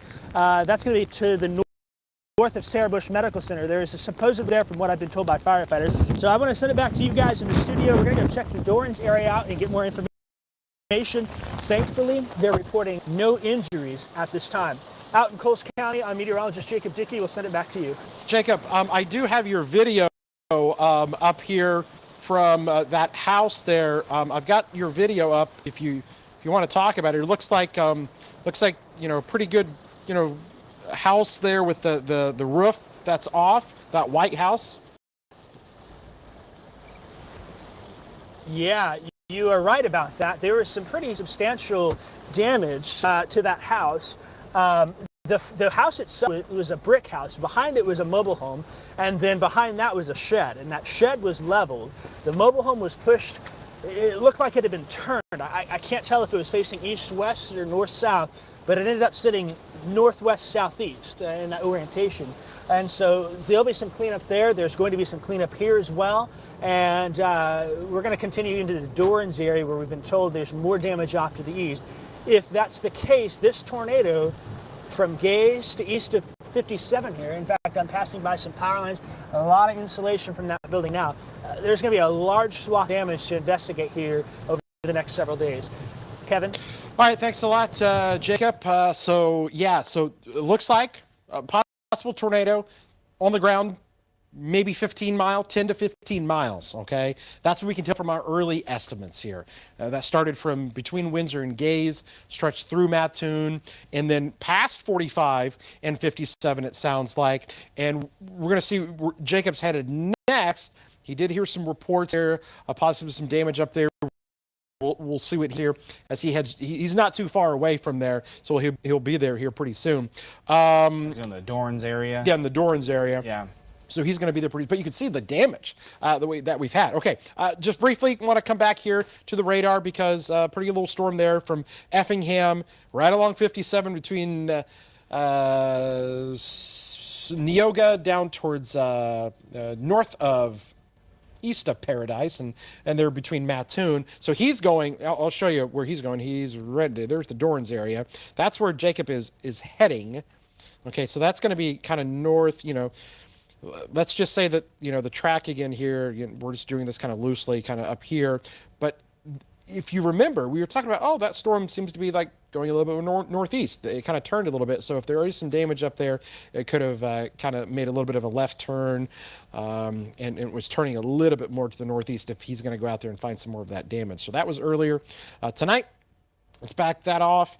We'll bring this back. There's still a severe thunderstorm. That severe thunderstorm warning, that whole thing does still have that tornado possible tag. Yeah, I'm not seeing as much in the way of little nooks here and there in terms of what we typically see where you get your little notches that could produce a brief little spin up. There's not as much of it there. There are still some areas of some rotation that still do show up here and there. But we're also kind of far away at this point from the radar. We'll say, though, that there is still an area of rotation that we can see that is moving through Fayette County with our velocity, and so there's likely still the potential for a tornado to drop and touch down in Fayette County, and it's going to be, again, right along and probably just south of I-70. So we're also still looking at a dangerous situation there in terms of that. But the rotation has become, it's still there, it's just not as sharp and as tight as it used to be.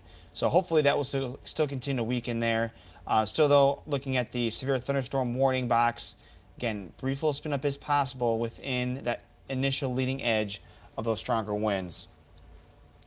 Severe thunderstorm warning continues. Effingham County, Cumberland County, and into southern portions of Coles County. You can obviously see the strongest part of that right there along 57. A rough drive right now on 57. Lots of heavy rainfall. Tons of lightning there showing up with this. And all of that is moving off here to the north. Let's check the movement on what do we got here on that? Is that thing still? These are still moving off to the east here at around, let's check this out here. Movement of these at about 60 or 70. Are they really? Okay. Yeah, so this is still. Here's the thing: we're going to put this thing into Indiana by midnight. Yeah. Probably at that pace. You'll notice there says West Terre Haute 1:09 a.m. Well, of course they're an hour ahead. So a little after midnight, this thing should be into Indiana, which is good news. And then most likely once that area there can clear, we've still got to watch kind of this southern guy. But even that, 12:30, 1 o'clock, all of this is going to be out of here, and we're going to be completely done with the severe weather. There's so many of you. There's, what, 75% of you that are all in the clear here tonight already. Right.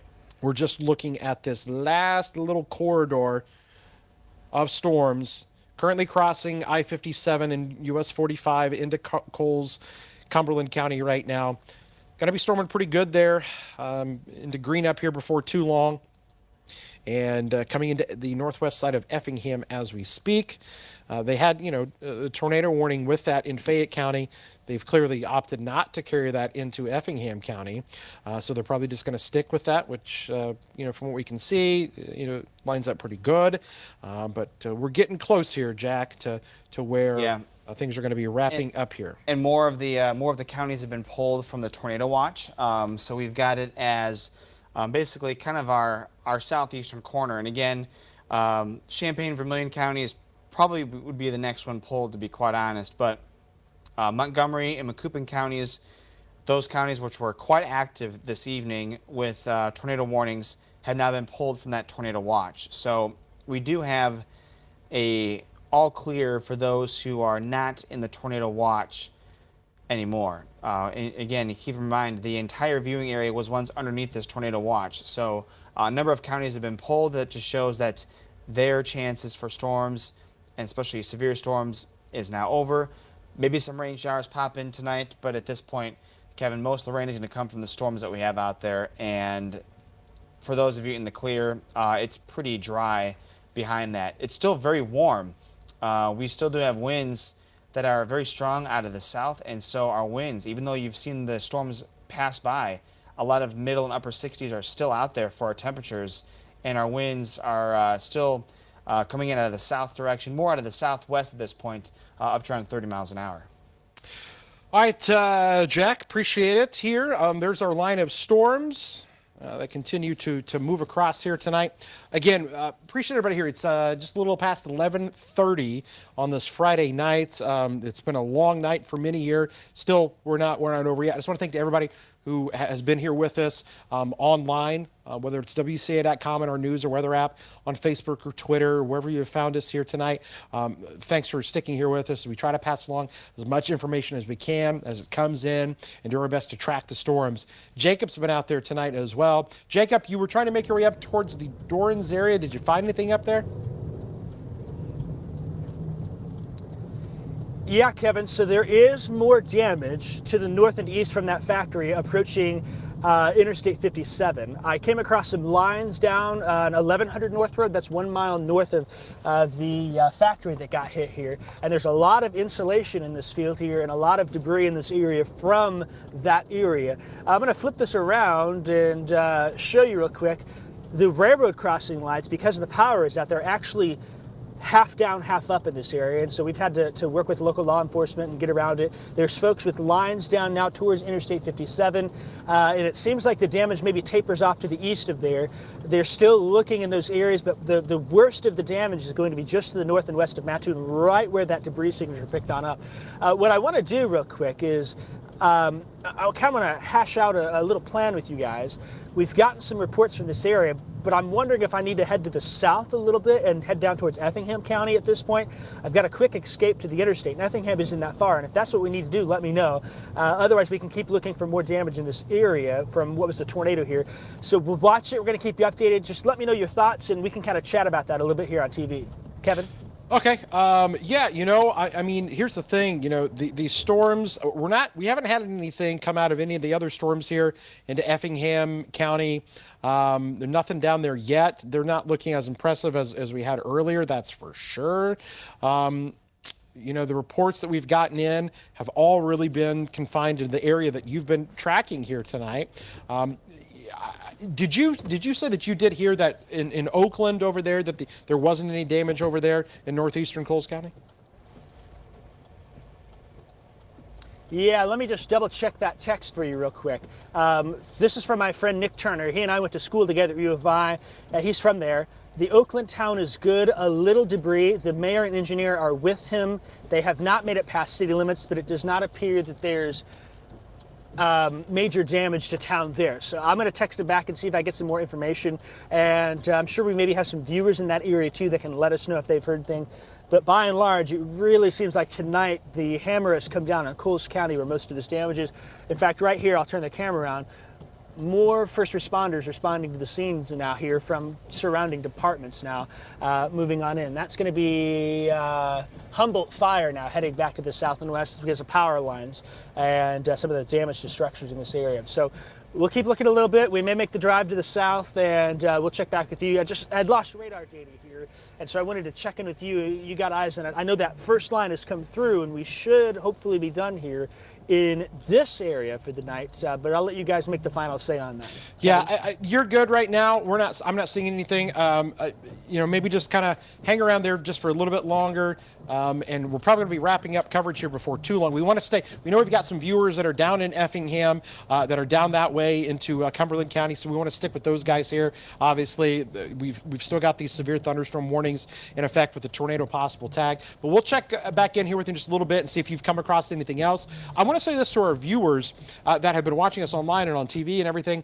Your reports, listen, I'll be the first to admit, we don't always know everything. We rely a lot upon what you guys hear. Your eyes and ears in your own backyards, and your reports are very valuable to us as well to let us know what's going on, what the situation is. And if you have those reports, I encourage you to drop a line, if you can, to our email, news@wca.com, on our Facebook page, on Twitter. We're live streaming right now on the chat. I've actually got the chat pulled up here to my right. Every once in a while, being able to look down at some of your messages and whatnot. And so your guys' reports are definitely very helpful. So if you have damage, if you've heard of other damage besides the areas we've been, like Mattoon and the Gaze area, or other things that have happened, let us know. So we can also pass those along to the National Weather Service. The Weather Service wants to know this because they want to be able to go back tomorrow and Monday to go and track down what happened. Where were there tornadoes? Where were there wind damage? Where was all of that? So if you have those reports, they're very valuable, not just to us, but the Weather Service, so they can go out and do damage surveys. So they can go out and rate, hey, was this an EF0? Was it an EF1 tornado? So I just want to encourage you guys, we love your reports. Help us out here. Let us know what you see or if you've heard something. We really appreciate it. Jacob, is that from earlier, his shot on the left, or is that live right now? Oh, okay, that's live right now. Okay, so I was seeing some of that the debris. It looks like the insulation there again. Yeah, hey, I'm gonna turn around so we can see it again. Oh, okay. Yeah. Okay. So he's turning around here right now. I was gonna say I could have sworn I saw that debris, but he had similar video. It seemed like earlier. Where's that debris that you're seeing there, Jacob? Hey, yeah, this is going to be by the Alton Delivery Services building here, and if I turn the camera to the left, that's the factory that got hit. And when we pass it to the north, just full of insulation. Starting to see debris at this point. It may have been about a quarter mile, if not a little wider than that at this point. You can see some of those power lines that are down here to my right from that. And lots of little sheet metal in the trees.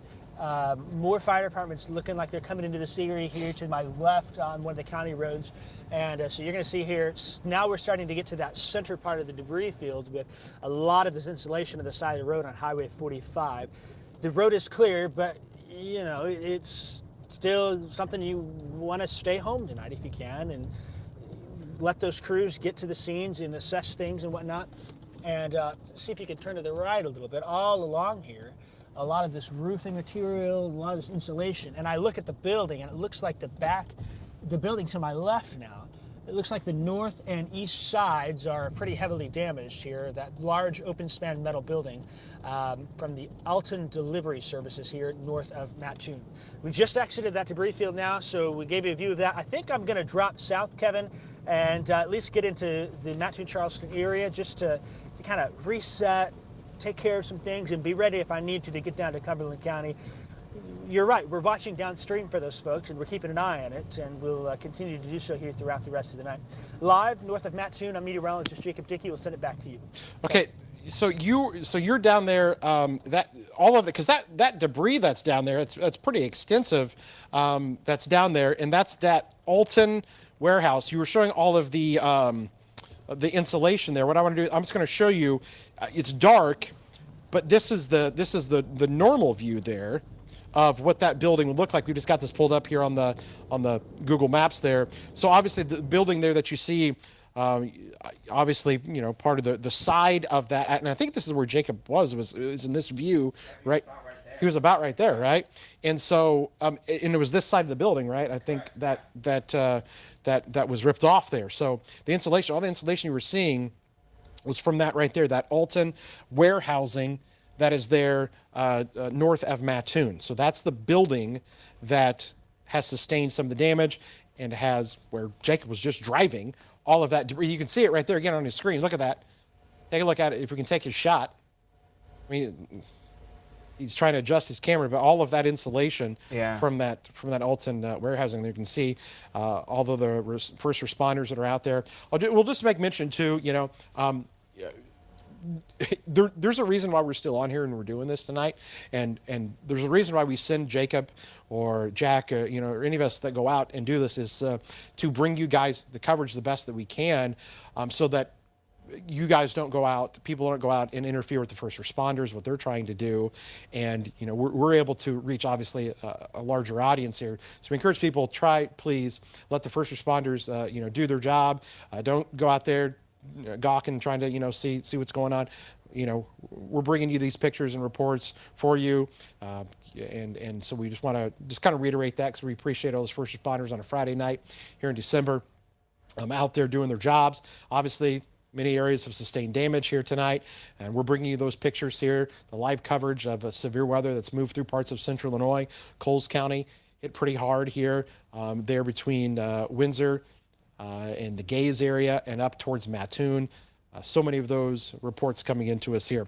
All right. And we might have a new tornado warning that might come here pretty soon in Effingham County. We've got very good velocity showing up here. Well, they just popped a new severe thunderstorm warning for it. That one is tornado possible tag with it still too. There is some, yeah, you're right. I mean, it's there, right there. And it's basically right there on I-70, US 40, kind of right there by the Dexter and Funkhauser areas, which is just going to be off to the west-southwest of Effingham. As you head on over, make the drive to St. Louis. But that storm definitely has got that rotation. You're exactly right, Jack. It's right there on the west side too. So let's hope this thing doesn't ramp up, because if it does, it's going to go right over town. It's going to go right over town. If you're watching us in Effingham right now, listen, just as a precaution, why not? Yep, it's treated as a tornado. It is. It's treated as it, because you've got the severe thunderstorm warning, tornado possible tag. Jack pointed that out. He's right on the money with it, with the rotation that is showing up. And you can see it. I'm just going to switch it over. There it is. Yeah. See the reds and the greens right there. There's your tornado possible over Funkhauser and coming into Effingham. And we've got, you know, these warnings now. These warnings go until, you know, 12:45 in the morning. So, but these are going to be moving very fast once again. Let me click on that one to get the speed, because it's again going to be very, very quick. 65 miles an hour, and it's got radar estimated or radar indicated winds of 60 miles an hour. So it's almost moving faster than its winds are. But with that rotation on there, we just got to be careful, because we can sometimes get these spin ups that occur with these storms, and that velocity couplet on there looks to be like there could be something there at some point. All right, very good. Yeah, Jack, we're keeping an eye on it. Here's the thing. We've got viewers. We know we've got a lot of viewers that are down in the Effingham area, you know, that are down there. And, you know, a lot of times kind of wondering, you know, hey, are you guys going to stick with us? We're going to stick with you here tonight. We got you covered down in Effingham County, down here into Clark and Cumberland County. As these storms continue to move through, we're not going to be done until the threat has completely passed all of our viewers here that watch us. But yeah, the Effingham area, literally here in the next few minutes, we're going to know if this thing has done anything. Let's see here. Getting an ASOS report, basically a weather station report. Okay, that's out of Paris. Of probably over 60-mile-an-hour winds. So that would have been that had to have been obviously earlier, right? Or no, that could be right now. Yeah, that could be right now, I guess. Yeah, there's a little segment that's right over there. So we've got Jacob, he's down there. He's down there in Coles County. He may try to make his way down into Cumberland County, maybe towards Toledo, between Toledo, Effingham, somewhere down there. Going to kind of get in position to see if this storm does anything else. But definitely still a storm to watch for us here tonight as we kind of just monitor things closely. With that tornado still possible out there tonight. Let's see. Some of these reports are starting to come in. We've got some power lines down Beecher City. That's going to be over here. Beecher City up here. Power lines down as that storm came through. So that report just coming into us here. So we've got some strong winds up in Edgar County. We've got some strong winds that have taken down some power lines in Beecher City. And I would not be surprised if in Effingham right now we might have a little something going on. Still, some of that rotation is being evident on radar here tonight. Let's go ahead and kind of show that to you here again. There it is. Got some of those reds and greens right next to one another. It's not as strong as what we had earlier, but that's still a very strong storm. There's still broad rotation on it, and the thing is literally passing right over the Effingham area here as we speak. So we need to be monitoring that, which we are. If you're out there tonight, that storm is literally about to come right over the top of you. I don't like kind of seeing the little bit of a he's trying to curve a little bit there, turn to that little kidney bean kind of down here. Little notch trying to show up. We'll have to just keep monitoring that. Hopefully this can get past. But here's the thing. After Effingham, you've got Teutopolis. After Teutopolis, you've got Montrose right there. All those areas there that along, what is that, 40 and 50 or 70, I should say. And then those go into Cumberland and Jasper County as well. So we're watching all of those areas still just to show you. Villa Grove, Camargo, Tuscola, Arcola, Humboldt, you're all in the clear. I'll even give a clear to the Charleston, Mattoon area as far as the severe weather goes. Lerna, Windsor, Strasburg. Now, we're still watching these storms down here near Beecher City where they had that wind damage earlier, power lines down. I'd still hold on, obviously, here anywhere east of Effingham into southern Cumberland County. You are not clear yet. Jasper County not clear. Neither is Clark County. You guys are still going to get some of that. There's Edgar County, southern portions of Edgar County, so Paris, and then you get over there as you cross over Route 1, and right there along 150, you're still going to be dealing with some strong storms between Paris and the Vermilion area.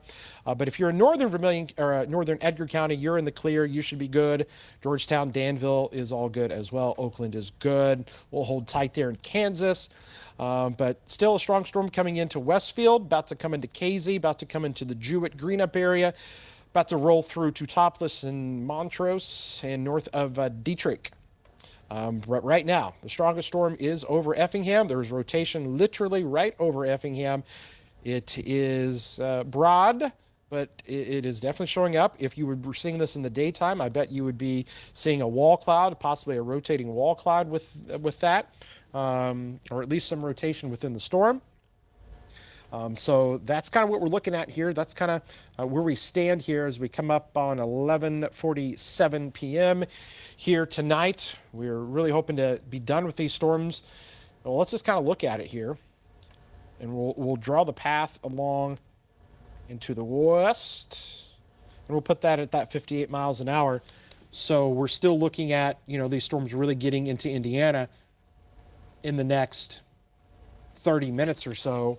Possibly still tracking along here on the south side, to Effingham, Jasper, Crawford counties. But we really think that a lot of this is going to start to clear the area within the next 30 to 45 minutes, get these storms out of here and be done with this. Unfortunately, though, there's going to be cleanup efforts that will be ongoing as we head throughout the course of the day tomorrow, through the weekend. I will say this.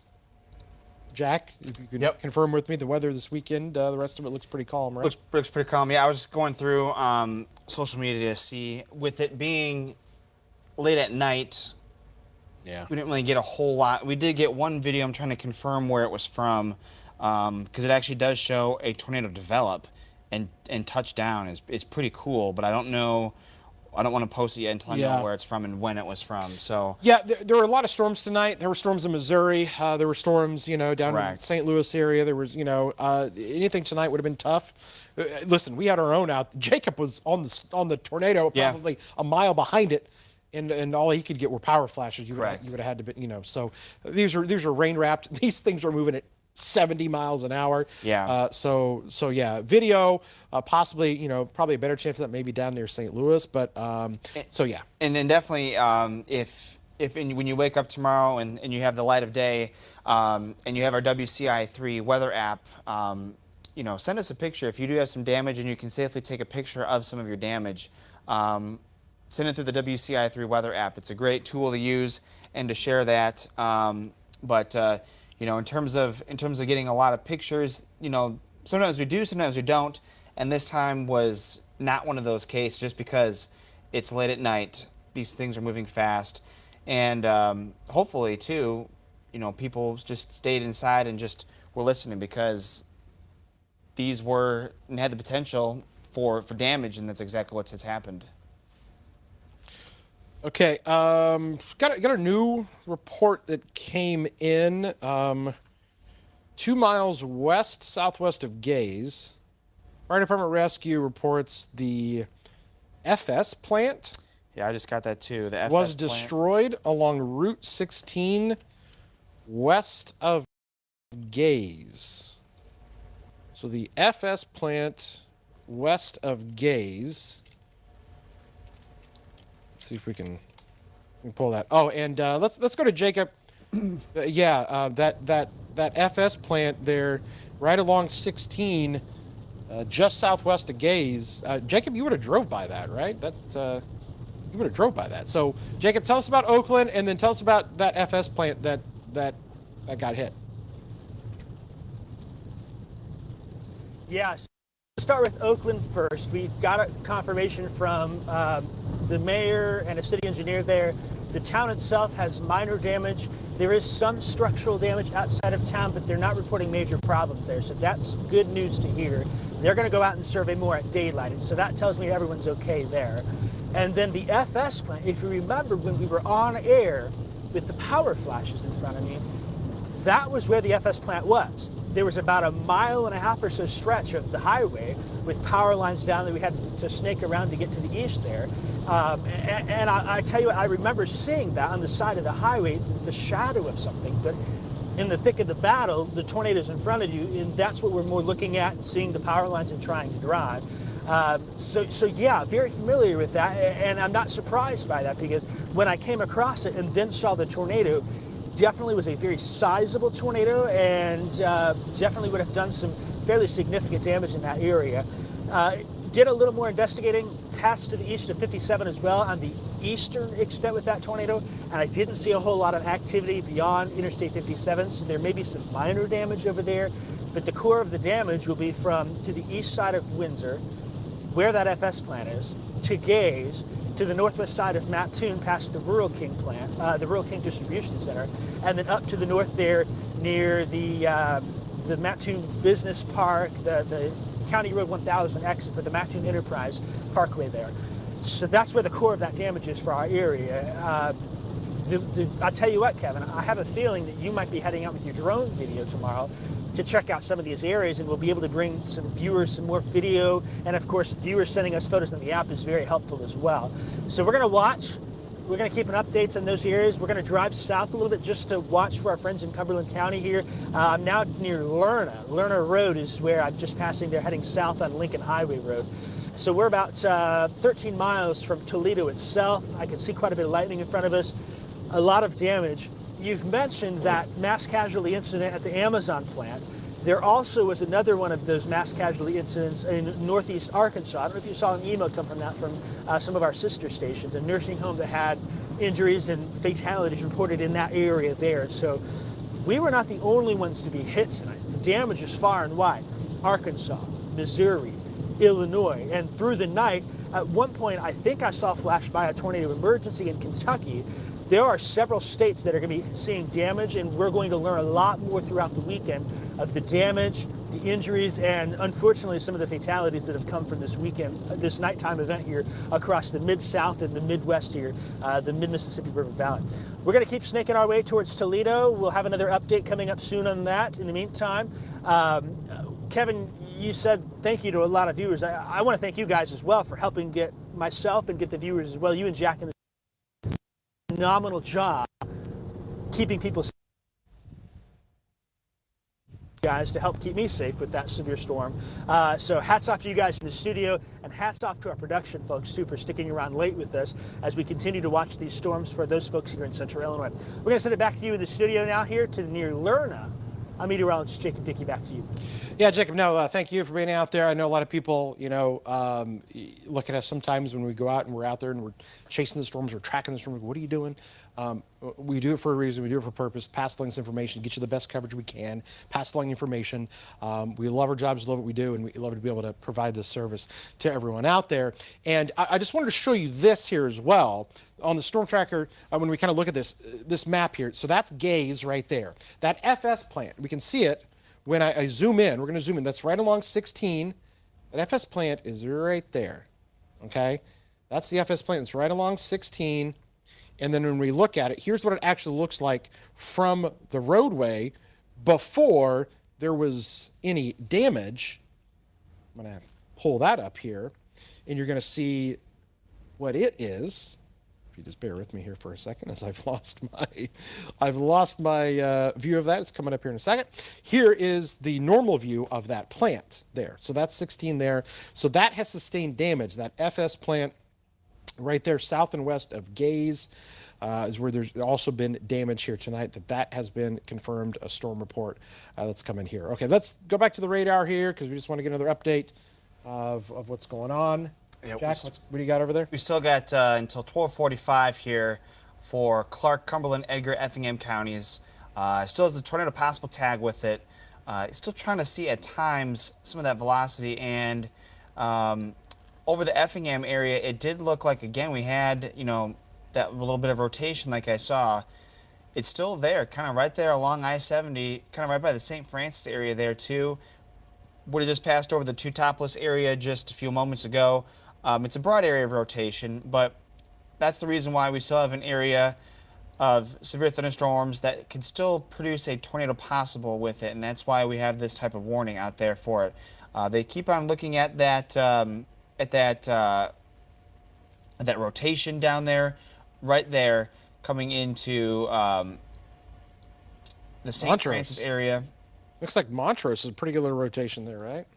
Yeah, yeah. And so we're trying to just, again, get these storms to be weaker and move into more of Indiana. The problem is, though, is that we still have these little indentations here and there, and that's where we can have, at times, a brief little spin-up tornado. Everywhere else, that looks to be okay as I zoom in on various spots, but yeah, there's still some pockets of strong pockets. winds, yeah. But like the rotation, the areas of rotation are few and far between. We've got this area here near Montrose, east of Teutopolis. That's where we've got some rotation that's still kind of showing up right there. There's your storm. But look at that. Things starting to clear Effingham County now. I mean, that storm's getting into Cumberland County now. Mm-hmm. And I think Jacob is approaching the Toledo area here before too long. He would be in position if this thing wanted to do something. Right. Because the one area of rotation that we do have is the one that is southwest of Toledo by, 7 or 8 miles or so as the crow flies. And then you've got the storms that are still rolling through Paris right now. We've had some people saying, it's really windy in Paris. And you can see there are some stronger winds there. As that little line comes across Route 1 through Oliver here in Marshall before too long, Martinsville, Casey. But the only area that actually showing those reds and greens next to one another, which would indicate rotation, is this area right here near Montrose, and moving off to the north and to the east. Handful of severe thunderstorm warnings still left here tonight. And it's still very mild too. These temperatures, you know, Yeah, we're it's warm. it's 11:58 right now. Normally, when you have a storm pass you by, it cools down, and it's not happened. We still have a temperature in Effingham of 66 degrees right now. It's 62 in Champaign. It's the warmest it's been in Champaign all day, and it's 11:58 at night. So we are very close to breaking record highs. Maybe even some of these aren't end up being records. We'll check them later. But we're very close to breaking record highs for today. And it occurs at 11:58 at night. And these temperatures are not going to cool down until 4 or 5 o'clock or so. And so there's no cold front just yet with these storms. So really we're looking at the big cool down here to occur between 4 and 5 o'clock. Our winds are going to be extremely strong for the day tomorrow. Our temperatures in the afternoon will be in the upper 30s and low 40s, even though once we cross over into midnight here in a minute, we'll have our highs for the day that'll be in the 60s. But there is a wind advisory for many counties, our northeastern corner specifically, from 3 a.m. to 3 p.m. on Saturday. And our winds could be gusting up to around 50 miles an hour coming in out of the west behind this big low that has produced heavy snow in Minnesota. And then we have our tornado warnings and severe thunderstorm warnings across a lot of the Midwest going down into the southeast. All right, Jack. Boy, it's been a busy night here for sure. Okay, we are literally hitting the stroke of midnight right now. It is midnight here. It is now Saturday morning, and we're still tracking severe thunderstorms for you here at the midnight hour as storms push through Cumberland, out of Effingham County, and into portions of southern Edgar and Clark County. I want to give some all clears here because I think we're good down here in Effingham now, in Effingham County, from Altamont, you know, pretty much the entire Effingham County area. Let's just call it, you guys are good. That storm now is firmly in Cumberland County. So the area of concern is Toledo to Greenup right now. In the KZ area along I-70 to the Martinsville and Marshall areas. Otherwise, you're all clear there in Coles County. Charleston, Mattoon, no problems there tonight. Obviously, you're good in Champaign and in Danville tonight as the storms have come to an end in Shelbyville. And I think we're all good as these counties continue to drop off. We're just holding on to a few more warnings here that are left as these storms move through Cumberland and Clark counties. And within the next half an hour, we'll be absolutely done with all of these storms.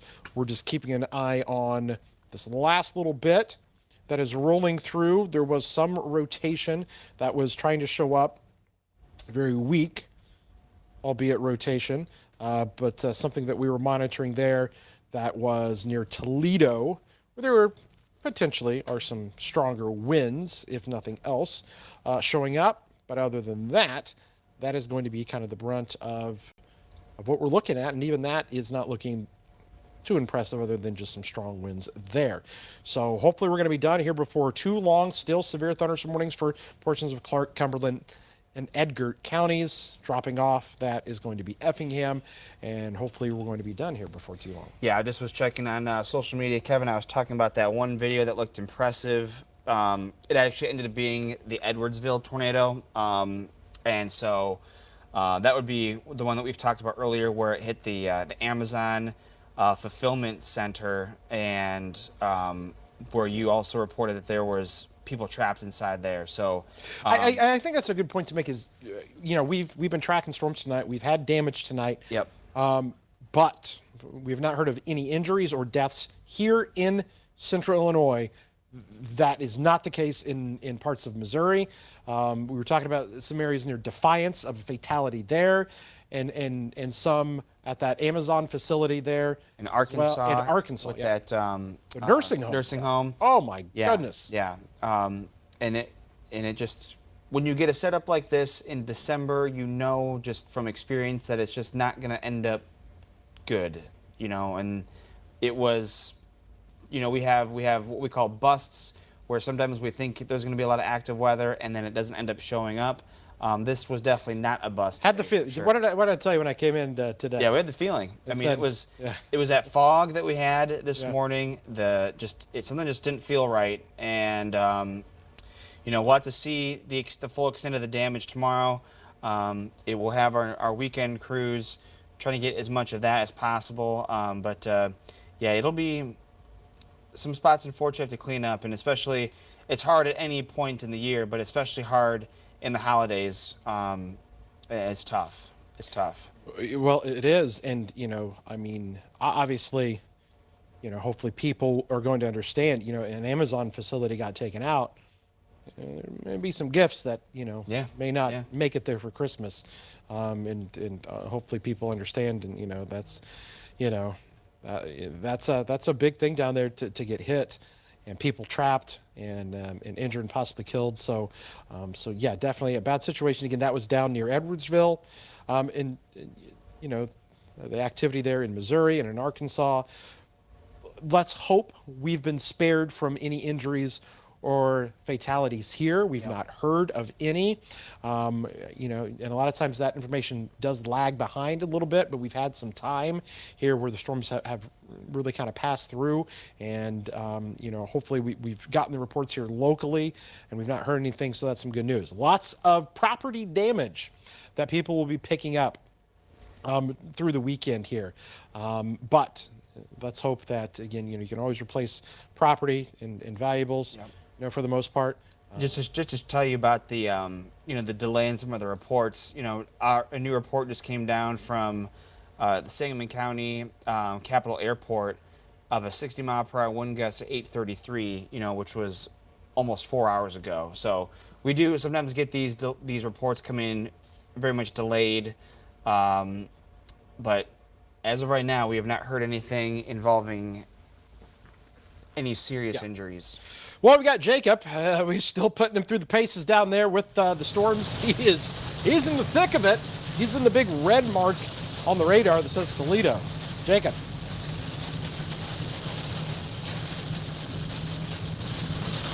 Hey, Kevin, I tell you what, the wind here is really impressive. I still see some power on, but kind of a hard time seeing the road. I'm going 20 mile an hour right now here. I'm about a mile or so north of downtown Toledo and making my way to the south here. The wind is blowing from southwest to northeast. So I'm in the midst of the storm. If there was still an area of rotation, that's going to be to the south of me. So we're kind of coming from north to south here, straight south into Toledo.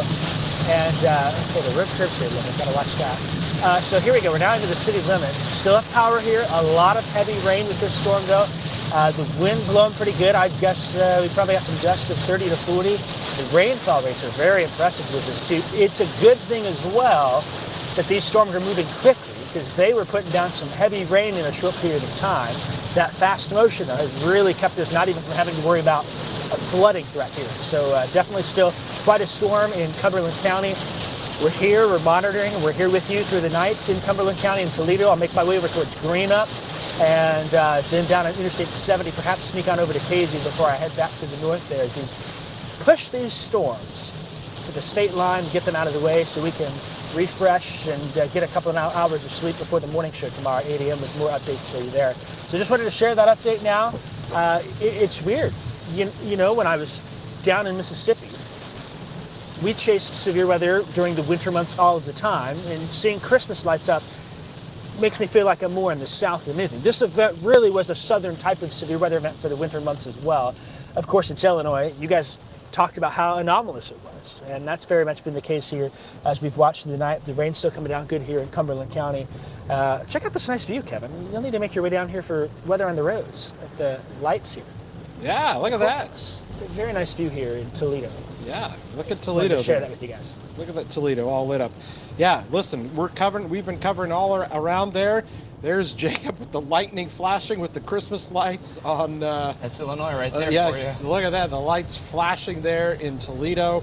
As that rain seems to have let up just a tad bit there from what it was. But Jacob down there, and yeah, you know what? We're pushing these storms out. We're not seeing as much. Some great Christmas lights. Jacob was showing Christmas lights in Gibson City about 6 hours ago, and now we're getting Christmas lights down in Toledo right now. That shows how expansive our coverage can be. Is that the fire department there? The local fire department, possibly?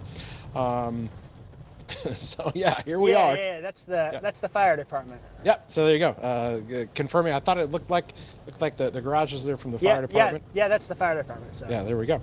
All right, Jacob, thanks a lot. Appreciate it. Oh, looks like you just went through some flooding there, some urban flooding there in the Toledo area. There tonight with the Christmas lights lit up as storms just passed through. That storm's gone now. It's crazy. That storm is out of Toledo now. Okay, just pushing out. And you see what I mean by the short delay, because you can see there, he was there in Toledo.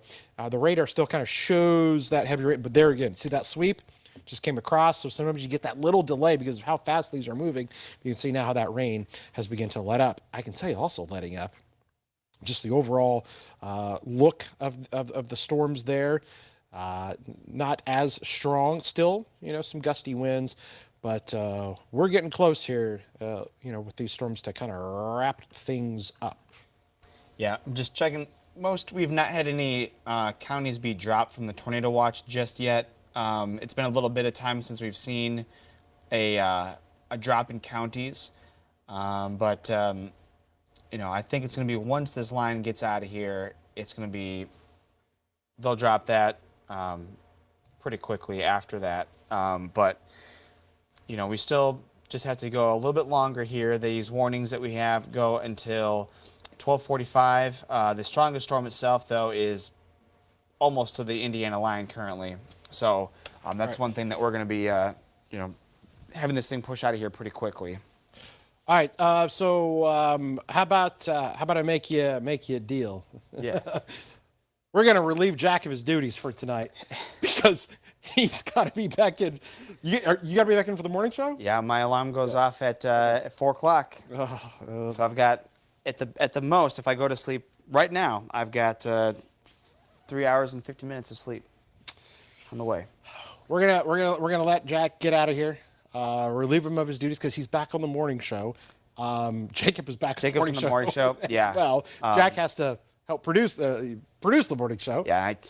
Yes. And there's Jake. Yeah, there's Jacob there. I got to come in a lot earlier than Jacob does. But we'll have to kind of figure out a game plan. Figure out a game plan here because we gotta show the coverage and have a recap. But it's gonna be hard for us to really get much more information tomorrow morning than what we have right now, just because of the fact that everything's happening at night so far. Yeah. Jacob wondering what his deal is I'm sure they can put you up in a nice place down there in Toledo if you need to sleep down there for the night. I'm sure the station will pay for it. Or some of our fine folks will take you in. I just had a guy stop me. He said he'd been watching us all night, and he's like, "Come on over and have some coffee and cookies." And I was like, "Oh, I don't know about that." So, we'll be good. I'll be back up that way soon, and we'll have some more updates in the morning show. Yeah, I think we're going to wrap things up here. These storms are pushing out. The warnings are going to be dropping off here. Jacob, I want to thank you for your coverage out there tonight. Yes. I mean, you've been all over the place. You're right on the money with those storms, tracking them, and exactly where you needed to be when those storms hit. We had the first pictures that you saw of any damage right there because we were on the storm and talking about, hey, this thing's like it's going to ramp up, and boom, there it was. And a minute after it happened, we were out there. So good job tracking those storms for us tonight. Pass along the information. One of the best out there. Put him out there, and Storm Tracker knows the area so good and can get to where he needs to be, and that's a great, valuable resource for all of us here. And that's what makes makes us a good team that we got here. We're proud to be able to deliver that. All right, Jack, we're going to let you go here. Okay. I'm just going to do a little last kind of housekeeping stuff here to make sure that we're all good, and kind of a last hurrah. Let's just kind of come to the radar here real quick and kind of show you. Ladies and gentlemen, Jack Griffin. I'll be back. He'll be back in a few hours. We're going to let him bounce out here, and we're just going to do some kind of last-minute looks here at our storms because we've got some people down there, green up in Casey, that may still be watching us here tonight, but things are definitely winding down. I wouldn't be surprised if those warnings get dropped here before too long. I mean, now this storm that is in Edgar County is knocking on the doorstep into the Indiana state line. That is going to be slowly starting to move out of here. Here's the loop of the storms pushing through. Okay, we're going to be done with all of that and put things into the clear. Just kind of a wrap up of all of the reports. Let me show you all of the different storm reports that we've had here tonight.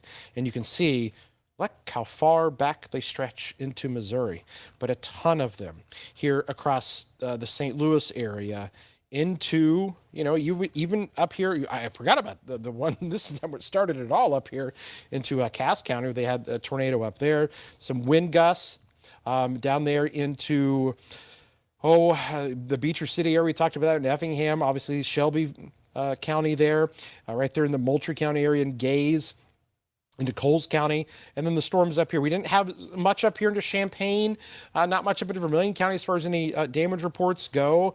It was really kind of down here between I-72 and I-70, and obviously the worst of the damage that we have found so far in this area down here between Windsor, north of Mattoon, to the Dorrance area, and possibly even crossing even further to the east of that, but the light of day will reveal it. It was definitely some of the strongest reflectivity images that we had on radar, so there was no surprise that that was the case here tonight. So those are your storms that are slowly wrapping up here with us and pushing off and into Indiana. Coming up here on 12:15 in the morning, and I think we're good. I think we're going to go ahead and just go ahead and wrap this up and kick it back to the regular programming here. But I want to encourage people to tune back in the morning with Jack and with Jacob. Ironically, we're running the show here, people. They'll be back in the morning with you. Jacob's going to slowly drive his way back. Jack is on his way to get a few hours of sleep, and we're gonna have the very latest.